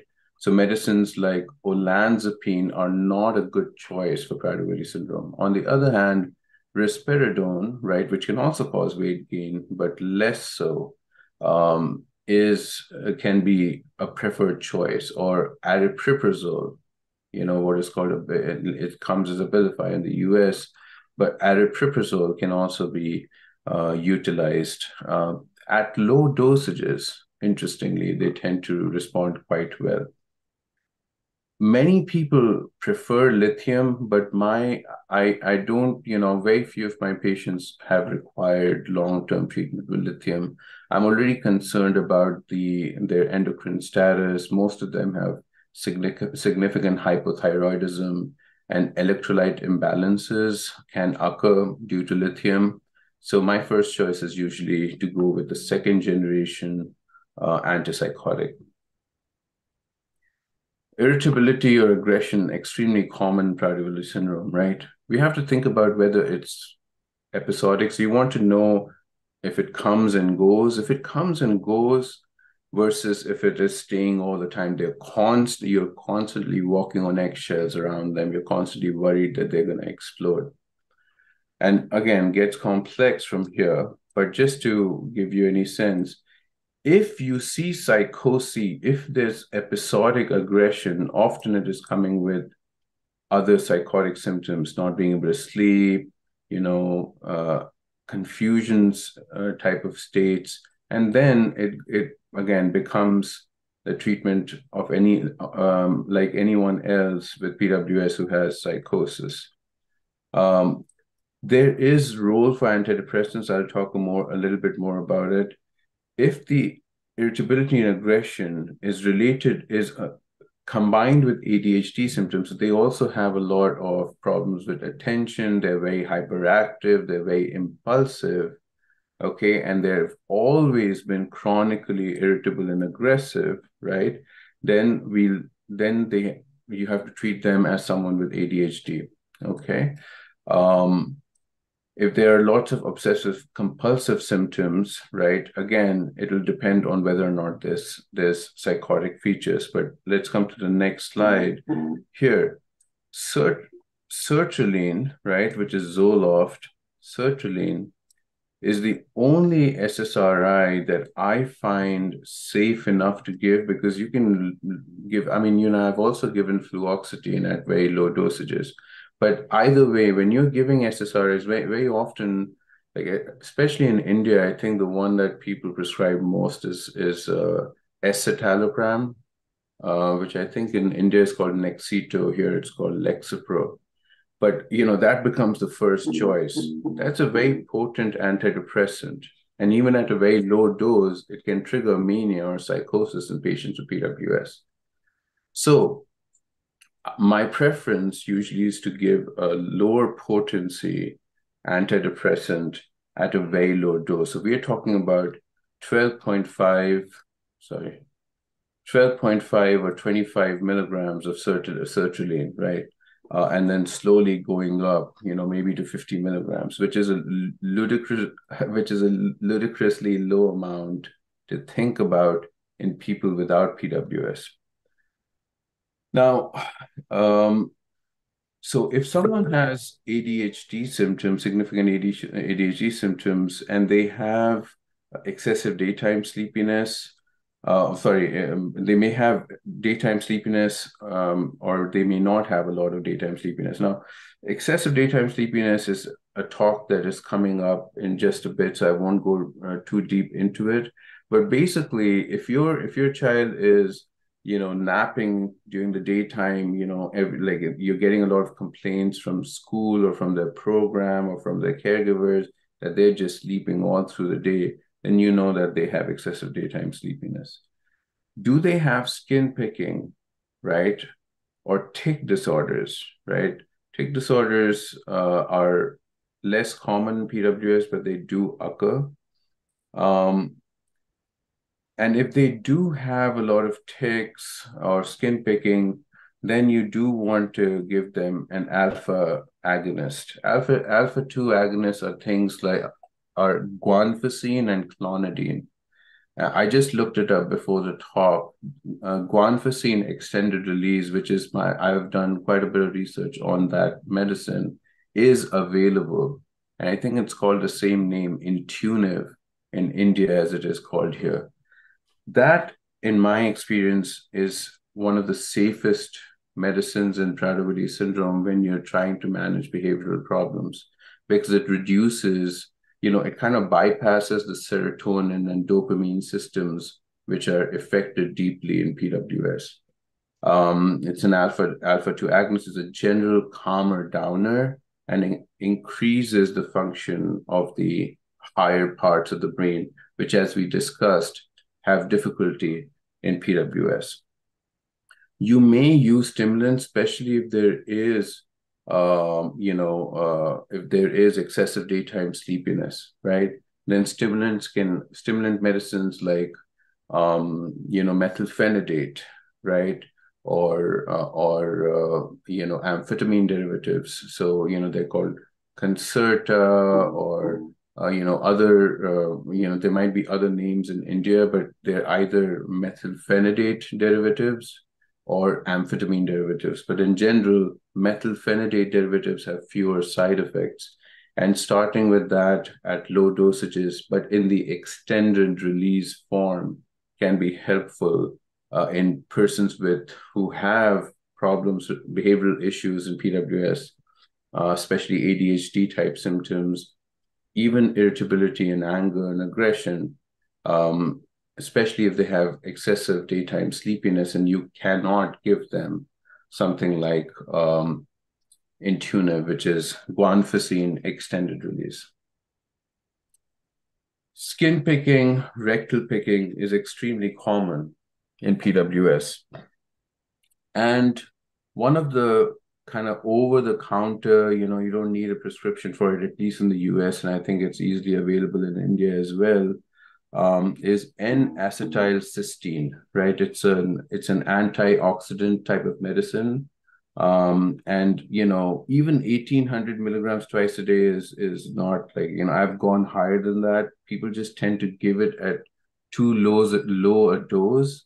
So skin and rectal picking can be very problematic.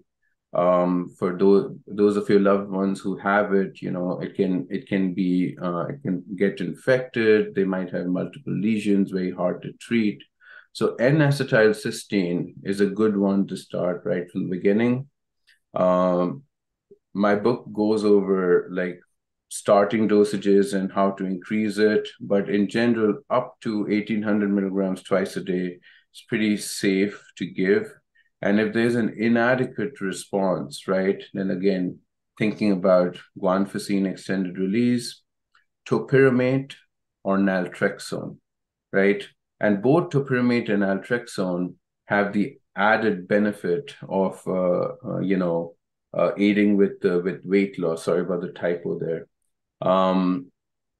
So topiramate has actually been studied, I think in 2019, in a randomized control trial, and has shown to reduce food-seeking behaviors as well. So I have been, prescribing topiramate quite commonly. Okay, so I know we had only 45 minutes, so I wanted to give about 10 minutes for questions, answers, if there's anything that's needed, and then we can go from there. Thank you again for calling me in to India virtually. Here's my book, which is available. I think it's available in India on Amazon. Neurobehavioral Manifestations of Prader-Willi Syndrome. This is my research team, Otubo Anya, Teresa Jacob, and Hassan Mustafik, my department with all the residents and fellows. And again, I want to thank Dr. Janvi, the endocrinology team, and others at Aster for doing an excellent job organizing something really unique. This is my first time. I'm considered an international expert in Prader-Willi syndrome, and I've been called all over the world. This is the first time that I'm getting the opportunity to speak in India, which is upsetting in many ways, because I wish I could do more. And there have to be so many patients who need help. So happy to help, all yours for Q&A as long as it lasts. Thank you so much, sir, for comprehensive talk. Any audience question?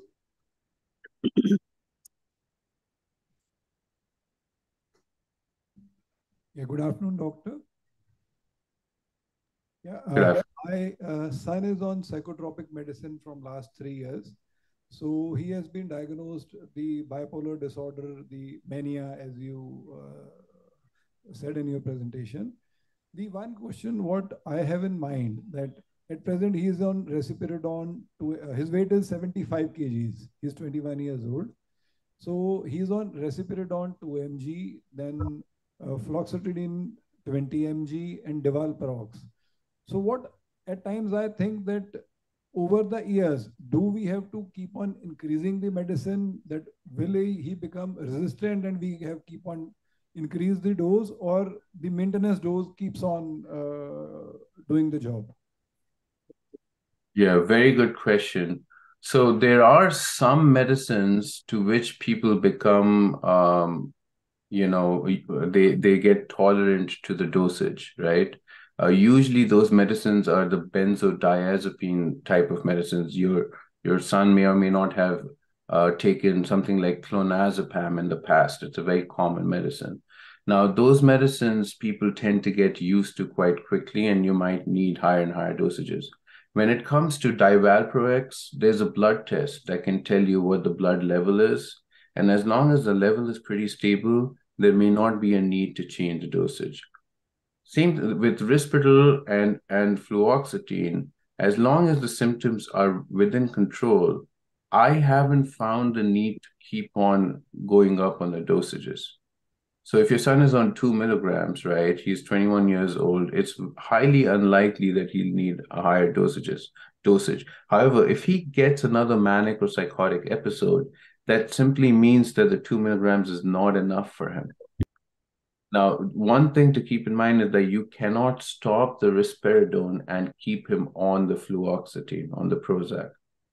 Because the Prozac, by itself, the fluoxetine is very highly likely to cause him to get an episode of mania. So that balance is going to be important.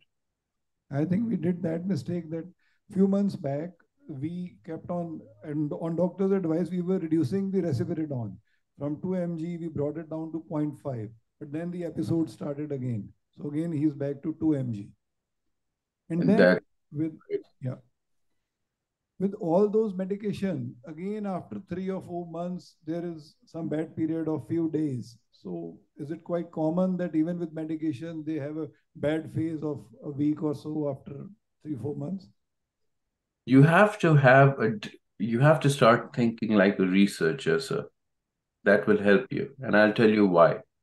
Now, if you came to me for a research, suppose I was doing a research study for bipolar illness and Prader-Willi syndrome, I would only include your son if his symptoms are at least moderate to severe. Okay? So think of his symptoms on a 10-point scale. Think of the times that he's completely manic, not sleeping at all, psychotic, losing touch with reality as a 10 out of 10. And 0 is he's absolutely calm, he's absolutely fine. Tolerate his symptoms until it is about 5 out of 10. It's only when he's constantly, if you see that he's like reaching high numbers, 6, 7, 8, 9, 10 out of 10, that's when you know that those are symptoms you have to worry about, and further adjustment to medication is needed. No, he's quite calm. I'll say 3 or 4. Most of the time he's quite calm. Only few instances, or maybe once in 3 or 4 months, we get some bad episodes. Yeah. So then I wouldn't, then that's not a battle worth fighting, because you're right. Now, one thing I will say, if there is irritability or anger under the surface, which is still there, then adding guanfacine does not cause mania or psychosis. Guanfacine extended release will reduce your likelihood of having to keep going up on his antipsychotics for aggression. Thank you. Thank you. You're welcome. And there's one more question. Another parent.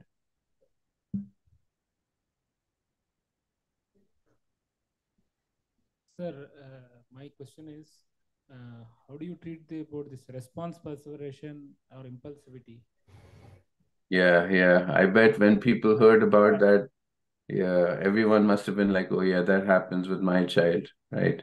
So the treatment for, again, the response perseveration, just going on and on about the same thing. There are two stays of treatment. Again, my studies show that the guanfacine extended release is underprescribed and underutilized. So I would say that if your loved one is not on that medicine at a low dose, starting at 1 milligrams, and you can go up slowly to 2, 3, or 4. I go up as high as 7 milligrams. But again, I'm like, it's important. People don't realize there are resources out there. If you have my book, you should. There's a chapter on that, right? On aggression, on response perseveration. And the psychopharmacology chapters will help give your doctor the ability to think about, okay, what dosage to start and how to go up and things like that, right? So guanfacine extended release. And then the second line, if that itself is not enough, I would suggest adding sertraline, which is Zoloft. At least here in the US, it's called Zoloft. I think it's called the same in India as well.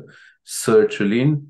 That's also the information is in the book at a low dose, 12.5 milligrams, 25 milligrams. I found that this combination really takes the edge off. Now, you remember that whole flow chart with the Venn diagram and things like that. The basic issue of being able to monitor the responses is deficient. But the difference would be that instead of asking you the same question 1,000 times and getting angry if you don't answer, you might answer them a few times and then they will not get upset. They might still ask you a few times, but they will not get upset if you don't answer. And that difference reduces the caregiver burden quite a bit. Thank you, sir. So we sincerely thank you for a comprehensive and interactive session. And we sincerely thank Dr. Shaila Bhattacharya ma'am for chairing this session. And we move on to our next session now. Thank you, sir. Thank you.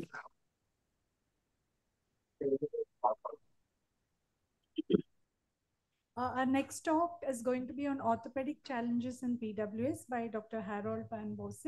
I request Dr. Jayant Sampath, Senior Consultant Pediatric Orthopedic Surgeon, to introduce our speaker. Good evening, everyone.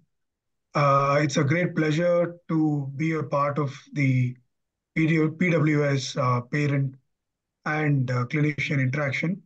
I have great pleasure in welcoming Dr. Harold Van Bose, who is a distinguished pediatric orthopedic surgeon, currently working at Cardinal Glennon Children's Hospital in St. Louis, Missouri. It is very early in the morning for Dr. Van Bose, and we thank him for taking the time to join us. He has extensive experience in the orthopedic management of PWS, and I think he must be one of the few surgeons in the world who can claim to this particular distinction, because PWS is such a rare condition, and even most orthopedic surgeons may not have much idea about this. So we are very lucky to have him with us today. Goes without saying that Dr. Van Bose has many publications, presentations, but most notably, he has taken a lot of time to interact with parent associations, both for PWS and other orthopedic problems. So thank you for being with us and welcome. I invite you to take the stage and share your thoughts with us. Thank you. Thank you very much, Dr. Sampath. And I also want to thank Dr. Upadhyay for helping me set all this up and guiding me through the process. So, and I have to say, it's a real pleasure to have followed my friend, Dr. Singh, And I got a chance to listen to his talk too. That was fun. All right, let me see. I'm not the smartest at Zoom, so give me a couple seconds here. Let's see. Are you seeing my screen or not? Not yet. Okay. That shows you how good I am with Zoom. Let's see. So I want to do screen one.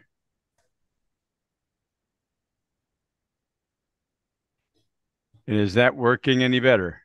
Still not yet, huh? Not yet. So screen one, share. Yes. It's working? Yes. Okay. Yes, it's working. All right. So let me switch my camera around because I'm on the other screen.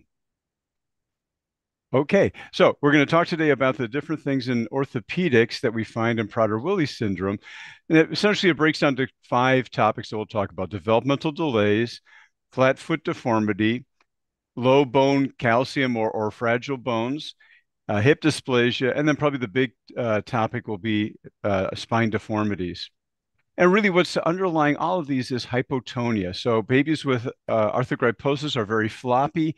They get stronger over time, but that hypotonia affects a lot of the things that we see in orthopedics. And it contributes to the scoliosis, to the hip dysplasia, and the flat-footedness. And we'll talk all about that as we go along here. So let's start with developmental delay.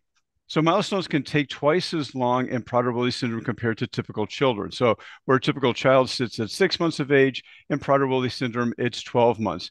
And the average time to walking is about 27 months. What we need to do for that, the treatment is therapy, therapy, therapy. We want to get the children started in physical, occupational, speech therapies as quickly as we can. We want to work with bracing if we need to. If the child is not yet walking or making significant gains towards walking by about 16 months, I will usually give them some braces to help them out. That helps stabilize the ankles and also gives the knee some stability to get them upright. The bracing we choose for that is simply called a AFO, or an ankle foot orthosis. I like the solid braces. A lot of physical therapists are so used to treating children with cerebral palsy where they have a hinge brace, but if you put a hinge brace on a child with Prader-Willi syndrome, they just collapse to the hinge. But in short, the mantra in my clinic is we want to get the children up walking any way possible, and then we work on points for style. So when parents are like, oh, I don't want my child in braces, look, the brace is only a temporary thing. We want to get your child up walking as quickly as they can, so they want to explore their environment, and by doing that, they get stronger. So this is what some solid AFOs look like. This is on an older child. Typically, if I prescribe them for a child with Prader-Willi syndrome, say they get it at about 1.5 years, I don't expect them to be wearing it more than 6 or 12 months. By that time, they're strong walkers, and we can move on to different bracing if we need to. This is what a hinge brace looks like, and this is what I try to move people away from, because in Prader-Willi syndrome, the child's just going to collapse right through that. But that leads us on to the next thing, which is flat-footed deformities. Because what happens is that same hypotonia that slowed them down in walking and was causing instability around the ankles because they couldn't control their ankles very well, as they get taller and they're doing more walking, they start to collapse through their ankles. And so you see on the picture on the right there, that red line is showing how the heel is off to the side of the ankle. It's not directly underneath the ankle. And over on the far right there, that picture is showing us that the lateral border, the outside border of the foot, is kind of concave, and which is not typical. It should be nice and straight for most of us. The problem with pes planus deformities is that they are very common in Prader-Willi syndrome. It's the laxity of the ligaments, the low muscle tone, and it causes poor foot positioning. So it's that you lose a lot of efficiency with walking and running. And because of that, the children don't want to be as active. And that, of course, is exactly the opposite of what we want them to do. We want them to be up and running and at an earlier age, get them up and walking. And what we oftentimes will find is that they're cruising, meaning holding onto furniture much later than typical children. And it also means that they have their hands kind of up guarding them so they don't fall, or that they can catch themselves when they fall, instead of using their hands for activities of exploring their environment, which is really important. The treatment for this is, again, bracing. And there's a couple of different braces that people use. One is called an SMO, which stands for supramalleolar orthotic. The other one is called a UCBL, which has a long name, University of California, Berkeley, or Bioengineering Laboratories. This is what an SMO looks like. This is very popular in the States. It comes up above the ankle, but it doesn't come down the whole length of the foot. And I don't really like this brace very much myself for children with Prader-Willi syndrome. For one thing, it doesn't really correct that the way that the front of the foot kind of goes off to the side. So the foot's going off to the side. There's nothing here to counter that. And what I want also is something just to grab the heel and roll it underneath the ankle. So what I like better is this. This is a UCBL. It doesn't go above the ankle. It only goes to right below the ankle, but it goes the whole length of the foot so that you're able to then correct the fact that the foot's going off to the side. You can push that back over and keep that a nice straight border on the side. I want to segue now to talking about bone strength. This is something we don't talk about a whole lot in Prader-Willi syndrome, but a thing that's very important for families to keep in mind, and also treating orthopedists to keep in mind. Studies showed a varying rate of bone issues in children with in people with Prader-Willi syndrome. There was a survey that done a number of years ago, and only 9% of the families said that their loved one that they knew that the loved one had osteoporosis or thin bone. But there have been other studies that have been done where they looked at adults with Prader-Willi syndrome and tried to find out what percentage of them had fractures. And you see that it varies between 29 and 45%, which is a pretty high number of people to have fractures. The other thing that came out of some of these studies is that the people with Prader-Willi syndrome have decreased pain sensitivity, so they could have a fracture for a period of time, a leg fracture that they were walking on, for example, or an arm fracture and they were still using their arm. So different than what is typical. And kind of the side teaching point on that is that if your loved one is not walking the way that you're used to seeing them walk, they have a little bit of a limp to them, or they're not using their arm correctly, oftentimes getting an x-ray is a smart thing to do just to make sure that you're not missing a fracture. There haven't been any recent studies to give us an idea on what the bone strength is. And it may be that it's improved significantly because we know that growth hormone, although it doesn't directly affect the bone, it affects a lot of other metabolic things that can help the bone get stronger. So hopefully we're getting a little bit away from this, but we still do know that the bone is not what we would expect for a typical child of that age. So what's the treatment? Well, growth hormone, for sure. And then supplementation with vitamin D and calcium. I don't know how it is in India, but certainly in the States, just about every child is low on their vitamin D and calcium, and so are probably the adults. And I recommend for most of my patients that they take supplementation of both vitamin D and calcium, and particularly in Prader-Willi, as long as there's no issues with them taking that according to their endocrinologist. But it's hard to get too much vitamin D. It's not like vitamin A where you can definitely get too much of that and be in trouble. It takes a lot to get too high of a level of vitamin D in your body. Activity is very important. You want them to work on bone strength just by stimulating their bone. So a lot of running and jumping will stimulate the bone and get the bone to take up more calcium.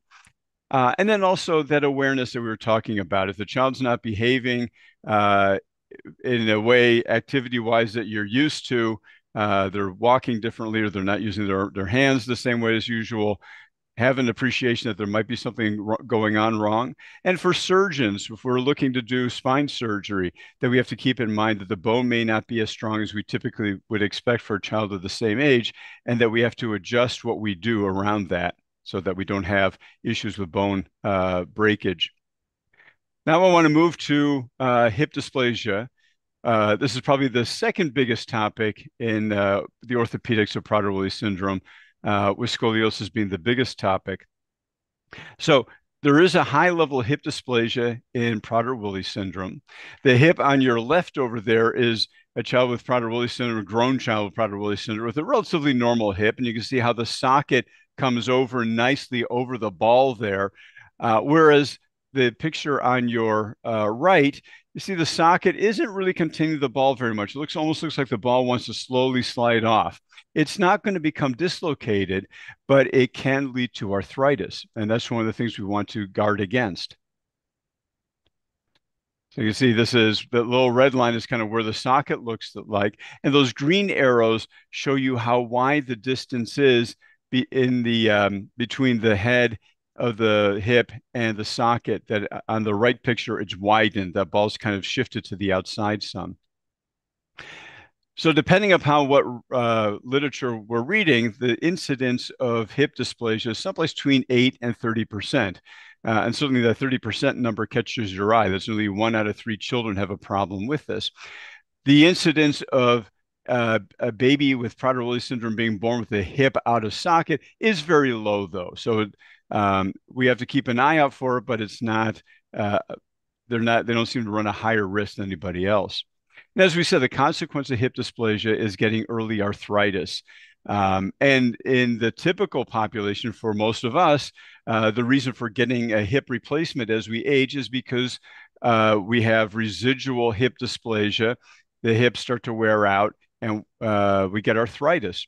We did a study a number of years ago, though, to look at the incidence of hip replacement surgery between the regular population and people with Prader-Willi syndrome, because we thought if the rate of hip dysplasia was higher in Prader-Willi syndrome, we would also see that the rate of hip replacement surgery would also be higher. But what we actually found is that people with Prader-Willi syndrome had a much lower rate than expected of having their hips replaced. And I think this is probably because the hips in Prader-Willi syndrome have a much better chance of correcting themselves over time if we watch them. So, for example, here is a 5.5-year-old child with Prader-Willi syndrome. And if that was a typical 5.5-year-old child, I would definitely be planning surgery for this child to get the hip in a better position. The reason for that is that the bones in most of us, they remodel as we're growing, but the hips only remodel until about 4 years of age.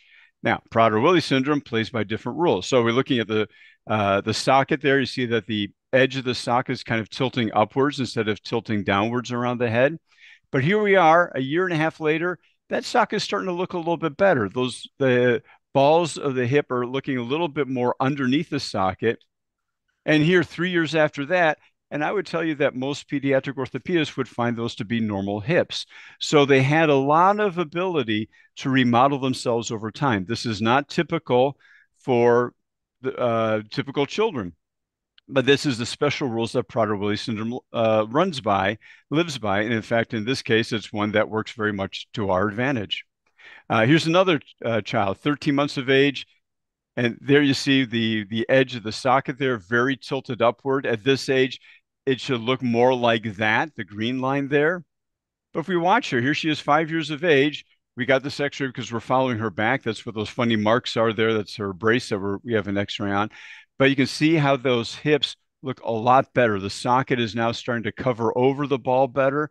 And this is a child who we're just going to continue to watch her hips because I expect them to be pretty normal by the time she's done growing without any surgical intervention. Now, here is a different story. So this is a 2-year-old child who is up and walking and doing very well. But if we look at these hips, we see that the balls are actually sliding a little bit to the outside. That's called subluxation. Again, those hips are not going to come out of joint, but those joints are likely not to develop very well. So this is somebody that I did do surgery on to get the balls better inside the sockets and then allow the sockets to kind of heal themselves up over time. All right, now let's talk about the big thing, spine deformities. So if we talk about how often this is an issue, the literature suggests that about 60 to 70% of children with Prader-Willi syndrome will have some form of scoliosis. It may be very mild, but they won't have an absolutely straight spine. About a quarter of children will actually develop their scoliosis in what we call the infantile period, before 3 years of age, or here I say before their 4th birthday. And then there's another bump in the age group of kids getting scoliosis, which is closer to adolescence. In between there, between 4 and say 8 years of age, things are pretty quiet. And if there isn't a curve at that point, it's not going to develop during that time period.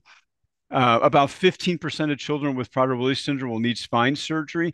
The complication rates have been reported as being as high as 56%. So it is something that we have to be very careful in deciding what we're going to do for surgery or when we're going to do surgery. So real thumbnail sketch of treatment.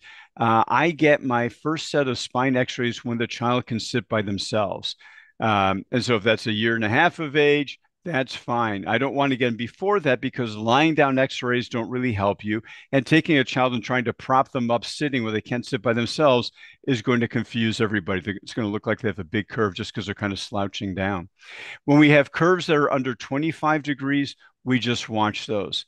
If they're greater than 40 degrees, if they're less than 40 degrees by the time they're done growing, then likely they're not going to get worse during adulthood. And that's really the way that we want to look at these curves to a certain extent is what's the curve going to look like when the child's done growing? If it's less than 40 degrees, it's unlikely to get worse as an adult. If it's greater than 50 degrees, it is very likely to get worse as an adult. And that's kind of how we base our long-term treatment for these children.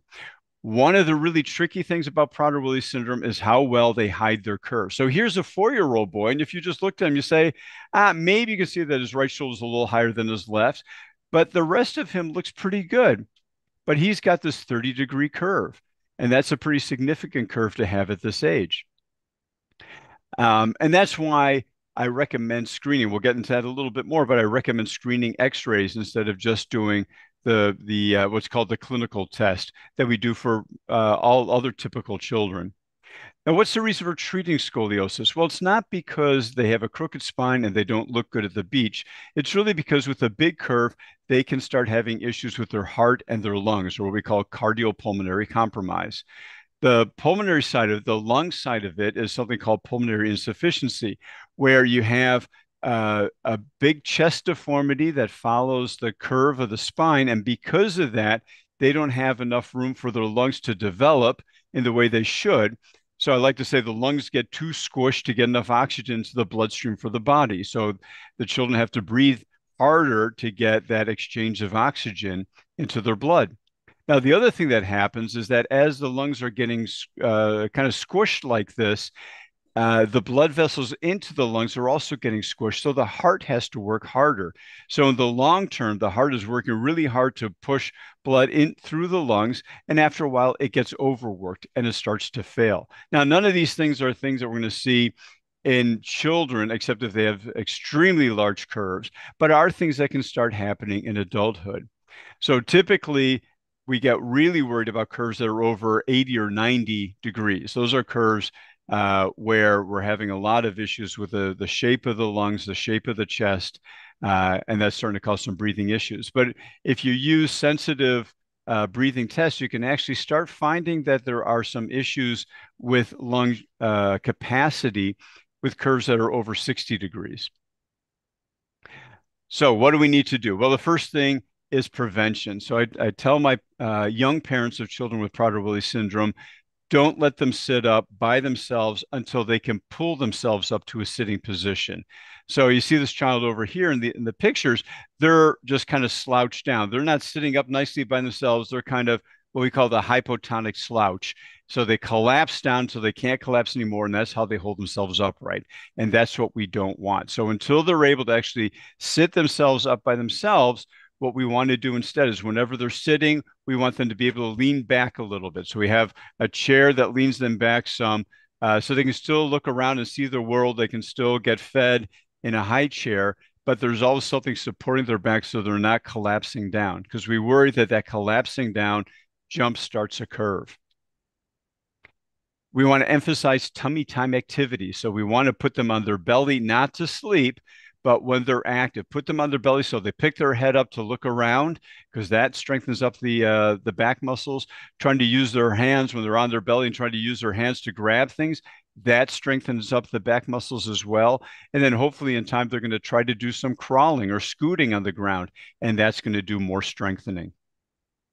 Physical therapy and physical activity, extremely important the whole way through. The earlier we get that going with these little babies, the better, and keep that going throughout their whole childhood. So we talked about screening a little bit. I start screening or get my first screening x-ray when the child can sit independently. Physical therapy, again, from the start. Now, what do we do when a child has been found to have a curve? Well, different things we could do. We can do spine casting. We can do bracing. And if we need to, we can do surgery. So talk a little bit about physical therapy. The important things about physical therapy are exercises that strengthen the trunk, things that do what we call sensory integration, understanding where your body is in space, even if, say, your eyes are closed, knowing how to balance. And we want to, there's some physical therapists who work with PRADER-WILLI a lot who suggest trying to keep the kids down, meaning off their feet, a little bit longer so that they can work harder on crawling. I'm of divided minds with that, because I also think that if you get the children upstanding, they're going to do more exploring their environment, which is then a self-rewarding activity that keeps them active.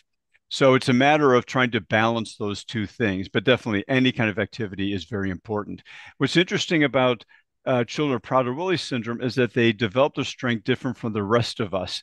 Most of us develop the strength in our trunk first, so in our body core, and then we develop strength in our arms and legs. Whereas in Prader-Willi syndrome, they develop strength first in their arms and legs before their trunk. And that's why it's important that we don't get them up sitting until they're able to sit by themselves.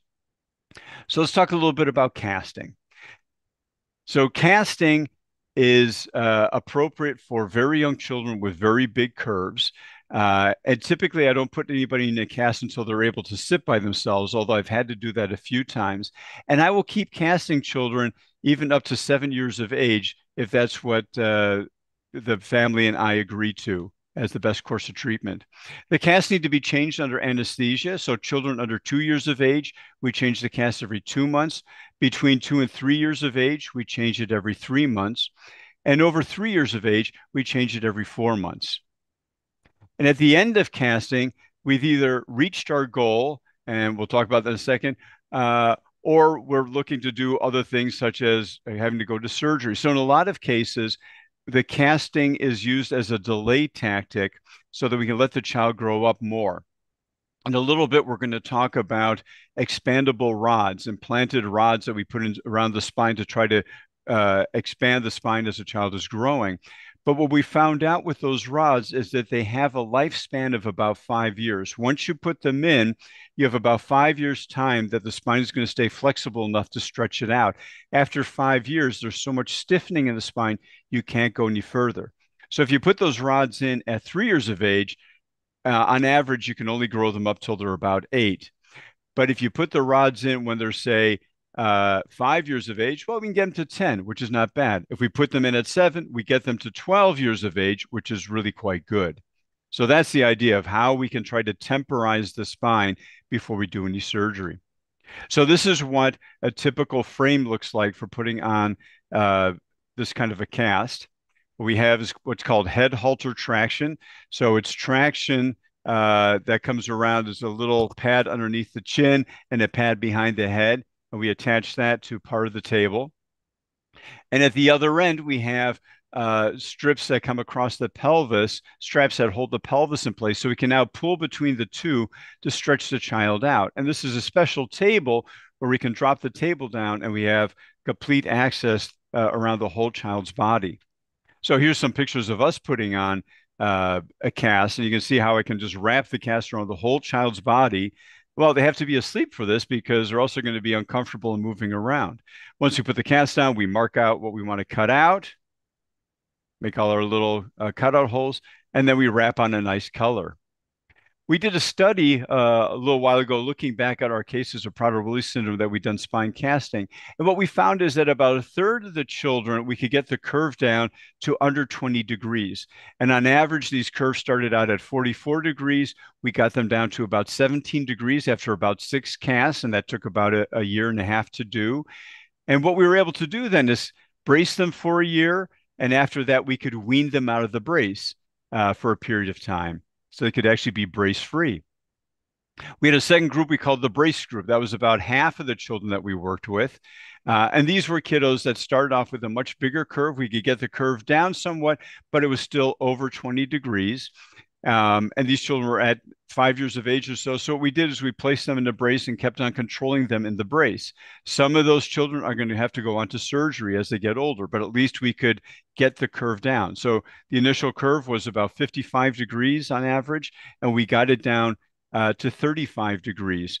And that way we can control the curve for a bit of time. We can keep the chest developing. And then we had 4 children out of our whole group that had really severe curves.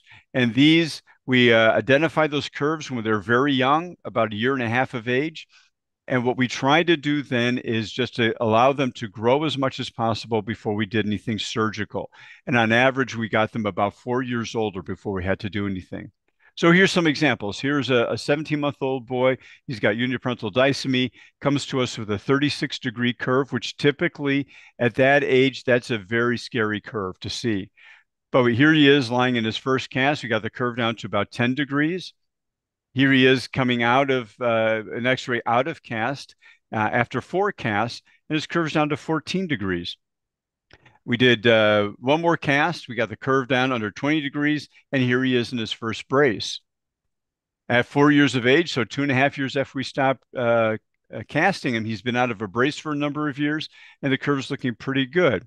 Now, as we follow him, the story starts to change somewhat. Now he's getting to that second age group that we talked about when we see most of the curves starting to come back or starting to arise in general.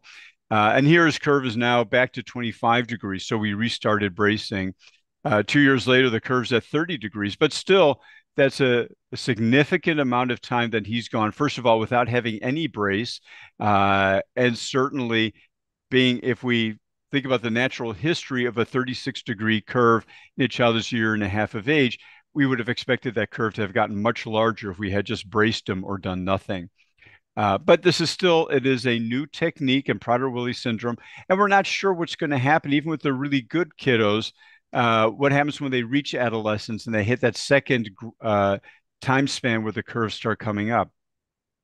Now, here's on the other side. Here's an 18-month-old girl. She's got Prader-Willi syndrome due to a deletion, and she started off with a 106-degree curve. So that is a really awful curve to have at this young age. And you can see how her rib cage is very asymmetric.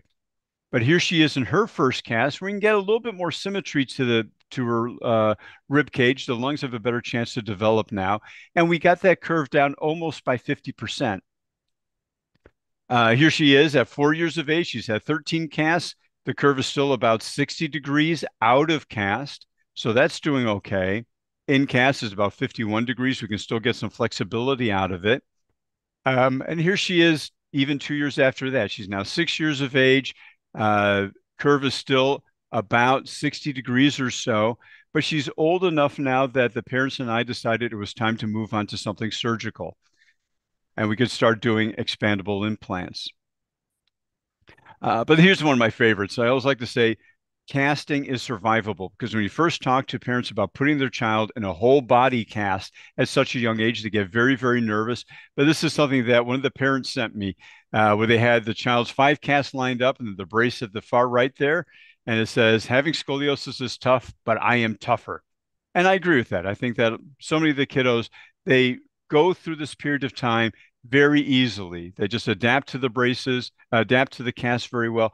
And I've had a number of children who started walking when they had their cast on. Here's some more of my Prader-Willi children, where the parents have shown us how they can make the cast fun. The child in the middle, that's actually a dry suit, so she could do swimming lessons even with a cast on.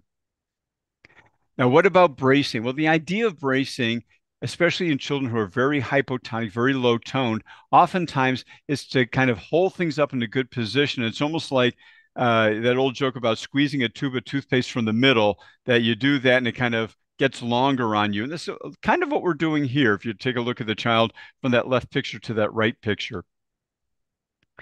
So bracing is typically for curves that are over 20 or 25 degrees. Under that, we just kind of watch a curve.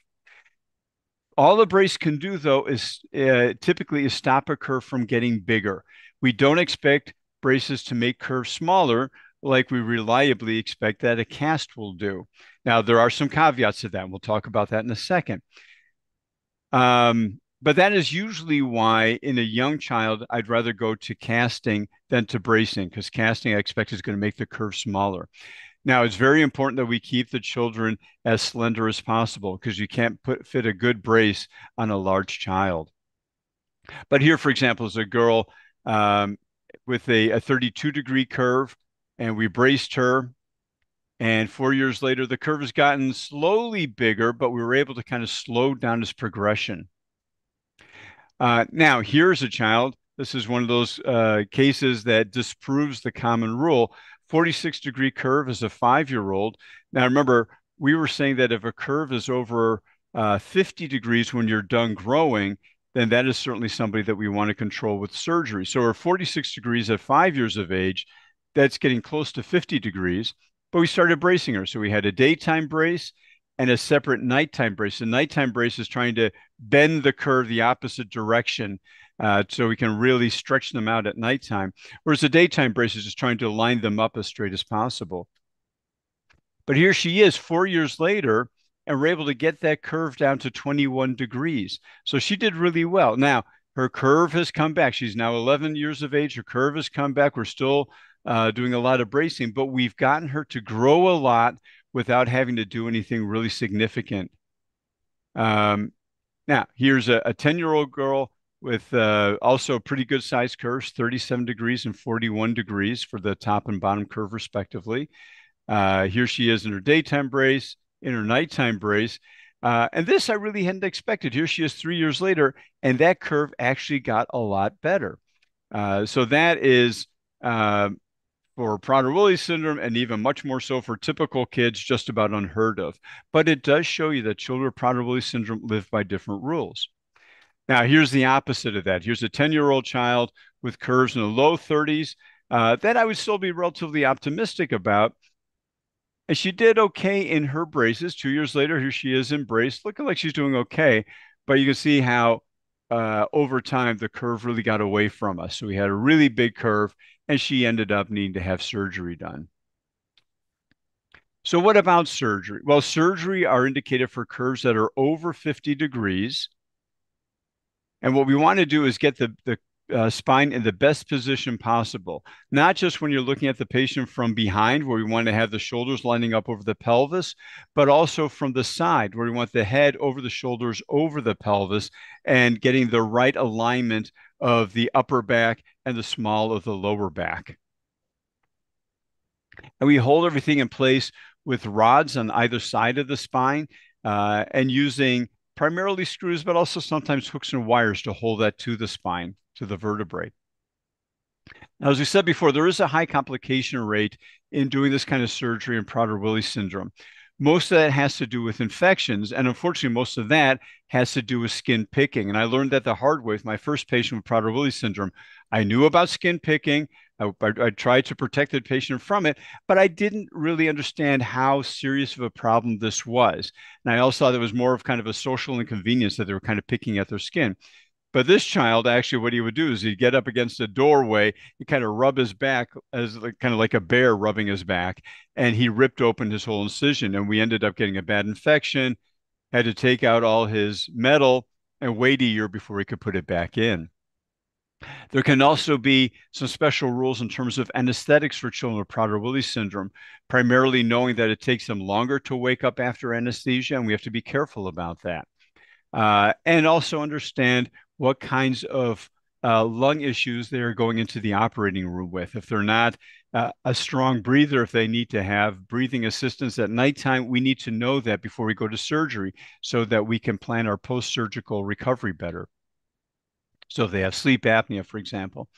And then we talked before about the weak bone, and this is a very important issue here. If we're using screws to hold the rods into bone, if we don't take into account that the bone is not as strong as typical, it's like putting screws into, say, pine wood versus balsa wood. That the balsa wood being a lighter bone, the screws can pull out but being a lighter wood, excuse me, the screws can pull out of that wood much easier. And we have to keep that in mind when we're designing our surgical construct.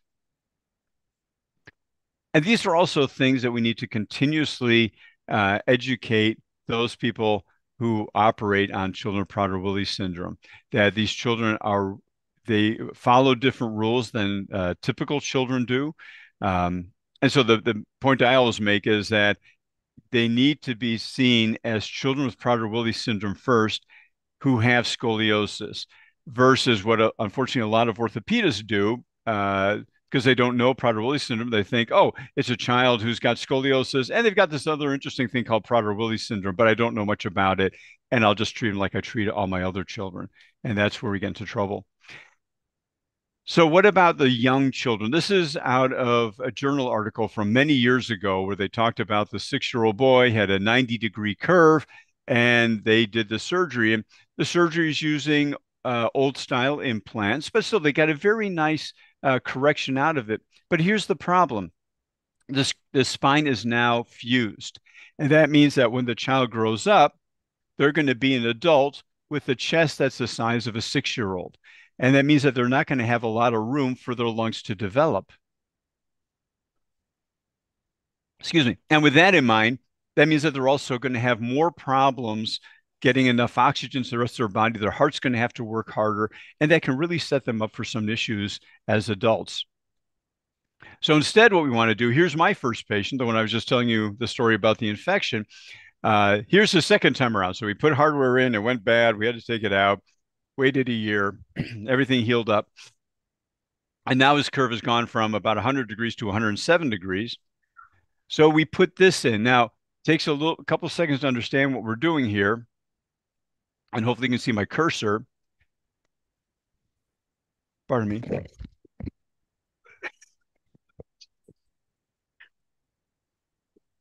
Sorry about that. It's winter over here and I have wonderful winter allergies. Anyway, so he has, what we have up here is we've anchored our a couple of rods to the upper part of his back and anchored a couple of rods to a lower part of the back. And in between, we have little connectors between the upper and lower rods so that we can overlap the rods and then come back to the operating room and loosen up the connector and expand them up a little bit. And so we're kind of stretching out the spine over time. Every 6 months, we'd go back and stretch him out a little bit more. And so here he is at 16 years of age. We put this in at 6 years of age. At 16 years of age, we got him as expanded as we could. And at that point, we have a decision if we can go back in and take out the hardware and do a formal fusion where we rough up all the vertebrae, make them think that they've been fractured. They try to heal one vertebra to the next, to the next, to the next. Or we can just leave everything intact. And that's exactly what I did here. We call that graduation. And he did really well. Now, there's been a nice advance in technology, although it's a pretty expensive one. And this is called the magic rods or the magnetic expansion control rods. Excuse me. So here we have a 10-year-old boy who's got a 83-degree curve, a pretty sizable curve. And so we put these rods in this fatter area of the rod over here. This part over here is where the rod is telescoping. So we have an outer sleeve and an inner piston that goes in there. And this even thicker area over here, this has got a little magnet in it. And what you do is you get that magnet to spin. And as it spins, it makes the rod extend. And how do we do that? Well, I'll show you that in a second. But so here he is after just a couple of lengthenings. Now you see there's a little clear spot that's starting to develop in that we are running out of time. area there. We'll request you to finish the talk in next 5 to 7 minutes, sir. Okay. So I've just been given the 5 to 7 minute warning. I can make that work. So we are expanding out the rod a little bit, and we can keep up with growth. It also makes its curves a little bit smaller. So what we do, we use this here. This is a electromagnet that we put on their back. It's got little magnets that rotate inside there, and as it's rotating, it's actually rotating the magnet inside the rod there. So here's a girl, 103-degree curve. We lengthened her out, and at the end, in her case, I wanted to take this bulkier hardware out, and I just put a couple of solid rods down there. And that's also what I do for children with the magic rods. At the end of lengthening, we just take out the magic rods, put some solid rods down there just through small incisions at the top and bottom of the spine. So what about spine fusion? Spine fusion is for children who we know are going to have curves over 50 degrees when they're done growing. And so the timing of the surgery is pretty loose. Oftentimes what I'll try to do is nurse the child along in a brace, even though I know they need surgery, but try to get them older so that emotionally they can do better with the surgery, kind of keying off all the things that Dr. Singh was just talking about, that it could be very difficult for these children if we can't get them to work along with us. We want to stay out of the chest when we operate on this. The newer screws that we use really work well for it. So here's a child, 15-year-old, large curve. This is what she looks like after we do the surgery. And so you see the screws over here, they're going into the spine, and the rods are kind of holding the spine in a nice position. And as I said before, it's not only important to get the head over the pelvis when we're looking at them from behind, but from the side, we want to have the appropriate orientation of the spine so that they line up nicely. Here's a child who had a very large kyphosis, and here he is after surgery. And again, here are his x-rays as well. So a number of special considerations in Prader-Willi syndrome and surgery. Skin picking, we have to be very careful about that. So I will actually put the children in a brace after surgery, more to protect them from their hands than anything else. After surgery, oftentimes they'll have issues with constipation. So we need to be very careful in how quickly we allow them to eat so they don't end up having a big issue of constipation and a very bloated stomach that can be very serious. And then this last part here is really, really important. The biggest source of late complications with this type of surgery is not getting their profile right. And what we need to understand is that people with Prader-Willi syndrome, again, one of their special rules, they like to position with their head forward, right? So if you look at this child here, we draw a line from the bottom of their skull downwards. It is actually a little bit farther forward compared to most of us when we look at us at this young age. Our head is usually directly over this part of our sacrum here. It's back a little bit. So that when we do our surgery, we want to leave that to be the same. And so we don't want to straighten out the spine too much, because if we straighten it out too much, they're going to try to pull their head forward. And when they pull their head forward, they actually pull away from the upper part of the rods here and pull their screws out of the bone. And that becomes a big issue. All right, so some last strategies here. I wait until the child is able to sit independently. That's when I get my first spine x-rays. And at that time, I'll also get my first hip x-rays. I don't get any ultrasounds on these children. We want to do plenty of stimulation, get them very active, get physical and occupational therapy started soon. Do not allow them to do any upright sitting until they can pull to a sit themselves. Instead, we have them in their high chair tilted back about 60 degrees at all times when they're upright. Once they are sitting, we get their x-rays. If the curve is under 25 degrees, we observe them with periodic x-rays. If it's over 25 degrees, I will start the serial casting. We get routine hip x-rays. If they have some hip dysplasia, we want to follow them up with about yearly x-rays to make sure the hips are improving. As long as they're improving, we can just watch them. If they have subluxation, if the ball is sliding a little bit out of joint, these are ones we want to watch carefully and where they may need to get surgery. And then in terms of bracing, if they're not walking by about 16 to 18 months, I will give them solid AFOs to get them up walking. Once they're walking well, then we'll think about trimming those braces down to the little UCBLs to help control their foot shape. Finally, for scoliosis, I monitor them very carefully until they're about 4 years of age. If they don't have a curve, then I'll leave them alone until they are about 8 to 10. But then we keep a very close eye on them clinically.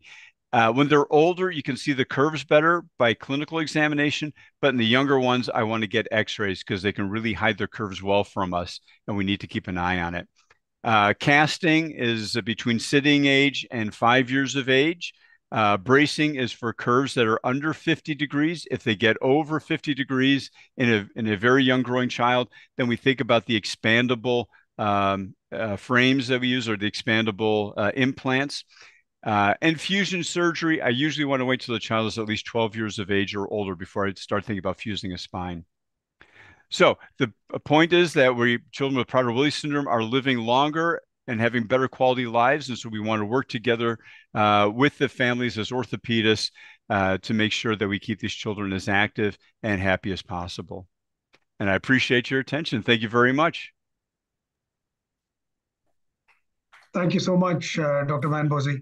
I think it's difficult to summarize 20 years of experience in 20 minutes, but I think you've done an excellent job. And certainly I've learned a lot, and I'm sure there are a lot of learning points for the parents who are listening in and who are present in the lecture hall. We have only one question from the online attendees. Until what age can we do bracing with a TLSO? So you can brace with a TLSO. You can do that forever, but the problem is that the brace is really meant to slow the progression of the curve until as long as they're growing. So once they're done growing, the brace isn't really doing anything. And you have to decide at some point in time then to stop the brace. Either you stop the brace because the curve is small enough, it's not going to get any worse in adulthood, or you say the curve is big enough that it's going to keep getting worse. Now we need to move towards planning surgery. And would you keep the brace on daytime for 12 hours? Would that be your... So typically what I do for a curve that's over 25 degrees, I will put them in the nighttime brace to start off with. So they just wear that when they're sleeping. And that's the brace that's trying to unbend them, really try to curve them over as they're sleeping. If the curve gets over 30 degrees, then I will add a daytime brace. So they have a separate brace for the day and a different brace for at nighttime. Because in my experience, in those cases I was just showing there, I've had a number of curves where I actually got the curve to get smaller with bracing, which again is not typical for usual children, but that's one of the lucky rules that we see in Prader-Willi syndrome that can help us out. Yeah, even the hip dysplasia point that you made, that some of them spontaneously get better, that is also very useful for us as orthopedic surgeons to stop us from operating too early. I agree. Yeah. So I think watch them for a longer period of time before intervening. Yep. Thank you. Dr. Janavi, are there any questions from the audience? No, sir. We don't have any further questions. That's great. So I think we will hand over to the next set of speakers. And thank you so much to Dr. Janavi, Dr. Kavita Bhatt, the Indian Prader-Willi Association, and our speaker, Dr. Harold Von Bose. Thank you. It's been a pleasure and an honor. Thank you. We thank you, sir, for chairing this session, and we proceed to the next session.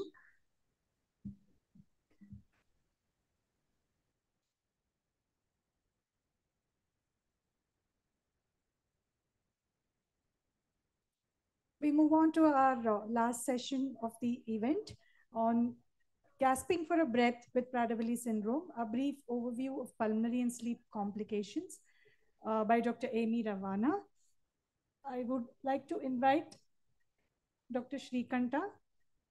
Okay, Dr. Shrikanta is not there. Okay. I would like to invite our next speaker, Dr. Amy Ravana. Dr. Ravana is an Associate Professor of Pediatrics and Associate Medical Director of Children's Sleep Center at the Medical Center, and Associate Program Director of Education and Pediatric Pulmonary Fellowship Program at the Baylor College of Medicine and Texas Children's Hospital, United States. She has received 8 honors and is a part of 2 projects and 8 publications in the pediatric pulmonary and sleep medicine. We look forward to your talk. Dr. Amy, move on to you. Good evening, good morning. My apologies for my voice. It's such a pleasure to be part of such a international event. So in the interest of time, I'm going to just jump right in. So we're going to be talking about gasping for a breath. It's going to be a brief overview of pulmonary and sleep problems. And there we go. So these are my disclosures. We are going to briefly discuss normal sleep patterns in children with PWS. I'll briefly list pulmonary-related problems in this population as well. But the main bulk of the talk, which was the main request, is to just review common sleep-related disorders that are associated with PWS, as well as incorporate the common diagnostic testing and treatment available in the US. So I'm going to try to do this as a case-by-case basis. So our first case is a 14-month-old with PWS. He's had persistent respiratory infections requiring antibiotics and oral steroids. He's a poor feeder. He's had 2 hospitalizations for acute respiratory failure, but no intubations. He has some exposures in daycare. His vaccinations are up to date. His physical exam is significant for hypotonia, slight scoliosis, a slight pectus deformity. They get a chest x-ray and see that there's a right upper lobe infiltrate. And so when we talk about respiratory problems in PWS, it's mainly in 3 categories. One is aspiration and choking issues. They demonstrate abnormal pulmonary function testing, and they have overall generalized muscle weakness. And so in some PWS children, particularly in infants, they may have some weak or uncoordinated swallow, which puts them at risk for aspiration. And so these children don't overly exhibit these symptoms, and so it's very difficult to see or even acknowledge the presence of having difficulty with their secretions with their food, unless they're actively aspirating frequently and they're constantly getting sick, and you actually think about it. The children that are higher risk for aspiration and choking are the ones that have voracious feeding habits, and then it's mixed with their poor chewing or their poor tone. They're not able to protect their upper airway. There was only one study out there, the Stevenson et al. Group looked at the cause of death in over 100 children with PWS, and over 34% of the families reported a history of choking. And so it's important to ask about these things at regular routine clinical visits. Pulmonary function testing, there's very limited data as far as what's available. And mainly it's because the children with PWS aren't able to maneuver the test as well as we'd like them to do it. But when we are able to do it, we do find a restrictive impairment, and that's secondary to 2 factors. 1, respiratory muscle weakness, and 2, as they get older, they develop a restrictive component secondary to their obesity. And so overall, we found that low FEV1 and forced vital capacity are low in this population. You might see some elevated air trapping or residual volume, and then an overall low to normal total lung capacity.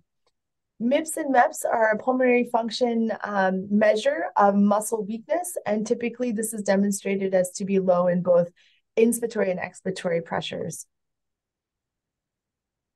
When you're talking about expiratory respiratory muscle weakness, the overall cough is ineffective. They have difficulty clearing their airway secretions in general.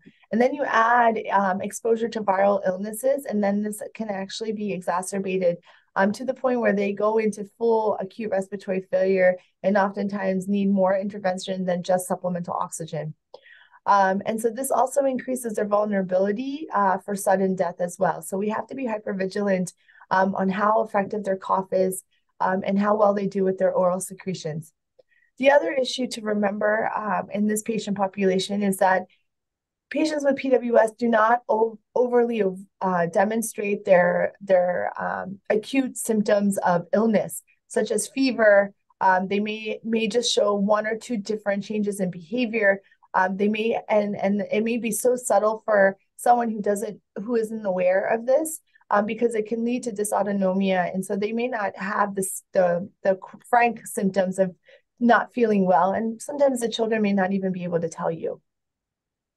So for pulmonary related issues during clinical visits, review their feeding patterns, consider diagnostics such as swallow study, and maybe use that as a serial way to identify those patients who are at high risk for aspiration.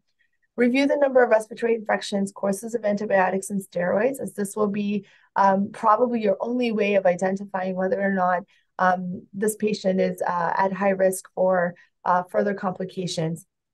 Discuss the quality of cough. Is it strong? Is it weak? Are they able to cough? And does the oral secretions get stuck somewhere at every visit? Consider airway clearance techniques to help with secretions and impaired cough. And then again, recognize that typical symptoms of illness may not be as obvious in PWS patients. Okay, so now I'm going to steer a little bit more towards the sleep-related issues and with the next case and the next few slides. So the next case is a 4-year-old female with confirmed PWS via genetics. She has snoring, witness apneas, and daytime sleepiness. The symptoms started about 6 months after a growth hormone adjustment. She has mild tonsillar hypertrophy. Her BMI is greater than the 95th percentile. Her sleep study shows severe obstructive sleep apnea. So this is a typical case that we commonly see in the sleep clinic. So when we're talking about sleep in general, in pediatrics, in PWS, the mantra is the same. Kids are not just small adults. You can't just apply what we know in adult literature to children. And this is the same for PWS patients as well. In general, when we're talking about stages of sleep, I just want to briefly review because it's not always something that's always discussed. Sleep can be divided into non-rapid eye movement sleep, which is non-REM sleep, and it can be stage 1, stage 2, or stage 3. And the reason why I point out non-REM sleep in today's talk is because patients with PWS, as you all know, have growth hormone deficiency, and growth hormone is commonly released in slow wave sleep. So we also know that slow wave sleep is decreased in patients with PWS, which goes hand in hand with the overall condition. Rapid eye movement sleep, otherwise known as REM sleep, this is a dream state. It's metabolically active. There's higher brain oxygen consumption in comparison to all stages of sleep, in addition to wakefulness. Each cycle, if you have good quality sleep, is about 90 to 120 minutes. And this is essential for learning and memory consolidation. When we talk about the sleep center, we are identifying the suprachiasmatic nucleus of the hypothalamus, which is also in the general area of where all the other issues with PWS occur. In general, we look at the hypnogram, which is a map of the different stages of sleep as a sleep provider. These bold areas here is REM sleep. And as you can see, as the night progresses, the amount of REM sleep increases. And the slow wave sleep is usually more dense at the beginning, or 2/3 of the beginning of the night in comparison to the latter half. And so when we're talking about good sleep in general, we talk about the timing of sleep. So are they sleeping mostly during wakefulness when most people are awake? Are they sleeping at nighttime when most people are sleeping? How much are they sleeping? Are they sleeping only 4 or 5 hours a night? Or are they sleeping 10, 12, 15 hours in a 24-hour period? We also think about good quality sleep in the sense of proportion. Do they have the 18 to 25% of the total sleep time being REM sleep? Or is it significantly fragmented that they only get 5% of REM sleep in comparison to all the other stages of sleep? And then continuity is important. So if they're getting 4 or 5 hours per night, every single night, 7 days out of the week, is that the general pattern, or is it significantly impaired to the point where they're sleeping 2 hours one night, 6 hours another night, 12 hours another night? And so that definitely impacts how well their overall quality of sleep is. So here's a hypnogram or a roadmap of someone with PWS. And as you can see, it's definitely different than the previous slide. You can also see that the REM periods are much more frequent, and they do get a little bit more dense as the night progresses. It also is dependent on position, as far as when they're sleeping on their back, on their sides. And the timing and the amount obviously differs in this patient population. So about 25% of typically developing children, and that's including PWS or not including PWS, in general, have some form of difficulty with sleep. When you actually do a further in-depth questioning of patients with PWS or caregivers who take care of these patients, they will identify over 61% of children having problems with sleep. So it's almost double when you're comparing PWS in comparison to typically developing kids. So what happens if you are not getting good quality sleep in PWS? Well, most of these kids have excessive daytime sleepiness, which impacts their overall cognitive development. They have more dysregulation of affect and mood and more behavioral problems, which poses a problem in therapies, in school. Their overall health impact is impacted as well, not just from a cardiovascular perspective where they demonstrate high blood pressure. They may have more significant problems as far as tachycardia. They might be more prone to having seizures if they already have a history of seizures. And overall, not having good quality sleep or enough sleep can cause caregiver or family dysfunction, which impacts overall quality of life, not just for the caregiver, but also for the patient with PWS. So what are some sleep problems that occur in PWS that I think most people know about sleep disordered breathing? So I'll talk about that. But I want to just recognize that insomnia is definitely part of PWS, as well as excessive daytime sleepiness. So we'll talk about all three of these things in the over the next course of the slides. So when we talk about sleep disordered breathing, it's a basket term that involves not just obstructive sleep apnea, but hypoventilation, hypoxemia, as well as central sleep apnea. And in the interest of time, my focus is really going to be obstructive sleep apnea for just because we are limited in time.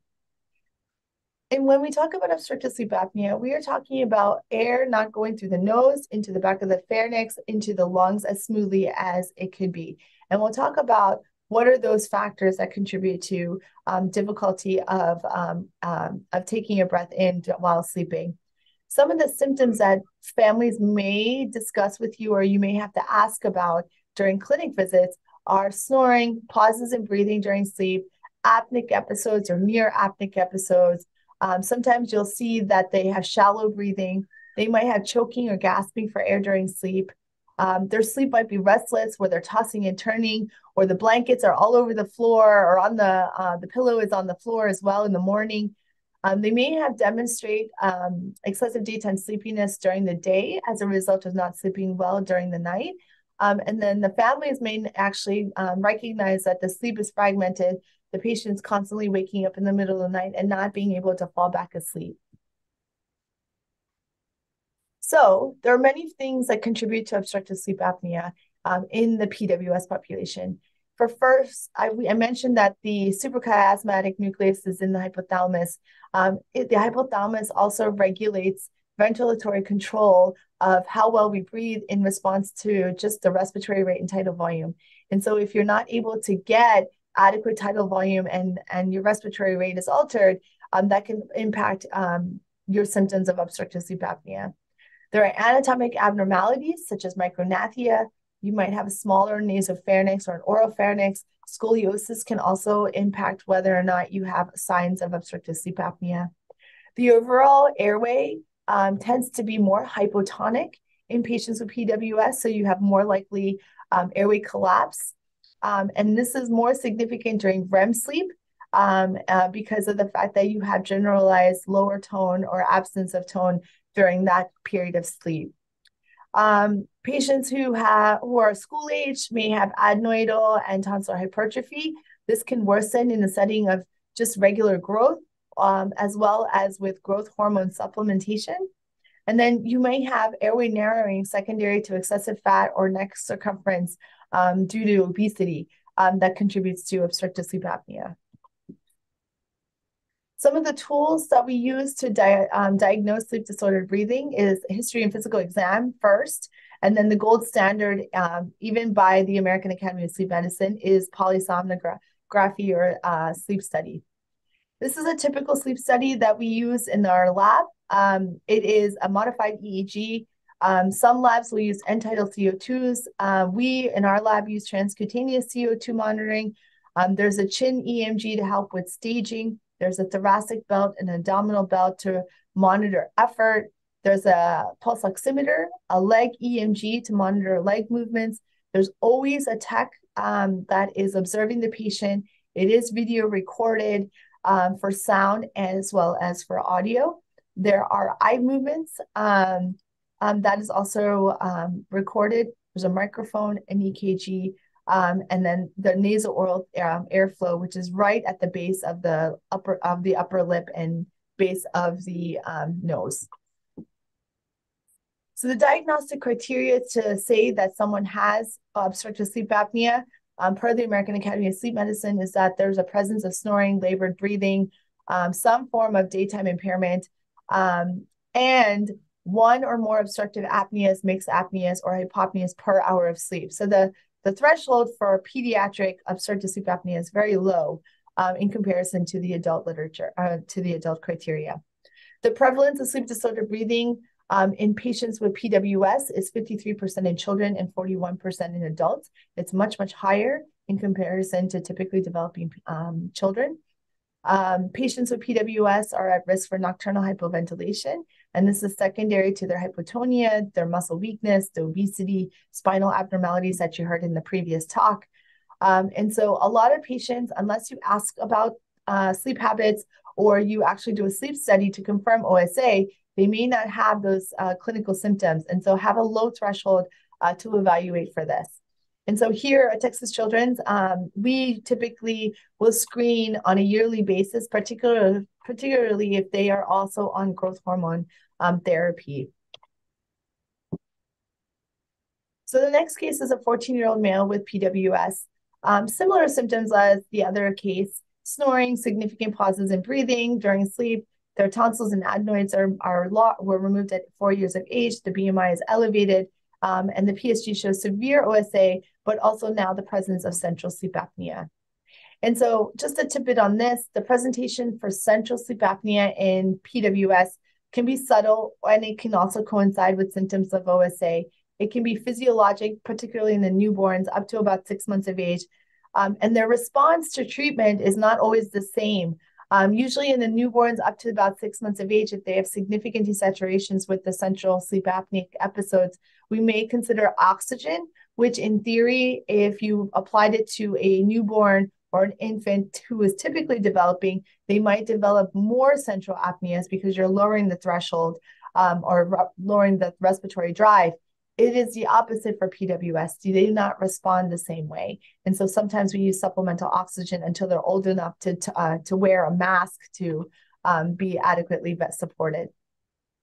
So when we look at the difference between obstructive and central, the difference is the fact that airflow is blunted in both obstructive and central sleep apnea.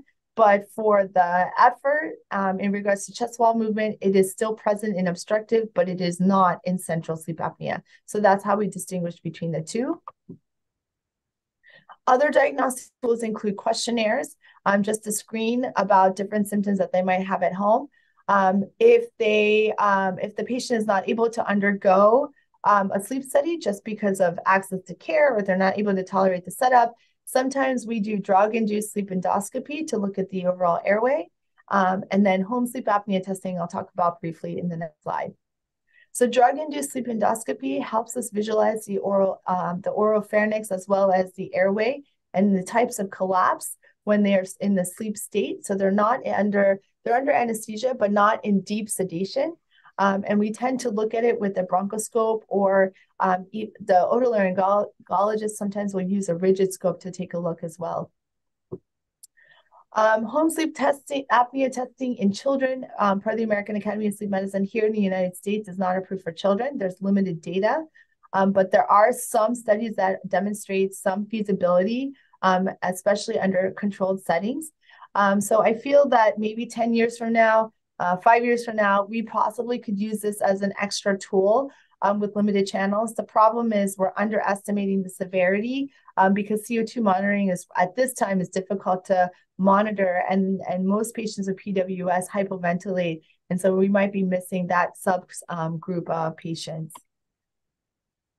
Treatment options for sleep disordered breathing in general is varied on the severity of the sleep disordered breathing. So again, I mentioned supplemental oxygen in the neonatal infant period, just because the mask for positive airway pressure therapy is not always able to fit in that young age group. Sometimes if it's mild, we can do medical management. There's surgical interventions, particularly tonsillectomy and adenoidectomy. For the most part, the combination of PAP therapy and surgery for the PWS combinations is what we typically do. And then watchful waiting in the school-age children could be an option, although in PWS, it's not really a thing for us because they all are on growth hormone therapy, and so they're at a higher risk for complications. So briefly, positive airway pressure can be in the form of CPAP, bi-level, if you use ST mode with the backup rate. Auto positive airway pressure is something that can be utilized in those with who are typically developing. I don't prefer this in our PWS patients, typically just because they're not able to verbalize whether or not they like it or not. And the newer mode of non-invasive ventilation that we're starting to utilize is volume assured pressure support. It gives us the ability to put a set tidal volume, and the pressure support varies based on the need of the patient. This is particularly helpful in patients who have progressive disease. So if this is a patient with PWS and has progressive scoliosis, this might be one alternative mode, especially if they need higher pressure settings that are not tolerated with CPAP or BiPAP. Regardless of how you administer this airway pressure through a mask, all of these modes of ventilation prevent upper airway obstruction and thus reduce sleep fragmentation and respiratory effort, thus contributing to good quality sleep. I talked a little bit about masks. They come in all different sizes and shapes, just like there's a variety of shoes out there in the world. Most are not approved for children, which makes it very difficult. But successful titration in this patient population requires not just successful titration of finding what the right pressure is, but also finding what is the right mask that fits, because there are complications to not having the right mask. The mask can come into various methods, such as a nasal mask that covers the nose. We have something called nasal pillows that just sit at the base of the nares. And then you have a full face mask, which we do not recommend in patients who have neurological problems or aspiration issues, such as the PWS. Although if they need higher pressure settings and they are having trouble with getting adequate support, sometimes in the ICU setting, we might use a full face mask. Growth hormone replacement. This contributes to an increased growth of lymphoid tissue, particularly tonsils and adenoids, and thus can worsen sleep disordered breathing. There's conflicting evidence out there that suggests that growth hormone can contribute in overall strengthening tone and thus improving sleep disordered breathing. I still think there's more to come about that. There are some studies that also say that there might be improved oxygen saturations during sleep secondary to growth hormone replacement. I'm not sure at this time because we just don't have enough data. At this time, there are no clear guidelines as far as when do we do a sleep study, when do we screen. We do know that we should do it before starting growth hormone therapy and after, but we're not sure, is it a few weeks after starting therapy or is it a few months? Because we know that the growth hormone can actually cause more symptoms. Should we just screen or should we do a repeat sleep study? All questions that I would love to hear what you guys are doing. Here at Texas Children's, we are actually doing a baseline sleep study before initiating growth hormone, regardless of age. And then we do one 3 months after initiating, sooner if they are demonstrating symptoms at home. So now I'm going to move away from sleep disordered breathing and talk about the last two sleep problems that commonly occur in PWS. This is a 6-year-old male with PWS, presents with early morning awakenings and difficulty initiating sleep. They are co-sleeping with their parents. They use an iPad prior to bedtime. Bedtime is not always consistent. This is classic findings of chronic insomnia. And insomnia can be demonstrated with early morning awakenings, fragmented sleep, restless sleep. They're napping at unusual times. They may have difficulty falling asleep and thus delaying sleep onset, and then not sleeping through the night. And so therefore they have daytime problems, such as excessive daytime sleepiness as well. Their behavior might be worsened also as a result of not sleeping enough. So some of the tools that we use, history and physical exam is imperative because we want to distinguish between, is this more behavioral and limit setting at home as far as what time they go to bed, or do they have actual chronic physical findings or physical manifestations that are contributing to why they're not able to go to sleep on time. We could sometimes use a sleep diary, which would the families fill out 2 weeks, 4 weeks at a time. I put an example here of one that we use by the American Academy of Sleep Medicine. And then actigraphy, it can be helpful also if the sleep diary is not feasible, it doesn't make sense, which is a glorified Fitbit. It measures movement, which can mimic sleep. So it's just a quick way of identifying a sleep pattern if they're having delayed sleep phase, meaning they're going to bed later, or if their sleep schedule is erratic. And it kind of gives us direction in the clinic as far as where to start from treating the insomnia. For the most part, the first line of treating insomnia is maximizing sleep hygiene. So having a consistent bedtime and wake time, trying to avoid naps, which is difficult in patients with PWS, but having a consistent routine that avoids electronics, that limits caffeine intake after probably lunchtime. Sometimes a sleep psychologist can help with behavioral modification. Melatonin is the only medication out there currently that is approved for children that can help with sleep onset. It does not help with maintaining sleep. And sometimes using just 1 to 3 milligrams a couple hours before bedtime, as well as improving their sleep hygiene, can help mitigate some of the insomnia symptoms. We do use other non-FDA approved medications in this patient population, particularly because one, they have restless sleep or they have difficulty maintaining sleep. So depending on what other medical conditions the patient has, if they have significant behavioral problems, some psychiatric medications can also help coincide with making them sleepy and drowsy at night and help improve overall quality of sleep as well. So the next case is an 8-year-old female with excessive daytime sleepiness and episodes of frequent falling. She sleeps during school and family events, but not during meals. During and prior to meals, she's known to trip despite being careful, or she sometimes will hold something and then drop it all of a sudden with no insight as to why this happens. There's no significant snoring or other symptoms of sleep disordered breathing when you're asking on the history and physical.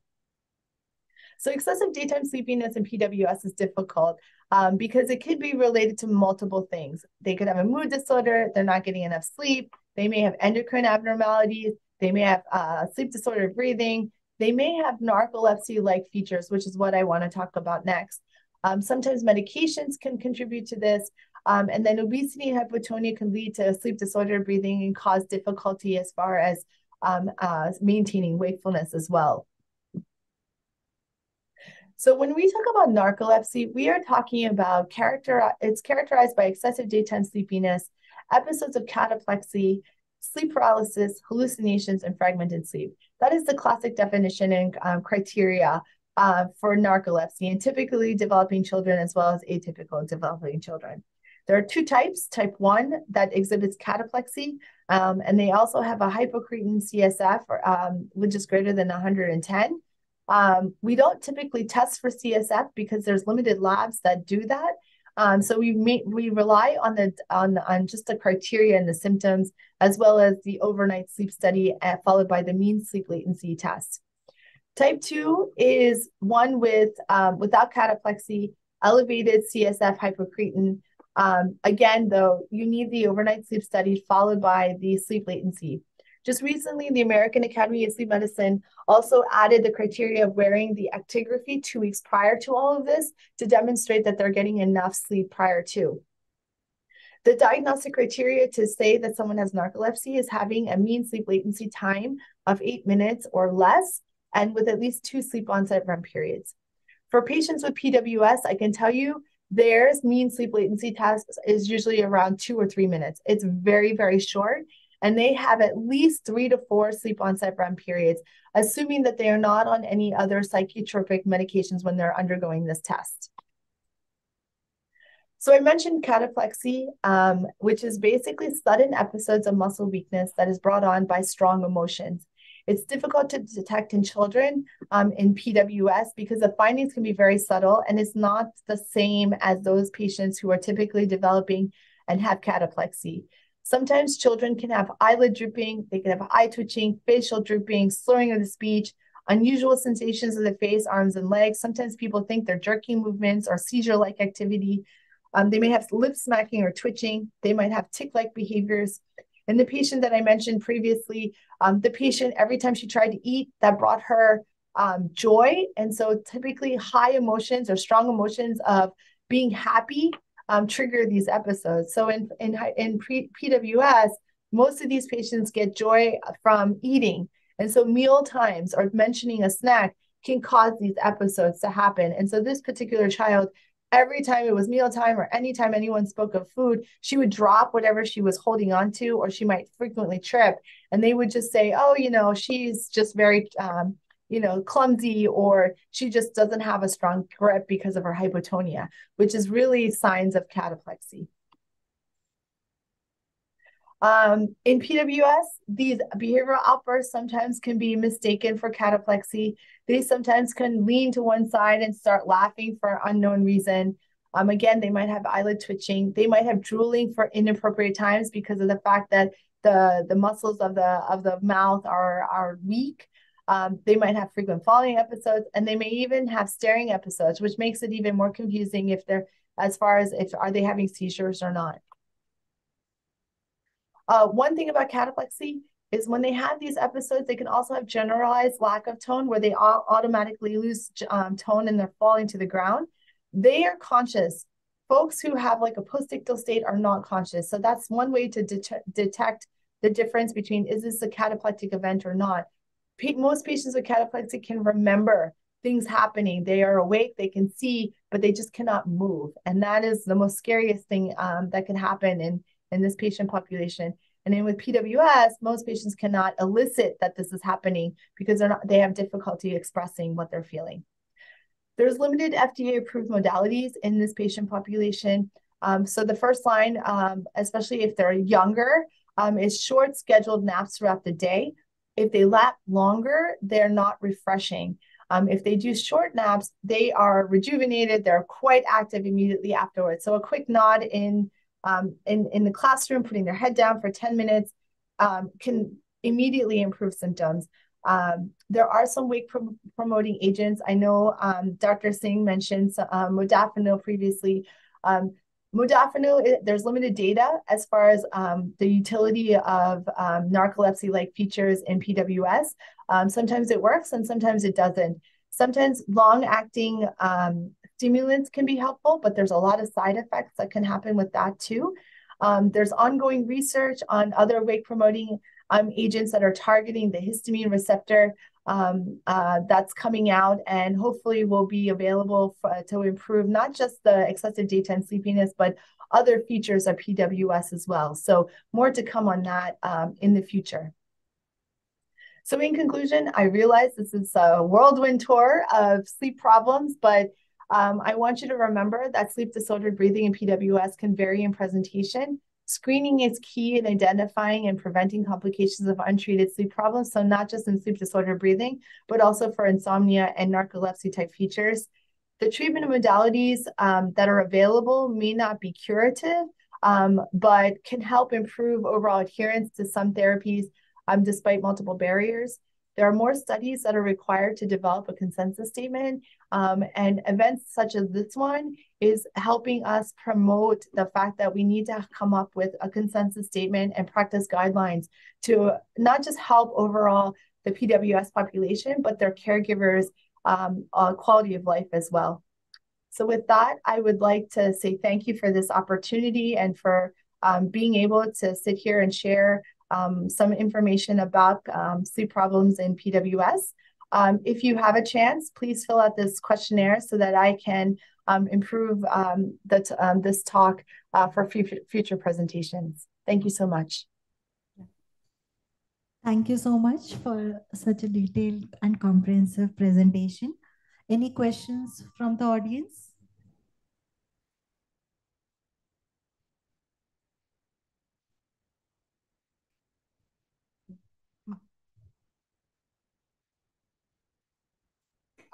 Thank you, Dr. Ivana. It was a real informative class. I'm Dr. Kavita Bhatt.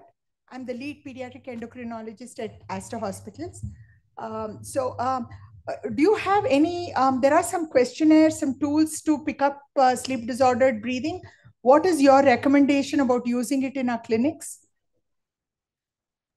I think it can be very helpful. At this time, there's not one. If anyone's interested in developing one just for PWS, that would be great. I would love to contribute. In our clinic right now, we are just using our own version of questions because we don't have any validated ones, particularly in children. There are ones like the pediatric daytime sleepiness scale that we use very commonly to identify sleepiness, as well as to help regulate treatment. So if their numbers are consistently elevated and trend upwards, then we can use that as a tool. But particularly for just sleep disordered breathing, there's also the BEAR questionnaire, but that also includes sleep hygiene questions and things like that. So if there's one, there's not just one questionnaire in particular for this population, unfortunately.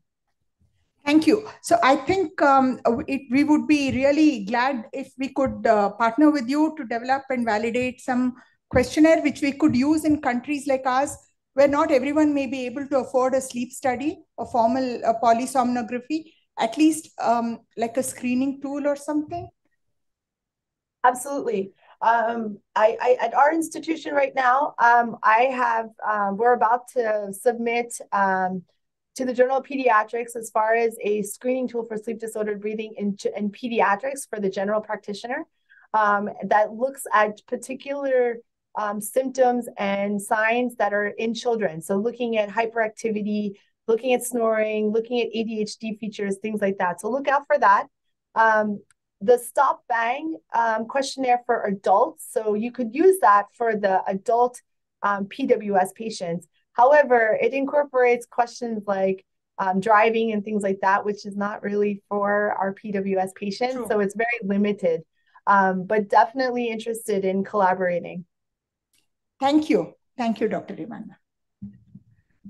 Dr. Revana, this is Dr. Namrita. So thank you so much for the wonderful talk. I had one question. So at our setup, we do a baseline sleep study in all newly diagnosed patients before starting growth hormone. I mean, we do experience some challenges in infants, in younger infants, where it may not be possible to do a full-fledged sleep study. So how do we go about that scenario? I mean, they just do something like an overnight oximetry and look for desaturations. So would that be okay? Or is it really necessary to do a baseline sleep study in younger infants? So I think for younger infants, and I'm assuming this is prior to initiating growth hormone, right? Yeah. Okay. So I think in infants in particular, because of the fact that there are case studies, or case reports out there that infants with underlying OSA that was not treated have had significant morbidity, mortality after growth hormone initiation. So I think screening for symptoms is important. For patients who have limited access to care, in the US, overnight pulse oximetry studies are not supported by insurance companies, and so we don't do them. But in other countries, I think that's a good screening tool. The other screening tool is if you can do either spot checks or continuous transcutaneous or end-tidal CO2 monitoring to screen for hypoventilation, that's very important. And then the last thing, blood gas or chemistry would be very helpful in identifying hypoventilation as well. And I think serial trending, it would be very helpful for those that have access to that. So I think those are your only 3 options. The other thing is also just watching, if you can, in this decade now, everybody has a phone that they can record, or most people do. If they can record the infant breathing, you can see what the effort is. And if you can see that there's significant effort, or if they have significant retrognathia, micrognathia while sleeping, you will see augmentation of those of the effort. And that also can be an indication that there might be underlying OSA there, and therefore treat first, even though you may not know what you're treating, but you can see the effort. I would suggest treating first and then seeing if you can do a post therapy PSG if you have access, or an overnight oximetry if that's all you have. Right. And adding to that, also some of the guidelines recommend an annual sleep study on everybody who's on growth hormone. Again, would you suggest going based on a symptom checklist and doing it only on those who have symptoms, or it's just it needs to be done regularly, annually for everyone? Yeah, so the problem is, so here we do it annually. It doesn't always happen because of limited access to care. We have families traveling hours and hours and hours to come and get a sleep study. And sometimes the feasibility of the setup may not be as good as it needs to be, or so the data that is collected can be limited as well. But we try to do it yearly. And the reason for that is sometimes families are not watching their children because they also have to sleep too. So they're not even sure if the patient snores or does not snore. We also know, even in typically developing children, the audibility of snoring. So if you have loud snoring, you could have mild OSA. But if you have really, really loud snoring, you could also have severe OSA. So just because you snore, I think is the only reason to get the study. But the audibility, how loud it is, how often it happens, it doesn't correlate very well. So in my mind, I think you have to screen for it and just observe afterwards. So whether that's once every 2 years or once every year, some screening is better than no screening in my mind. Right. So we do have one question from the audience. What tools are available in sleep disorder breathing? Yeah, so so as previously mentioned, tools as far as diagnosing or tools as far as in the clinic? Can you clarify? I think they mean in diagnosing. Yeah. Diagnosing. Yeah. Yeah. I mean, the gold standard is the sleep study, but sometimes you don't always have it. Back when I was a fellow, we also use a limited channel study or a multi-channel study where we only looked at airflow, pulse ox, heart rate, and kind of use that as a way to determine if the patient is hypoxemic or if the patient is having desaturation. Nocturnal oximetry might be something to consider. And then the last is if you can monitor CO2, whether it's end-tidal or transcutaneous might be a way also. Right. There's another question. Experience with pitolisant in PWS. Yes, I do. I have some. So pitolisant is a wake-promoting agent that is approved in Europe for narcolepsy-type features in children. It is not approved in the United States. It works off the histamine receptor. There are some theories that it improves daytime sleepiness. There are ongoing clinical trials as we speak that is looking into excessive daytime sleepiness, as well as other signals for hyperphagia and behavior. And so for now, in the US, I'm using it as off-label to help with daytime sleepiness with some of the behaviors. I've had some patients who are paying out of pocket, which is very, very fortunate for them, as it has helped with just daily activities of living. They are able to get up in the morning, they're able to get dressed, go to school. They may not be where they're supposed to be in school, but they're able to attend, and they're not having as many behavioral outbursts too. So more to come. I believe we presented some data from the phase 2 clinical trial just recently. More to come on the phase 3 clinical trial, but again, it is approved in Europe for narcolepsy type features. Okay. Are there any more questions? Yeah. So there are no more questions. Thank you very much, Dr. Amy Revana. This was a very insightful session, and it was an absolute pleasure to have you at our conference. We look forward to collaborating with you more in the future.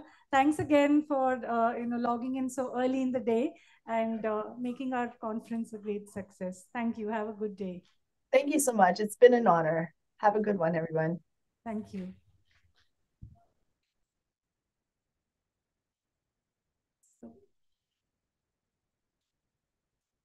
So with this, we come to the end of our sessions. We thank you all to have been part of the session from morning till now. We've had some wonderful sessions by all of our speakers, and it was very well received and very interactive. So I would like to thank all our speakers for logging in and being able to present in their respective time zones and making time for our conference.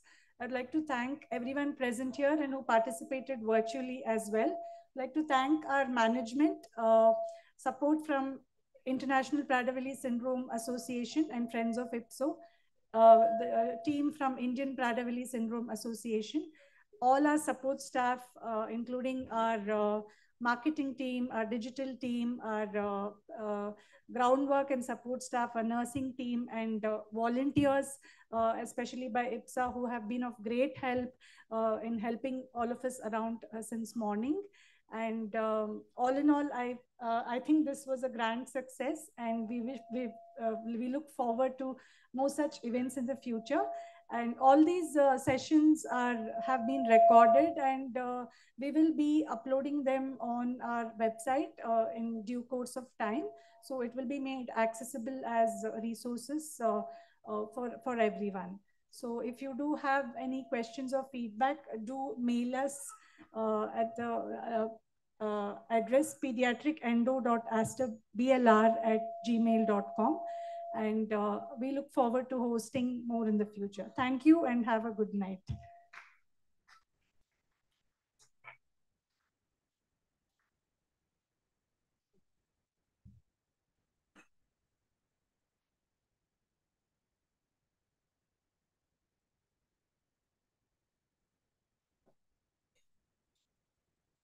Okay. We are really thankful to RV Dental College HR and IT department for supporting this conference very nicely. And the technical team was excellent, and we didn't face any technical glitch at all during this conference, and we are